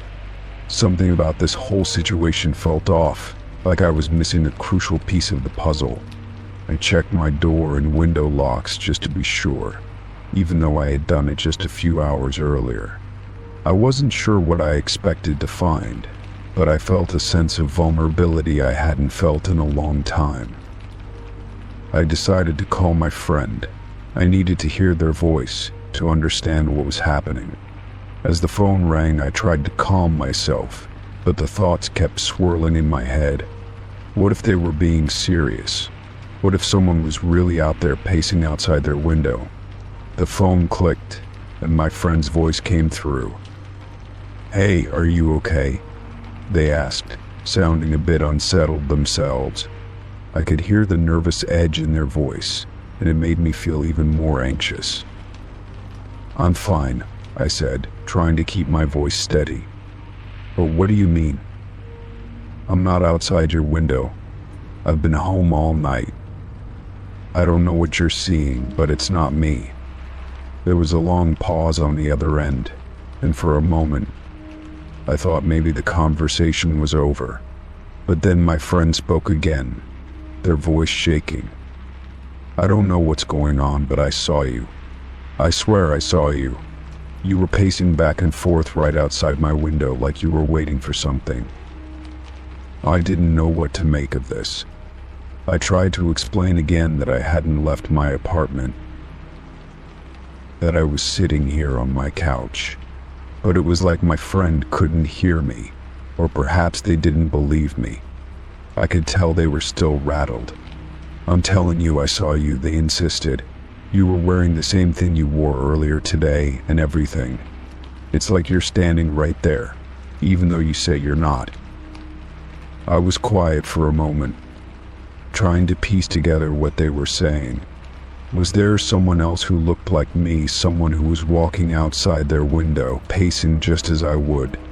The idea was chilling, but it was the only explanation I could think of. My friend and I went back and forth for a while, both of us confused and on edge. The more we talked, the more I began to wonder if there was some sort of misunderstanding, or perhaps something stranger at play. After a few more minutes, I decided I needed to get out of the apartment for a while. I needed to clear my head and get some fresh air, away from the growing sense of unease that had settled over me. I told my friend that I would call them later, but I wasn't sure if I was going to be able to relax until I understood what was going on. I grabbed my keys and my coat, trying to shake off the feeling that I was being watched. The moment I stepped outside, the air felt colder than it had just moments before. I walked down the street, my thoughts racing. I kept looking around, half expecting to see someone following me, but the street was empty. The houses were dark, the windows reflecting the streetlights in a ghostly way. I couldn't help but feel as though something was wrong, but I couldn't figure out what. Was I being paranoid? Was there really someone out there who had been outside my friend's window pretending to be me? The idea seemed far-fetched, but the more I thought about it, the more it seemed to fit. I spent the next few hours wandering the neighborhood, trying to make sense of everything. I couldn't shake the thought that maybe I was losing touch with reality. The more I thought about the incident, the more unsettling it became. Was I somehow sleepwalking? Had my mind created an illusion, one that was convincing enough to make my friend think they saw me? It didn't seem possible. I had been awake the whole time. Eventually, I made my way back home, still no closer to understanding what had happened. When I arrived, I sat back down on my couch, exhausted both mentally and physically. I stared at my phone, unsure of whether I should call my friend again or just try to forget about the whole thing. Before I could decide, my phone buzzed. It was a message from them again. This time it was simple. I'm sorry. I don't know what happened. I was just freaked out. I think it was just my mind playing tricks on me. But just in case, check your locks. I'll talk to you later. I read the message and sighed with relief, but something still lingered in my chest, a small seed of doubt that refused to go away. Maybe it was just a misunderstanding, or maybe my friend had been more shaken up by the situation than they let on. But I couldn't ignore the feeling that something wasn't quite right. As I sat in the quiet of my apartment, I wondered if I would ever truly understand what had happened that night. And more importantly, I wondered if I would ever feel completely safe again. Story 29. It was an ordinary evening when I decided to take a drive. The sun was setting, casting a golden glow over the horizon. The air felt crisp, and there was a slight chill that made the ride comfortable, even with the windows rolled down. I had no particular destination in mind. Sometimes I just enjoyed driving with no real purpose, letting the road guide me. As I drove through the familiar streets, the radio, as it always did, hummed quietly in the background, playing a variety of songs I had heard 100 times before. I was halfway down a road I'd taken countless times when something strange happened. The radio, which had been playing a soft melody, suddenly started to distort. At first it was subtle, just a brief flicker in the sound, a tiny glitch. I adjusted the knob, thinking it might be a poor connection or static from a signal. But then it happened again. The distortion grew more pronounced, the static worsening until the sound became almost unbearable. That's when I first heard it, a voice, garbled and distorted, repeating something over and over. Turn back. Back. The voice sounded urgent, desperate even. but its tone was so warped that I couldn't quite understand if it was pleading or commanding. I glanced at the radio, confused and a little unnerved. The song that had been playing just moments before was now completely gone, replaced by this strange, repeating message. My first instinct was to turn the dial, to see if I could find something else, but no matter how much I twisted the knob, the voice continued to echo in the car. Turn back. I paused, my hands frozen on the wheel. There was something chilling about the repetition, something about the urgency in the voice that made my skin crawl. Was it a prank? A radio station playing some kind of joke? But it didn't sound like any normal broadcast. The words were too distorted, the sound too unnatural. It felt like something or someone was trying to tell me something. But what? My heart began to race, a sense of unease creeping over me. I looked around, half expecting to see something or someone out of place, but the road was empty. I was driving through a quiet suburban area, far away from any real traffic. It was just me and the hum of my car's engine, yet the voice on the radio was growing louder, more insistent. Turn back. It was as though the words were coming from the very air around me. I felt my pulse quicken, a growing knot of anxiety tightening in my chest. Something about the voice felt wrong, like it was somehow pulling me into something I wasn't meant to be a part of. My instincts screamed at me to turn the car around, to get out of there, but I didn't. Instead, I kept driving, as if the voice had some kind of strange control over my body. I couldn't explain why I didn't just turn off the radio, but I was frozen in place, unable to move. I glanced at the dashboard, hoping that something on it would reassure me, that the warning lights would flicker on and break the tension, but nothing was out of place. The radio continued its distorted message, and my eyes flicked nervously from the road to the speakers. I thought about pulling over, turning off the engine, and stepping outside to clear my head, but something held me in the car, a strange sense of fear mingled with curiosity. I knew I should stop, but a part of me couldn't resist hearing more. Then, as though the universe was playing a cruel trick on me, the voice on the radio changed. It became clearer, more distinct, but still, the words didn't make sense. Turn back now.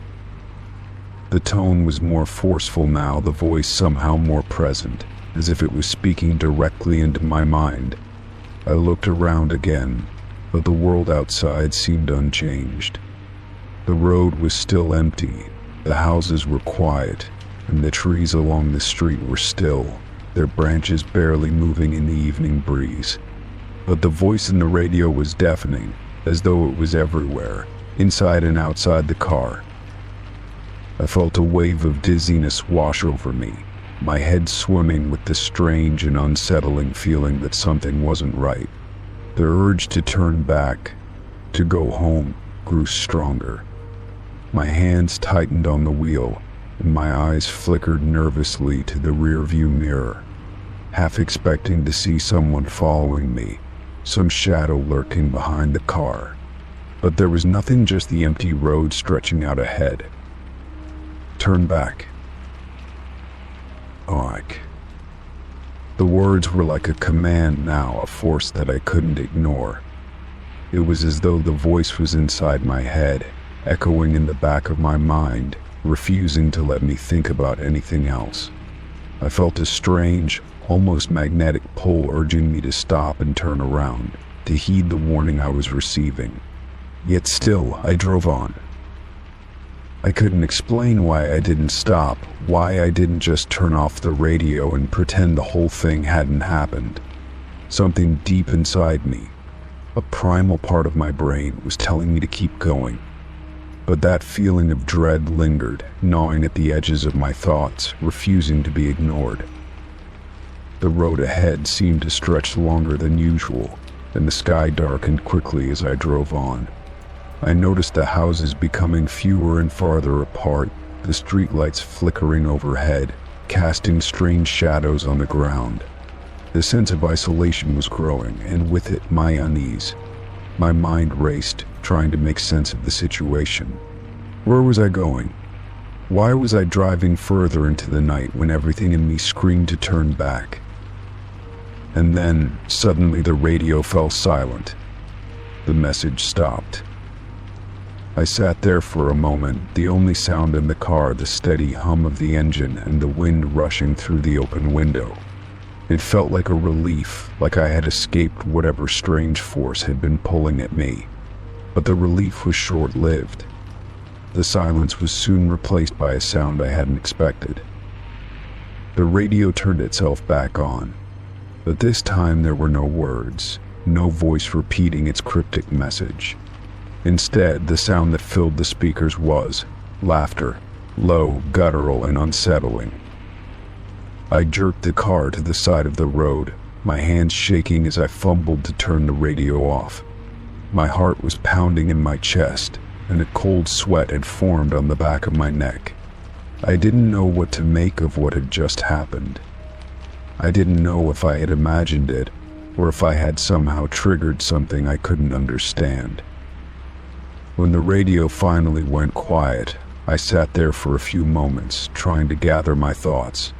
I was far from home, deeper into unfamiliar territory than I had ever intended to go. The road ahead was dark and desolate, and I didn't know what would happen if I continued.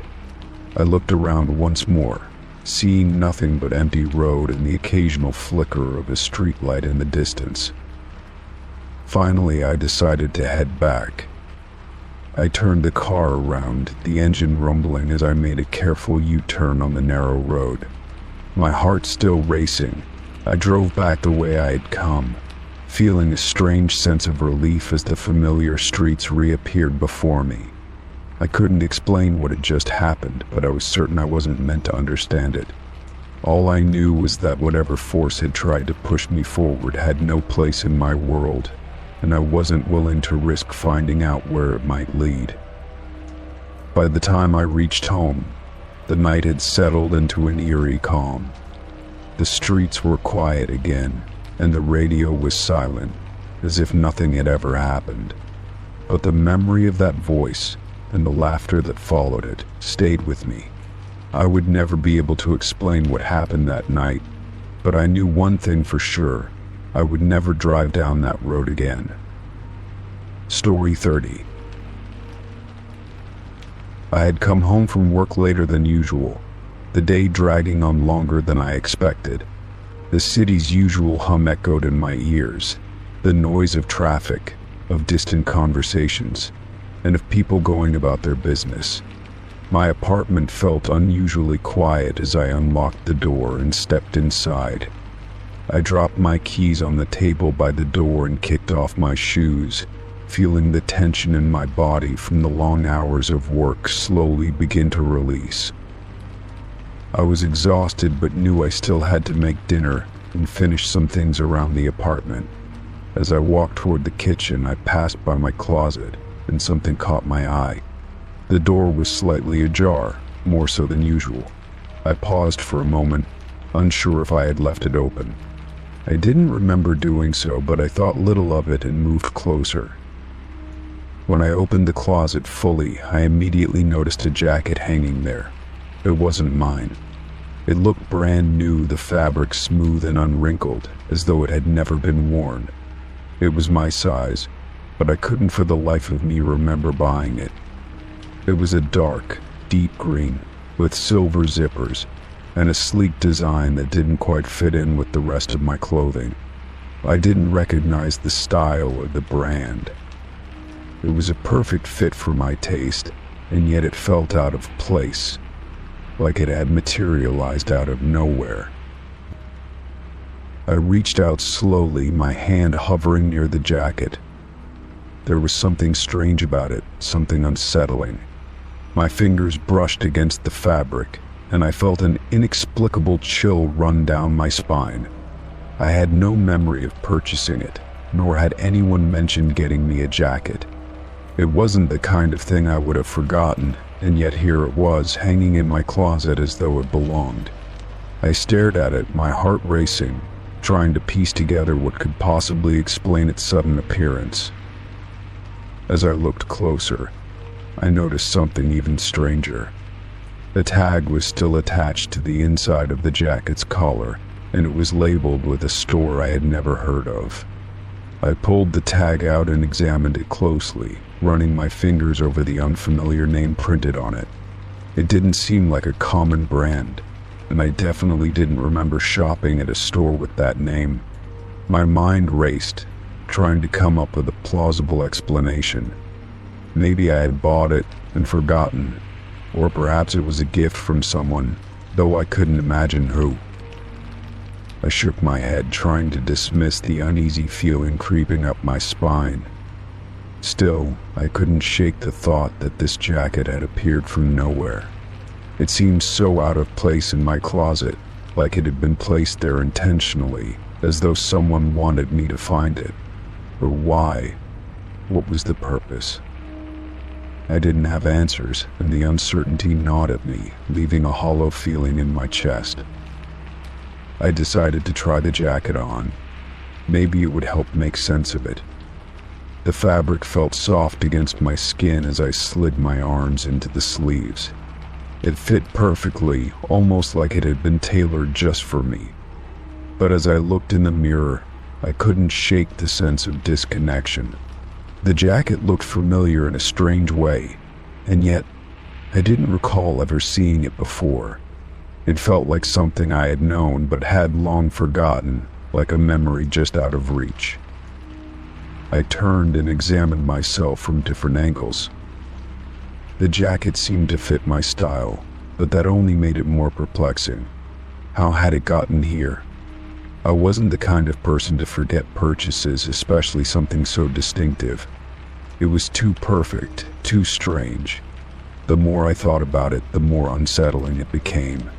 I had no answers, only questions that lingered like shadows in the corners of my mind. I decided to take a closer look at my closet to see if I could find any clue as to where the jacket had come from. As I moved the other clothes aside, I noticed something odd. There were no new items in the closet except for the jacket. Everything else looked the same as I remembered, and yet the jacket stood out like a foreign object in a familiar place. I pulled everything out of the closet and inspected it thoroughly, but I didn't find anything unusual. The jacket was the only anomaly. My thoughts began to spiral. Was I losing my mind? Had I simply forgotten something? It didn't seem likely, but the alternative felt worse. I had no one to ask about the jacket, and no one to explain it. The silence of the apartment seemed to grow louder with each passing minute, pressing in on me, making it hard to breathe. I set the jacket back on the hanger, unsure of what to do next. I decided to go to bed and deal with it in the morning, but sleep didn't come easily. The jacket lingered in my mind, and every creak of the apartment seemed to echo louder than usual. I pulled the blanket up to my chin and tried to convince myself that it was nothing, that there was a logical explanation somewhere in the back of my mind. But the thought of the jacket in my closet, of its unfamiliarity, kept me awake, tossing and turning in bed. The next day, I decided to go out and clear my head. I needed some air, a break from the suffocating thoughts that kept swirling in my mind. As I walked through the city, I couldn't help but feel like something was watching me. Every turn I made, every face I passed, seemed to be unfamiliar, like I had stepped into a world that didn't belong to me. I stopped at a cafe to grab a coffee, hoping it would help settle my nerves. But as I sipped my drink, I couldn't shake the feeling that something was wrong, that something had changed in the world around me. Later that afternoon, I returned home, hoping that the fresh air would help clear my thoughts. But as soon as I stepped inside, I knew something was different. The jacket was gone. I rushed to the closet, frantically searching for it, but it wasn't there. My heart skipped a beat as I scanned the shelves, the hangers, and the corners of the closet. It was as if the jacket had never been there at all. I checked every room in the apartment, my mind racing. Where could it have gone? I hadn't taken it off since the night before, and I hadn't worn it anywhere. How could it just disappear? I stood there, frozen, staring at the empty space in my closet where the jacket had been hanging just hours ago. My mind raced, trying to comprehend what had happened, but there was no explanation. The jacket was gone, and with it, the last shred of logic I had left. It was then that I realized the truth. I hadn't been imagining things. The jacket hadn't just appeared out of nowhere. Someone had placed it there, and now it was gone. I didn't know who or why, but I knew I had to find out. The jacket was a clue, a message, something I couldn't ignore. And as I stood there, staring at the empty closet, I understood that the search for answers had only just begun. Story 31. It had been a long day of travel, and all I wanted was to get to my room, put my things down, and finally relax. I had just arrived at the hotel after hours of delays and missed connections, my mind spinning with thoughts of work, family, and the stress that had built up over the past few weeks. The lobby was quiet, with soft lighting and a calm ambience that should have been soothing, but I couldn't shake the exhaustion in my bones. I approached the check-in counter, and the receptionist greeted me with a warm smile, almost too friendly, as if we had known each other for years. She didn't even ask for my identification or confirmation of my reservation, which struck me as odd. Instead, she simply reached under the counter and pulled out a small key card, handing it to me with a smile that seemed almost rehearsed. "Your usual room is ready," she said, her voice calm and assured. I froze for a moment, a chill running down my spine. My usual room. I had never stayed at this hotel before, at least not that I could remember. My mind raced, trying to place where I might have stayed here in the past, but nothing came to mind. I must have looked confused because the receptionist's smile faded slightly, but she didn't seem to be bothered by my hesitation. "Room 314, she added, as if that was all the explanation I needed. I glanced down at the key card in my hand, the number 314 printed in bold black letters. My heart raced as I felt the weight of the situation settle in. Something wasn't right. I had never been here before. The thought lingered in my mind, but I forced myself to push it aside. It was probably just some mix-up, I told myself. But why had she called it my usual room? I thanked her and turned to head toward the elevator, trying to ignore the nagging feeling in my chest. As I stepped into the elevator, I pressed the button for the 3rd floor, still gripping the key card tightly in my hand. The doors closed, and I was left alone with my thoughts. I couldn't remember staying at this hotel, or even booking a room here. My mind was still too foggy from the travel, and I pushed the discomfort aside. It was probably just a mistake, nothing to worry about. The elevator doors opened to the 3rd floor, and I made my way down the corridor. It was eerily quiet, the only sound being the soft click of my footsteps against the polished floor. The hallway was dimly lit, with only a few small sconces providing light. I glanced at the room numbers on the doors as I walked past, each one seeming to get further and further away from the one I had in mind. When I reached room 314, I stopped, staring at the door for a long moment. It looked just like any other hotel room door, but I couldn't shake the feeling that something was off. I slid the key card into the lock and pushed the door open. The room was exactly what I expected, nothing extraordinary, but clean and comfortable. A bed, a desk, a chair, and a small bathroom. It was simple, but it would serve its purpose for the night. But as I stepped into the room, the unease I had been carrying with me intensified. I couldn't explain it. There was nothing wrong with the room itself. Everything seemed perfectly normal.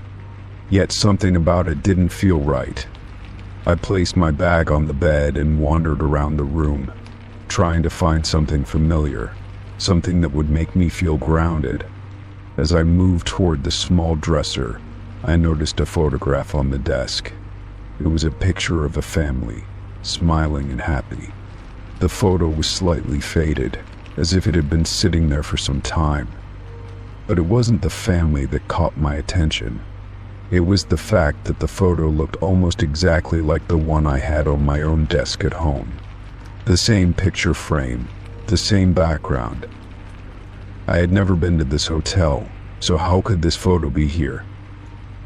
My mind was racing now. I had to be imagining things. Maybe the photo was just a coincidence. But as I glanced around the room, I noticed something else. The toiletries in the bathroom were the same brand I used at home. The small bottle of shampoo, the soap, even the lotion, everything was the same. It didn't make any sense. How could everything be so familiar? I had never stayed here before, at least not that I could remember. I grabbed my phone from my bag, hoping to call someone and distract myself from the growing sense of unease. I dialed a friend's number, but as the phone rang, I realized I had no idea what I was going to say. Who would believe me?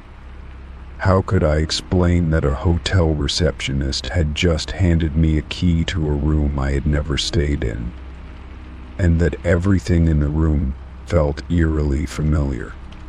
When the voicemail kicked in, I hung up without leaving a message, feeling even more isolated than before. I sat down on the edge of the bed, my mind a whirlwind of questions. How was it possible that this room, this hotel, felt so familiar? I couldn't explain it. Maybe I had been here before, in another life, or in a dream. Maybe it was all a coincidence. But as I looked at the photograph again, my mind wandered to another thought. Could someone else have stayed here? Someone who looked like me. Someone who had been in this very room. The thought made my skin crawl. The night dragged on and sleep was elusive. I kept tossing and turning, unable to shake the feeling that I was being watched, that there was something I was missing. The room was silent, save for the faint hum of the air conditioning, but I felt as if I was not alone. I kept hearing strange noises, small things that didn't seem right. The creak of the floorboards, the sound of something moving in the corner of the room. Every time I closed my eyes, I saw the image of the photo on the desk, the family smiling back at me, and I couldn't help but feel like I was being drawn into their world, as if I had somehow slipped into a version of reality that wasn't mine. Eventually, exhaustion took over, and I fell into a restless sleep. The dreams were fragmented and confusing. I was walking through the hotel again, but it was different, darker, with shadowy figures moving just out of my line of sight. I could hear voices, whispers that seemed to come from nowhere, but when I turned around, no one was there. It felt like I was being pulled deeper into something I didn't understand. And then, just as quickly as it had begun, the dream shifted, and I was back in the room, staring at the photograph, feeling trapped. When I woke up, it was already morning. The sunlight filtered through the curtains, and the room looked completely normal, as if nothing unusual had happened. I quickly packed my things, eager to leave, but the strange sense of familiarity lingered. I glanced at the desk once more, and the photograph was gone. My stomach dropped. It had been there last night. I was sure of it. But now there was nothing. Just an empty desk, the same as every other hotel room. I left the room and checked out of the hotel, still feeling a sense of disconnection. I spoke briefly with the receptionist again, who greeted me with a smile and wished me well. But there was no mention of the room, no acknowledgement of the odd exchange we had the night before. As I walked out of the hotel and into the bustling city, I couldn't shake the feeling that I had just experienced something I couldn't explain, something that wasn't supposed to happen. My mind kept replaying the words the receptionist had said, "Your usual room is ready." But I had never stayed there. Not in this life, anyway. Story 32. I had been walking through the aisles of the grocery store, picking up items I needed for the week. It was a typical Thursday afternoon, with a slightly overcast sky that made the fluorescent lights inside the store even harsher than usual. The hum of the refrigerators, the clink of shopping carts, and the rustling of paper bags filled the air. I was distracted, lost in my thoughts as I ran through the list of things I still needed to buy, hoping to finish my shopping quickly so I could go home and unwind. As I reached for a jar of pasta sauce, I heard a voice behind me. "We've met before, but you don't remember." The words were simple enough, but they caught me off guard. I turned around, searching for the person who had spoken. A man stood there, a bit older than me, with dark hair that was starting to gray at the temples. His eyes were a deep brown, and there was something oddly familiar about the way he looked at me. My heart skipped a beat. I couldn't place him at all. The grocery store was always busy, and I had crossed paths with hundreds of people, but this man was different somehow. His presence seemed to stir something in me, something just out of reach.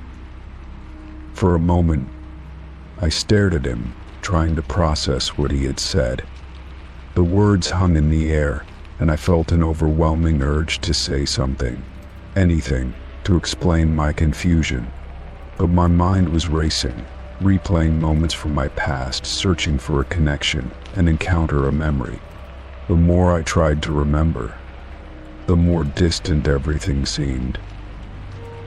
I had no recollection of this man or any time we might have met before. The grocery store was a place I frequented, but nothing about this felt familiar. His eyes never left mine, waiting for a response, as if he expected me to recall something. "I'm sorry," I said, trying to mask the confusion in my voice. "I don't remember." He nodded slowly, his expression unreadable, but there was no sign of disappointment or frustration. Instead, there was a strange calmness in the way he stood, as if he had expected this reaction. He shifted his weight slightly, his gaze softening, and then he spoke again. "That's okay," he said. "I figured you wouldn't. It was a long time ago." His words were cryptic, and they only added to my confusion. What did he mean by that? A long time ago? Had we met in a different context, or was there something else going on here? The store around us seemed to grow quieter, as though the sound of the bustling aisles had faded into the background. It was as if the world had paused, and all I could focus on was this man and the strange feeling that had settled in my chest. "I'm sorry," I repeated, unsure of what else to say. "I really don't remember." He gave me a small smile, one that seemed both kind and knowing. There was something unsettling about it, as if he knew more about me than I did. I wanted to ask him more, to press for details, but something held me back. The atmosphere had shifted, and I couldn't shake the feeling that I had stepped into some kind of moment that wasn't meant for me. The man tilted his head slightly, as if considering something. "You'll remember eventually," he said, his voice almost too soft to hear. Before I could respond, he turned away, blending into the crowd of shoppers, and just like that, he was gone. The encounter had been brief, but it left a mark on me. I stood frozen in the aisle for several moments, staring at the spot where he had stood, still holding the jar of pasta sauce. My heart was pounding now, and my mind raced with questions. Who was he? Why had he said that? What did he mean by "you'll remember eventually"? It was as if he had been a ghost, here one moment and gone the next, leaving behind only the faintest traces of himself. I finished my shopping in a daze, barely aware of the items I was placing in my cart. My mind kept returning to the man's words, replaying the conversation over and over. I couldn't shake the feeling that there was something significant about our encounter, something I was missing. The familiarity of his face, the way he spoke to me, the way he seemed to know me, it all felt like a puzzle I couldn't solve. But the more I tried to piece it together, the further it slipped away.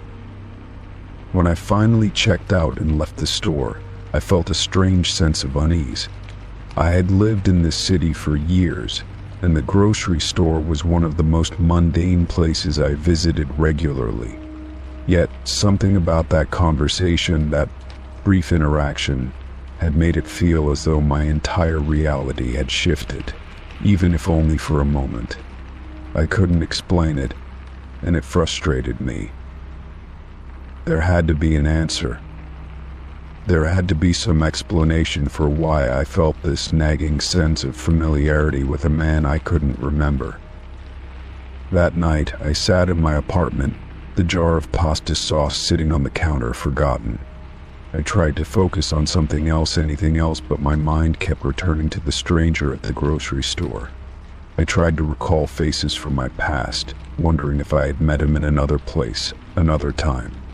I even considered the possibility that he was someone I had known in a different life.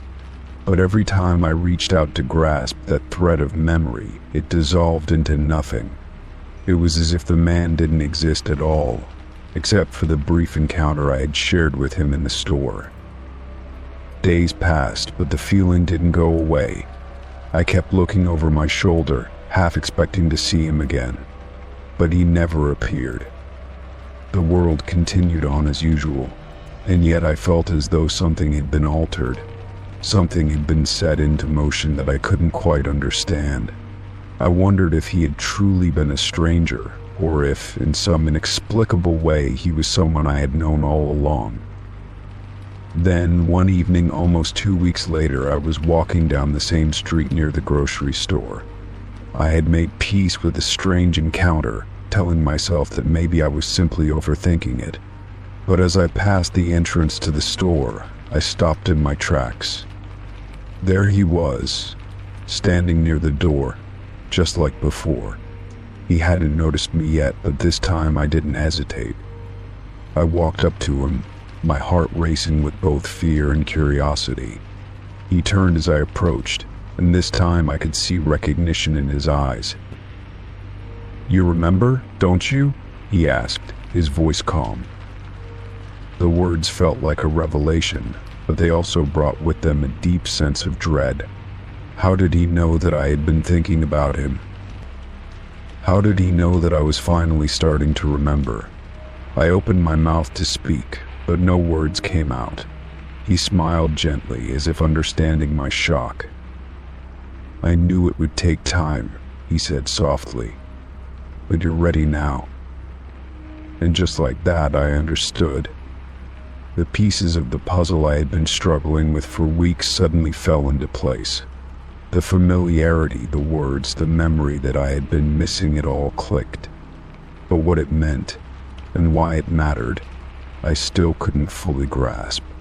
I had finally remembered, but in doing so I had also opened the door to a truth I was not prepared to face.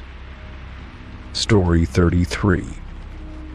I woke up early, as I always do, stretching as sunlight filtered in through the curtains. The familiar warmth of the morning sun made me feel calm, as though the day held the promise of peace and routine. Reaching for my phone on the nightstand, I expected a smooth start, as it had been a typical morning so far. I pressed my finger against the fingerprint scanner, a simple action that I had done countless times before, but this time something strange happened. The phone didn't unlock. I tried again, frowning as I saw the screen flash an error message, fingerprint not recognized. It wasn't unusual for the scanner to occasionally miss my print, especially if I had sweaty or wet fingers. But this felt different. My heart skipped a beat. My phone had never failed to recognize my fingerprint before, not like this. I looked at my hand, wondering if something was off with the way I had placed my finger on the sensor. I took a deep breath, trying to shake off the unease that began to creep in. The morning had barely begun, and there was no reason for me to feel unsettled. I tried again, pressing my thumb against the scanner with more precision, willing it to work. This time the phone unlocked with ease, the familiar screen lighting up in front of me. I let out a sigh of relief, brushing off the earlier incident as a minor glitch, a hiccup in the smooth start of my day. But the strange feeling lingered. Throughout the rest of the morning, I couldn't stop thinking about it. Why hadn't my fingerprint worked the first time? It wasn't a huge issue, I told myself. Technology can be finicky, and it probably had something to do with how I placed my finger. Yet there was a nagging thought in the back of my mind that I couldn't ignore. What if it wasn't just a glitch? What if something else was going on? I tried to push the thought aside, focusing on the routine tasks that awaited me. I made my coffee, checked my emails, and got dressed for the day. But the strange occurrence with my phone stayed with me, lingering like a shadow. My phone was my connection to the world, my work, my social life. It was the device I relied on for so much. The idea that it might not be functioning as it should made me uneasy, as if something was out of place. By the time I left for work, the thought of the fingerprint scanner had almost faded from my mind. The day seemed to move as usual, with nothing out of the ordinary happening. However, as I walked into the office, something caught my eye. I passed by a coworker who was on the phone, but when I glanced over, I could have sworn that he had been looking at me in an unusual way. I quickly looked away, brushing it off as nothing, but the sensation that something was amiss came rushing back. It wasn't just my phone anymore, it was everything. Later that afternoon, I took a quick break to grab a coffee. I pulled my phone from my bag to check a few messages. As I held it in my hand, my thoughts returned to the earlier moment when the fingerprint scanner hadn't worked. I tried it again, half expecting it to work fine this time, but as I pressed my finger to the sensor, the screen flashed the same message: fingerprint not recognized. I froze, my breath catching in my chest. My mind raced. This couldn't be happening again. I quickly unlocked my phone using the backup passcode, which I had set up long ago in case something like this happened. But now I was more than a little worried. Why was this happening? I was certain there was no problem with the scanner, so why was it rejecting my fingerprint? I glanced around the coffee shop, feeling as though the walls were closing in around me. It was a normal day, but I couldn't shake the feeling that something was wrong. It wasn't just my phone anymore. It was everything. The unease that had been lingering in the back of my mind since that morning now gripped me tightly. I could feel it in my chest, that uncomfortable tightening that signaled something was off. I took another deep breath, forcing myself to focus. I decided to try something different. Maybe it was just a matter of setting my finger on the sensor differently, so I attempted to adjust my grip, ensuring I was pressing more firmly. This time my phone unlocked as it should, but the relief was short-lived. As I made my way home that evening, I couldn't shake the sensation that someone or something was out of place. The feeling followed me through the door of my house, as if it had seeped in with me. I put my bag down, walked into the kitchen, and immediately checked my phone again. I don't know why I was compelled to do it, but I pressed my finger against the scanner once more, expecting a smooth, normal result. The phone did not unlock. This time I didn't try again.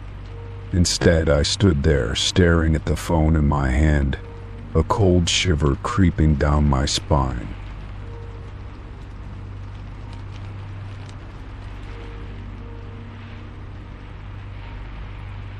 I walked over to the table, placing my phone down on it, and ran my fingers through my hair.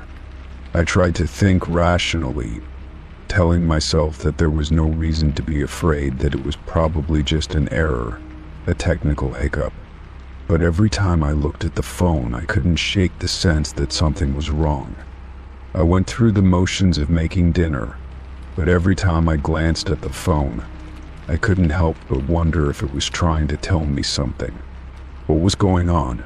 Why did my fingerprint not work? The night passed uneventfully, but the thought of the malfunctioning fingerprint scanner gnawed at me. I went to bed, hoping sleep would bring clarity, but the strange sense of unease followed me even there. My dreams were fragmented, strange. I couldn't recall many details, but I remembered feeling like I was being watched. I woke up the next morning with the lingering feeling that something had happened, something important that I had missed. As the days went by, the incident with my fingerprint scanner didn't happen again, but the feeling of something being off never left. I thought about it constantly, analyzing every moment, every detail. I kept thinking back to that 1 second when I had tried to unlock my phone, and the moment when the phone had rejected my fingerprint. There was no reason for it, yet I couldn't let go of the idea that something was wrong. One evening, as I sat at home, I received a notification on my phone. I picked it up without thinking, only to see that it was an alert from my phone's security app. Suspicious activity detected, it read. My heart skipped a beat, and I felt a cold rush of panic. The notification seemed to mock me, reminding me of all the things that had been happening. I opened the app to investigate, only to find that there had been no unusual activity, nothing out of the ordinary. The alert was a false alarm. But the sense of unease lingered, gnawing at me relentlessly. I tried to rationalize it, telling myself that everything was fine, that I was just being paranoid. Yet deep down, I knew that something had changed. My phone, my fingerprint scanner, even my own sense of reality, it was all off. I had no explanation for it. The feeling that something was wrong, that something was hidden just beneath the surface, refused to leave me. I continued to go through my daily routine, trying to carry on as usual. But each time I reached for my phone, I couldn't shake the feeling that I wasn't in control of it. And each time the fingerprint scanner failed, even once, I was reminded that something was not right. Maybe it was just technology, or maybe it was something else entirely. Something that I wasn't ready to understand. Story 34. I woke up early one morning, like I usually do, with the quiet hum of my alarm clock pulling me from a dreamless sleep. The first thing I noticed was the odd, almost imperceptible shift in the atmosphere, like the air was heavier or something was different. But I couldn't put my finger on it. I pushed it aside as I stretched, trying to shake off the drowsiness. But when I walked out into the living room and opened the door to the hallway, I noticed something strange on the floor. A single Polaroid photo face down was slipped under my door, sitting there like it was waiting for me. I bent down, cautiously picking up the photo, a sense of unease growing in my chest. My heart skipped a beat as I flipped it over. The image was of my bedroom, taken from inside, showing my bed where I had been sleeping just hours before. The room looked exactly as I had left it, with everything in place, but the angle was wrong, like someone had been standing in the corner, watching me. I felt a cold rush through my veins, my mind racing with questions I didn't want to answer. How did they get in? How long had they been watching me? For a moment I froze, staring at the image as if the answer to this mystery would somehow reveal itself in the Polaroid, but no such luck. I stared at the photo longer than I should have, trying to process the impossibility of it. I knew I had locked my door the night before. No one else had a key, and I hadn't heard anything unusual while I was asleep. The thought that someone had been inside my home, silently taking a picture of my bedroom, was too much to bear. I quickly shoved the photo into my pocket and hurriedly locked the door behind me, the door that hadn't felt safe for the past few hours. I paced around the apartment, unsure of what to do. My phone sat on the coffee table, but I didn't pick it up immediately. It wasn't that I didn't want to call for help, I wasn't even sure who to call or what to say. My mind was still reeling, the image of my bedroom stuck in my mind. I had lived alone for a while, and I liked it that way, but now everything felt different. I felt vulnerable, exposed, like I was being watched, even in the comfort of my own home. After what felt like an eternity, I finally reached for my phone and called the only person I could think of, someone who might have an answer. The call went straight to voicemail. I left a message, but I didn't feel any better. In fact, the unease I had been feeling since seeing the Polaroid only seemed to intensify. My thoughts spiraled. What if this wasn't the first time someone had been in my apartment? What if they had been here before, watching me, waiting for the right moment? The idea of someone being so close, so invisible, made my skin crawl. I tried to shake the feeling off and focus. I needed to figure out what was going on. My mind kept returning to that Polaroid, to the strange angle from which it had been taken. I hadn't seen anything out of place when I went to bed the night before. The apartment was secure. I had even double-checked the locks. The idea that someone had managed to enter without leaving a trace made no sense, but the evidence was right there in my hand. My body felt tense, as if I was anticipating the next thing that would happen. The entire day passed in a blur of half-thoughts and distractions. I couldn't stop looking over my shoulder, couldn't shake the feeling that I was being watched. Every creak of the floorboards, every sound in the hall made me jump. I kept wondering if someone was in the apartment, hidden somewhere, just waiting for the right moment to reveal themselves. I couldn't concentrate on anything, couldn't get the image of that Polaroid out of my mind. I had to find out who had been in my room, but no matter how much I tried to reason with myself, the only thing I knew for sure was that I was not safe. Later that evening, I decided to take action. I couldn't wait any longer. I would check every inch of my apartment, look for any sign that someone had been here. Maybe there was something I had missed, some clue that would explain how this could have happened. I turned on every light, checked the locks again, even looked behind the furniture to see if anything had been moved. But everything seemed the same. No footprints, no broken windows, no signs of forced entry. It was as if no one had been in the apartment at all. But I knew better. The Polaroid didn't lie. Someone had been in my bedroom, and that fact was terrifying. I sat in the middle of my living room, my phone in hand, the Polaroid photo resting on the table in front of me. The silence in the apartment felt suffocating, and the realization started to settle in that I might never know who had done this or why. But I had to keep searching. I had to find the truth, no matter how unsettling it might be. The following day, I made the decision to call the police. It felt like the right thing to do, but at the same time, a part of me feared the truth. What if there were no answers? What if this was just a cruel joke, or worse?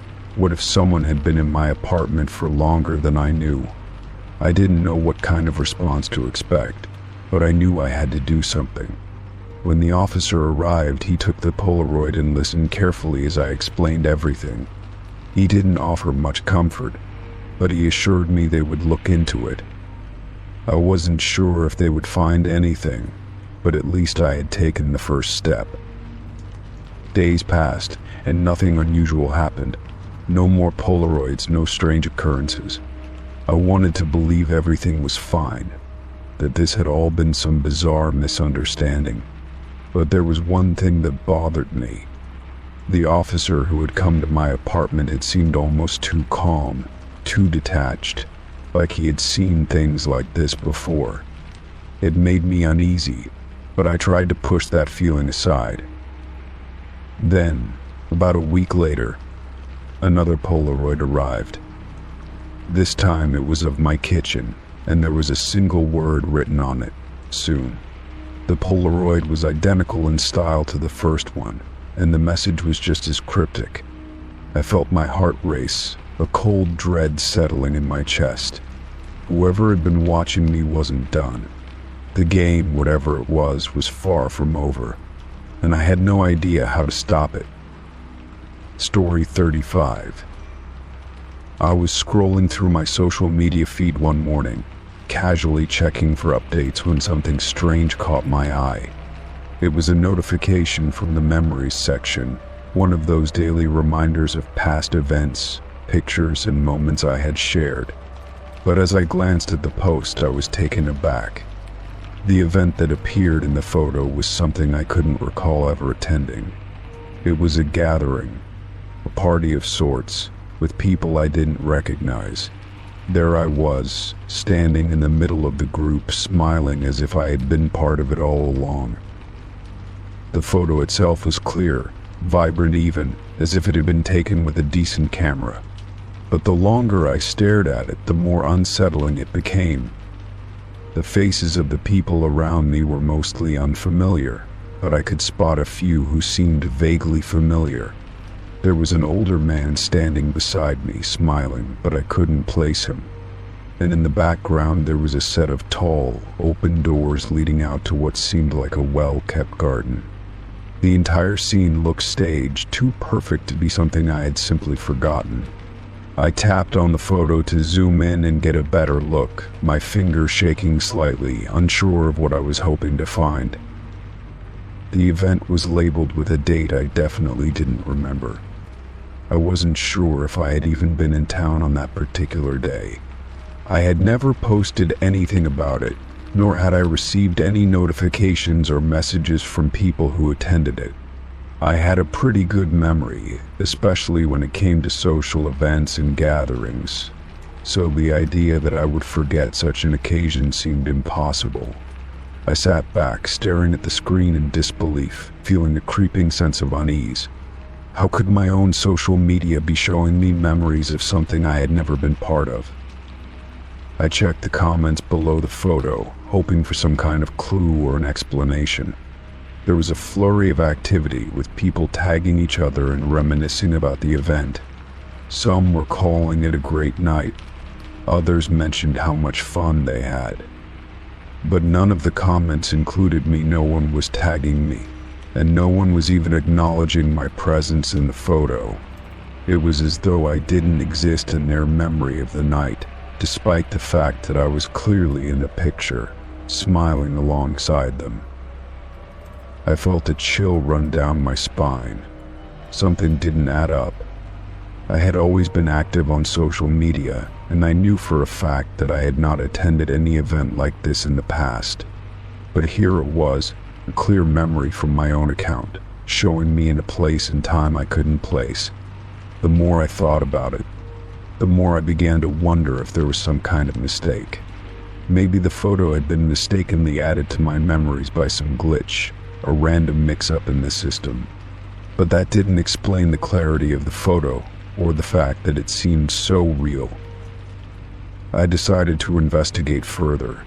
I pulled up my social media activity from around the date listed on the memory. Surely there would be some trace of it, an invitation, a message, or even a notification from someone I knew about the event. But there was nothing. No texts, no emails, no mention of the gathering anywhere. I searched through my calendar, hoping to find some indication that I had made plans or had been invited to something on that day. But again, I came up empty.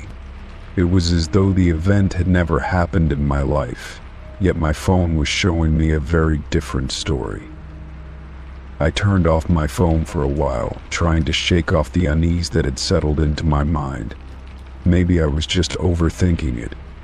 It was easy to get caught up in the oddities of technology, especially with how much it seemed to learn about us. But no matter how many times I tried to rationalize it, the image kept coming back to me, the smile on my face in the middle of that unfamiliar crowd, the strange atmosphere of the event. It was like a puzzle I couldn't solve, and the more I looked at it, the more it bothered me. Later that day, I decided to talk to a few close friends, hoping they might remember something I didn't. I showed them the photo and asked if they recalled the event. They all reacted similarly, puzzled, confused, and unable to place it. One of them mentioned that they didn't even recognize the people in the picture, and none of them seemed to remember inviting me to any gathering on that day. It was as if the entire event had been erased from everyone's memory, except for the photo that appeared on my social media account. As the days passed, the memory continued to nag at me. I kept thinking about it, trying to make sense of what was happening. And could someone have hacked my account? It seemed unlikely. If someone had access to my social media, surely they would have done more than just post a random picture. They would have posted something that would have made sense, something I could recall. But the idea of a random event being planted in my memories felt like something out of a science fiction story. And yet here I was, living it. I decided to dig deeper into my social media account's settings. Maybe there was a feature or an app connected to my account that could explain this strange occurrence. As I scrolled through the list of apps that had access to my account, I came across one I didn't recognize, an app labeled Memories. It was a feature I had never signed up for or downloaded. I opened the app, my heart racing, and what I saw sent a chill down my spine. The app displayed a list of events, some from years ago, some from months ago, but all with no explanation. There was no record of when they had been added or how they had been created. And then at the very bottom of the list, there was a folder labeled Unseen. My curiosity piqued. I clicked on it, only to find dozens of photos, all with me in them, all from events I had never attended. My stomach turned as I clicked through the images. In every single one, I was there at parties, dinners, with people I didn't know, doing things I had no memory of. It was as if someone had been tracking my life without my knowledge, creating these false memories for me.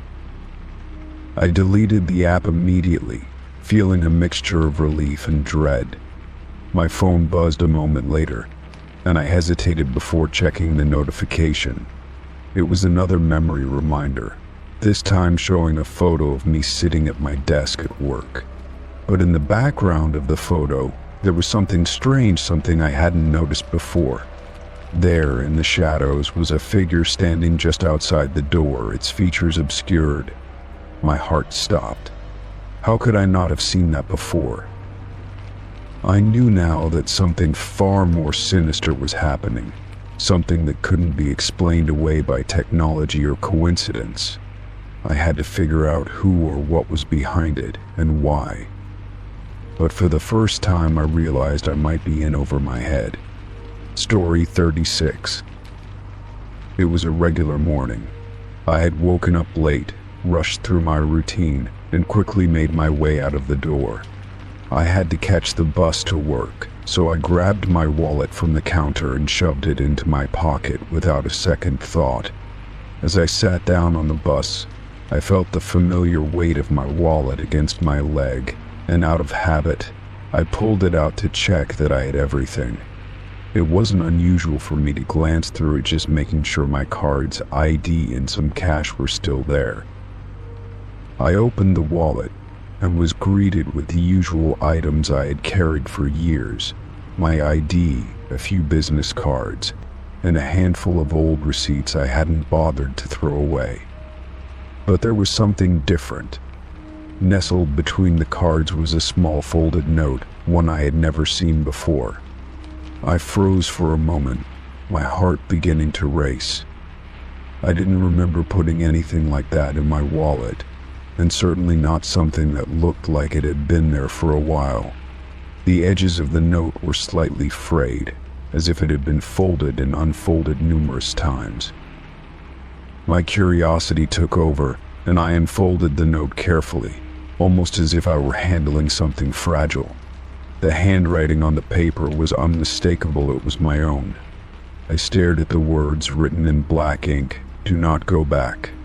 The message was short, but its impact was immediate. My stomach twisted into a knot, and I felt a chill run down my spine. I couldn't remember writing it, and I certainly couldn't understand why I would ever write such a thing. What did it mean? And what was I supposed to do with this cryptic warning? I sat there for a few moments, frozen, the note still in my hands. My thoughts raced, trying to make sense of the situation. Could it have been a mistake? Maybe I had written it in a moment of stress or confusion and forgotten about it. But the more I thought about it, the more I felt something was off.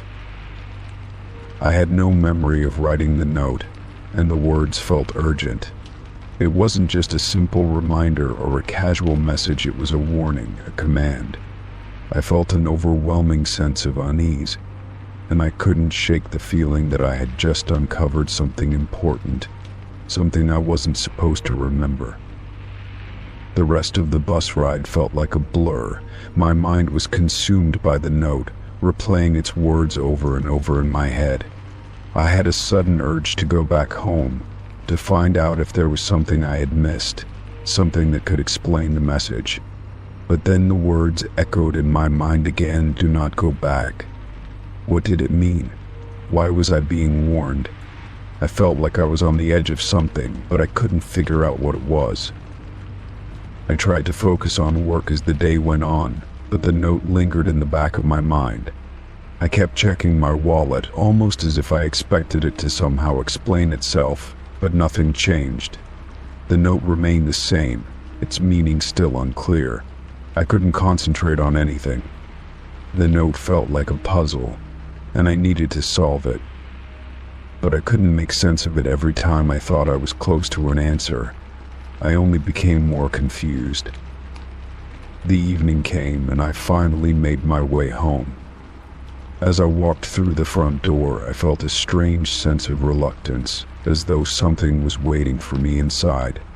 I dropped my bag and went straight to the kitchen, but the feeling of dread only intensified. I couldn't shake the thought that something had happened, something I had forgotten.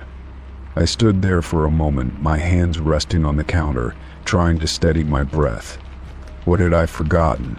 What was the significance of the note? And why had I been told not to go back? I found myself standing in the living room, staring at the hallway that led to my bedroom.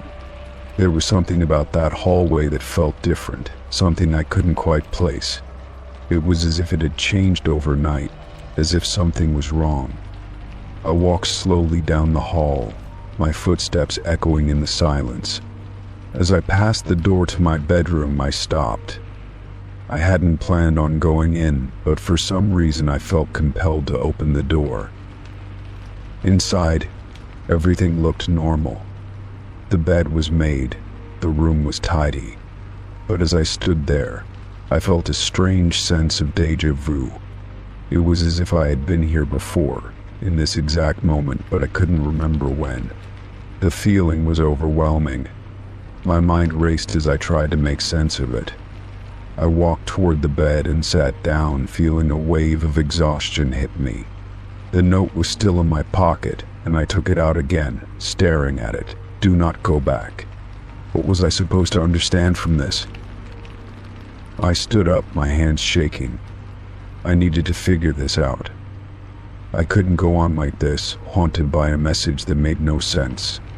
I grabbed my keys and decided to go for a walk, hoping that some fresh air would help clear my mind. As I walked through the neighborhood, I tried to piece together the fragments of my thoughts, but nothing made sense. I kept thinking about the note, about the warning it contained. And then it hit me. The words "do not go back" were not just about my house. They were about something else. Something I had done, or something I had been involved in, that I wasn't supposed to remember. I couldn't help but think of the last few months. I had been going through some personal struggles, nothing major, but enough to make me feel unsettled.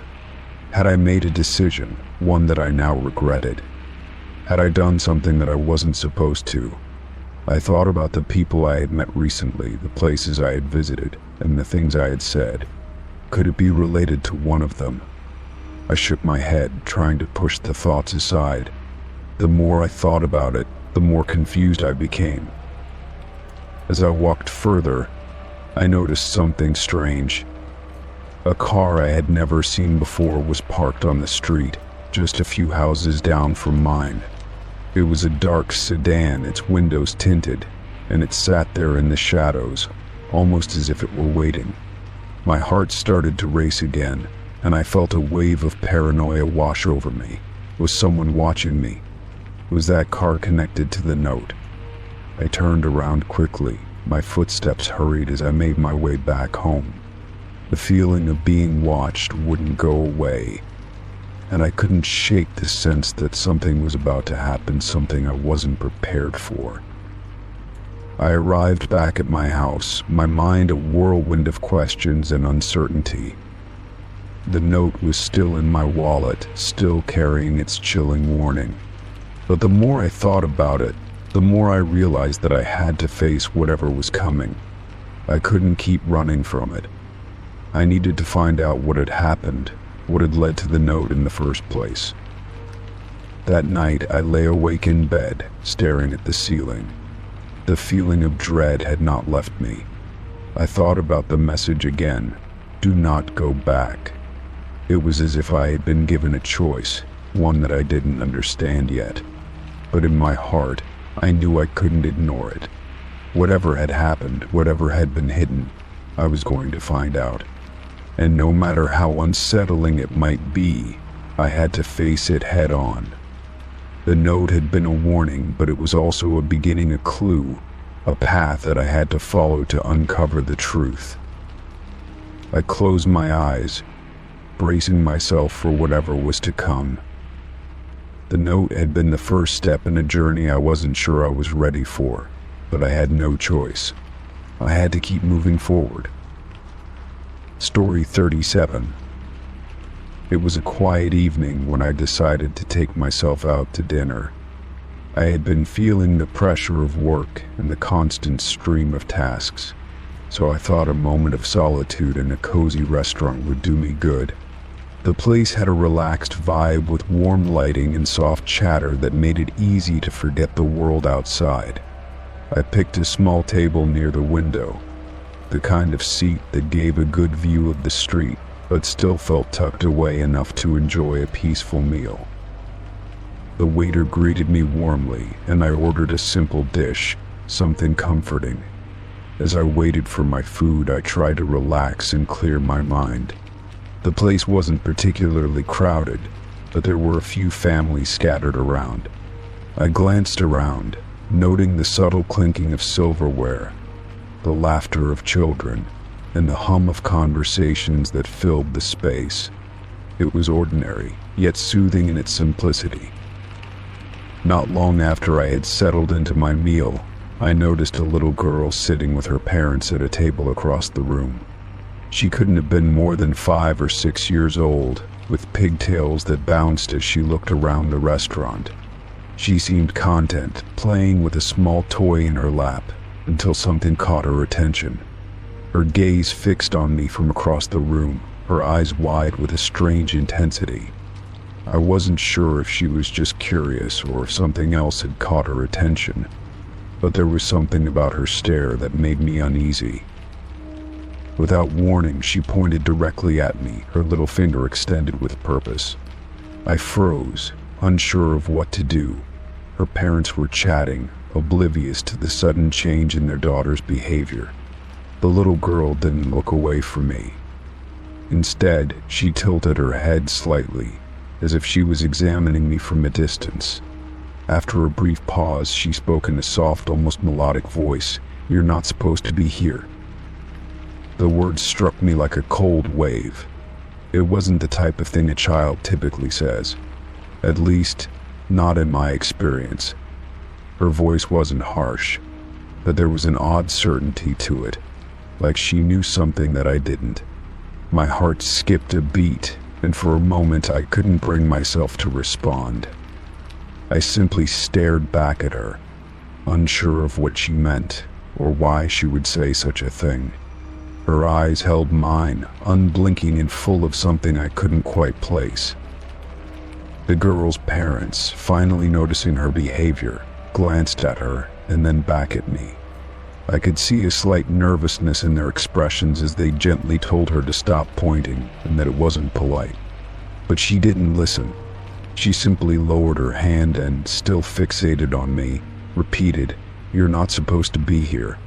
Her tone was unwavering, and the words lingered in the air long after she spoke them. The unease in my stomach deepened. I turned my attention back to my meal, trying to shake off the strange encounter. I figured it was just a child's innocent imagination running wild. Maybe she had mistaken me for someone else, or perhaps it was just a random outburst. But the more I thought about it, the more it didn't sit right with me. The way she said it, as if she was certain, as if there was something about me being there that she knew better than I did, it gnawed at me. The rest of the evening passed in a blur. I ate slowly, but the words from the little girl kept echoing in my mind. I tried to ignore the feeling of eyes on me, tried to focus on my meal and the calm of the restaurant around me, but I couldn't shake the thought that something was off. I couldn't understand why it felt like she knew something about me that I wasn't supposed to know, or that I wasn't supposed to be in that very place. I found myself looking over my shoulder, half expecting someone to appear or something to happen, but the night went on as usual. As I finished my meal and stood up to leave, I caught a glimpse of the little girl once again. She was no longer focused on me, but seemed to be staring out the window, her attention elsewhere.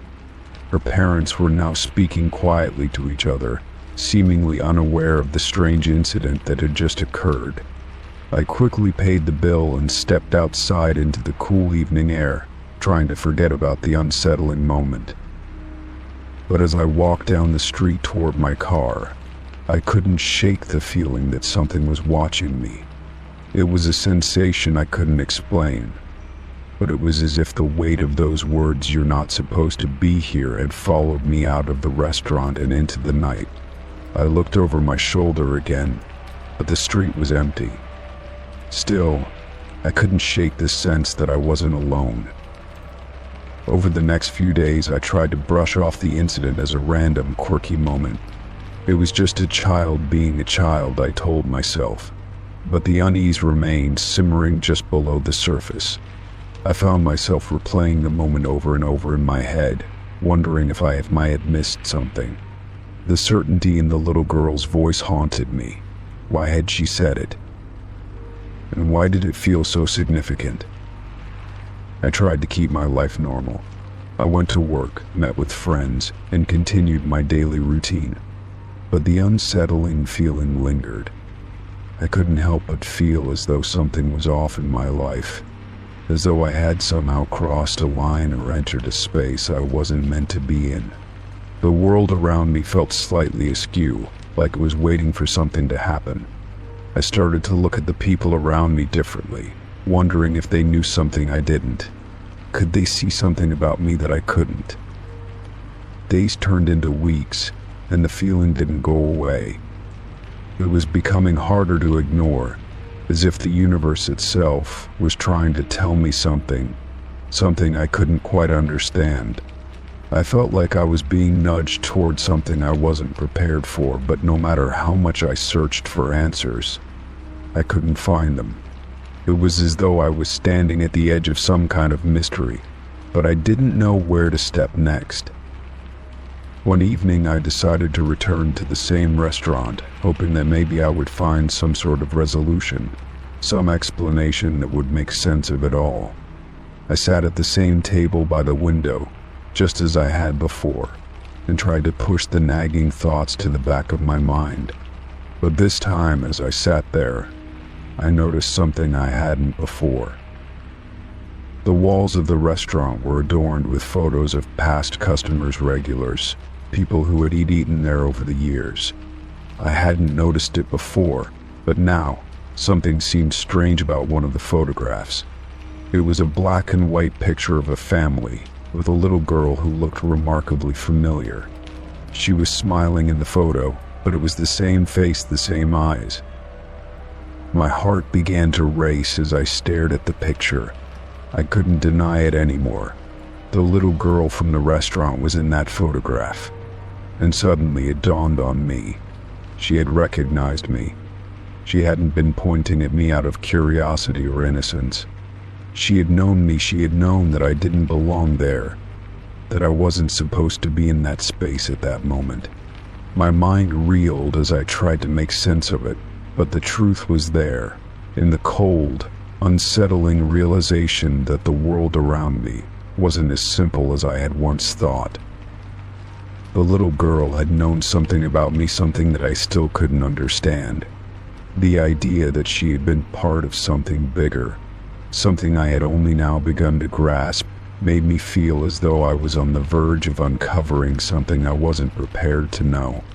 The thought that I was being watched, being led to this moment without truly understanding why, consumed me. I couldn't explain what had happened, but I knew now that I was no longer just a passive participant in my own life. Something had shifted, and I wasn't sure where it would take me.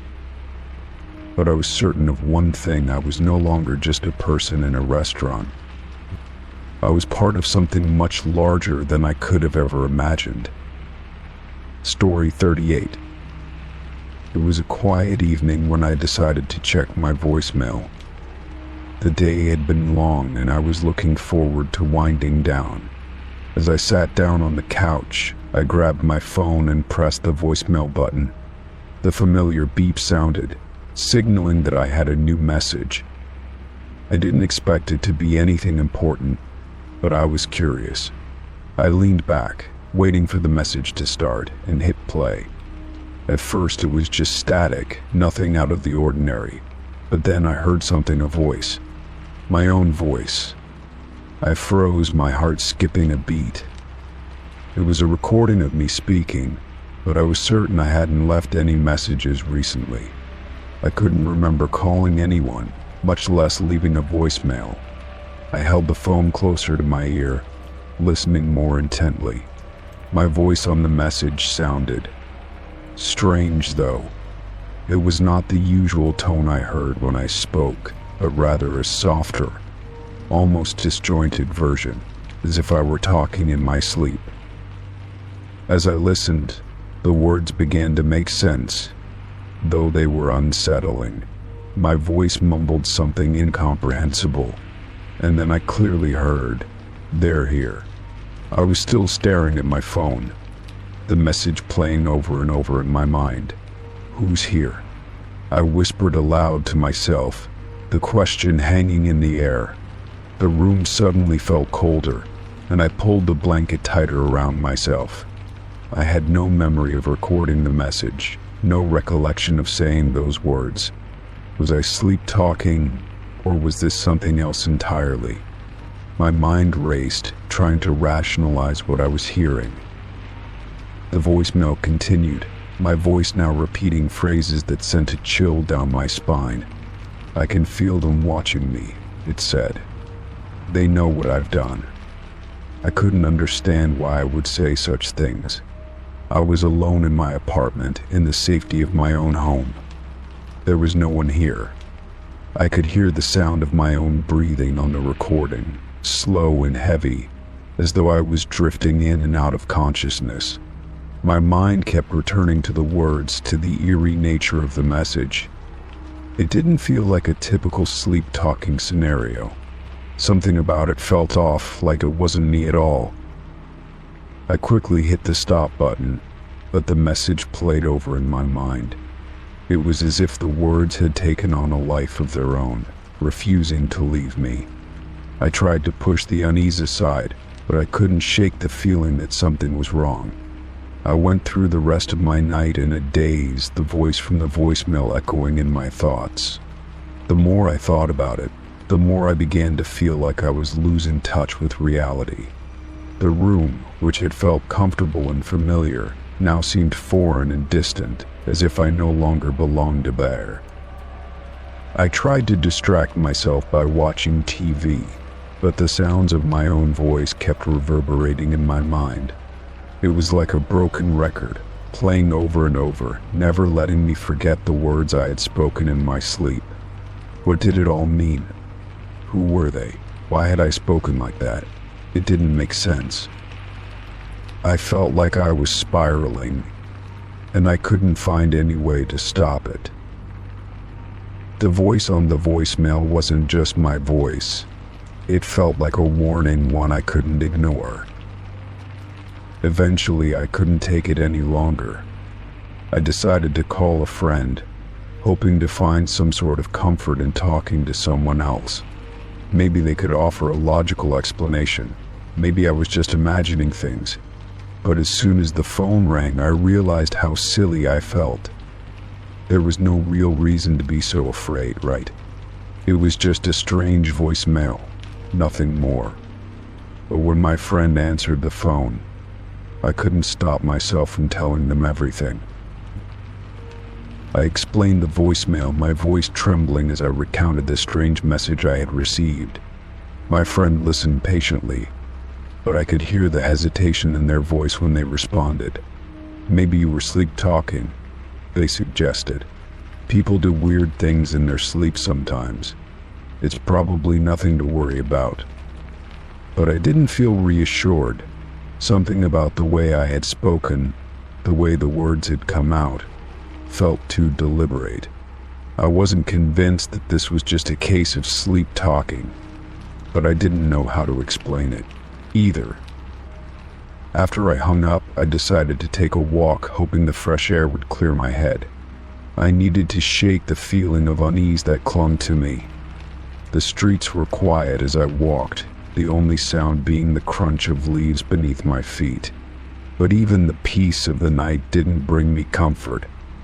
I kept looking over my shoulder, half expecting someone to be following me. The voice from the voicemail kept replaying in my mind. "They're here. I can feel them watching me." I shook my head, trying to focus on the present. It was just a strange voicemail, nothing more. But the words haunted me. They know what I've done. What did I think I had done? I couldn't recall anything that would make me feel guilty. I hadn't been hiding anything. But the feeling of dread continued to grow, eating away at me. It was like a weight that settled heavily on my chest, making it hard to breathe. I quickened my pace, hoping to outrun the thoughts that were chasing me. When I finally returned to my apartment, the door felt unusually heavy. I hesitated before opening it, as if something was waiting for me inside. I walked through the door, locking it behind me. The apartment felt eerily quiet, the silence deafening. I went straight to the phone, wanting to hear the voicemail again. Maybe if I listened again, I would understand.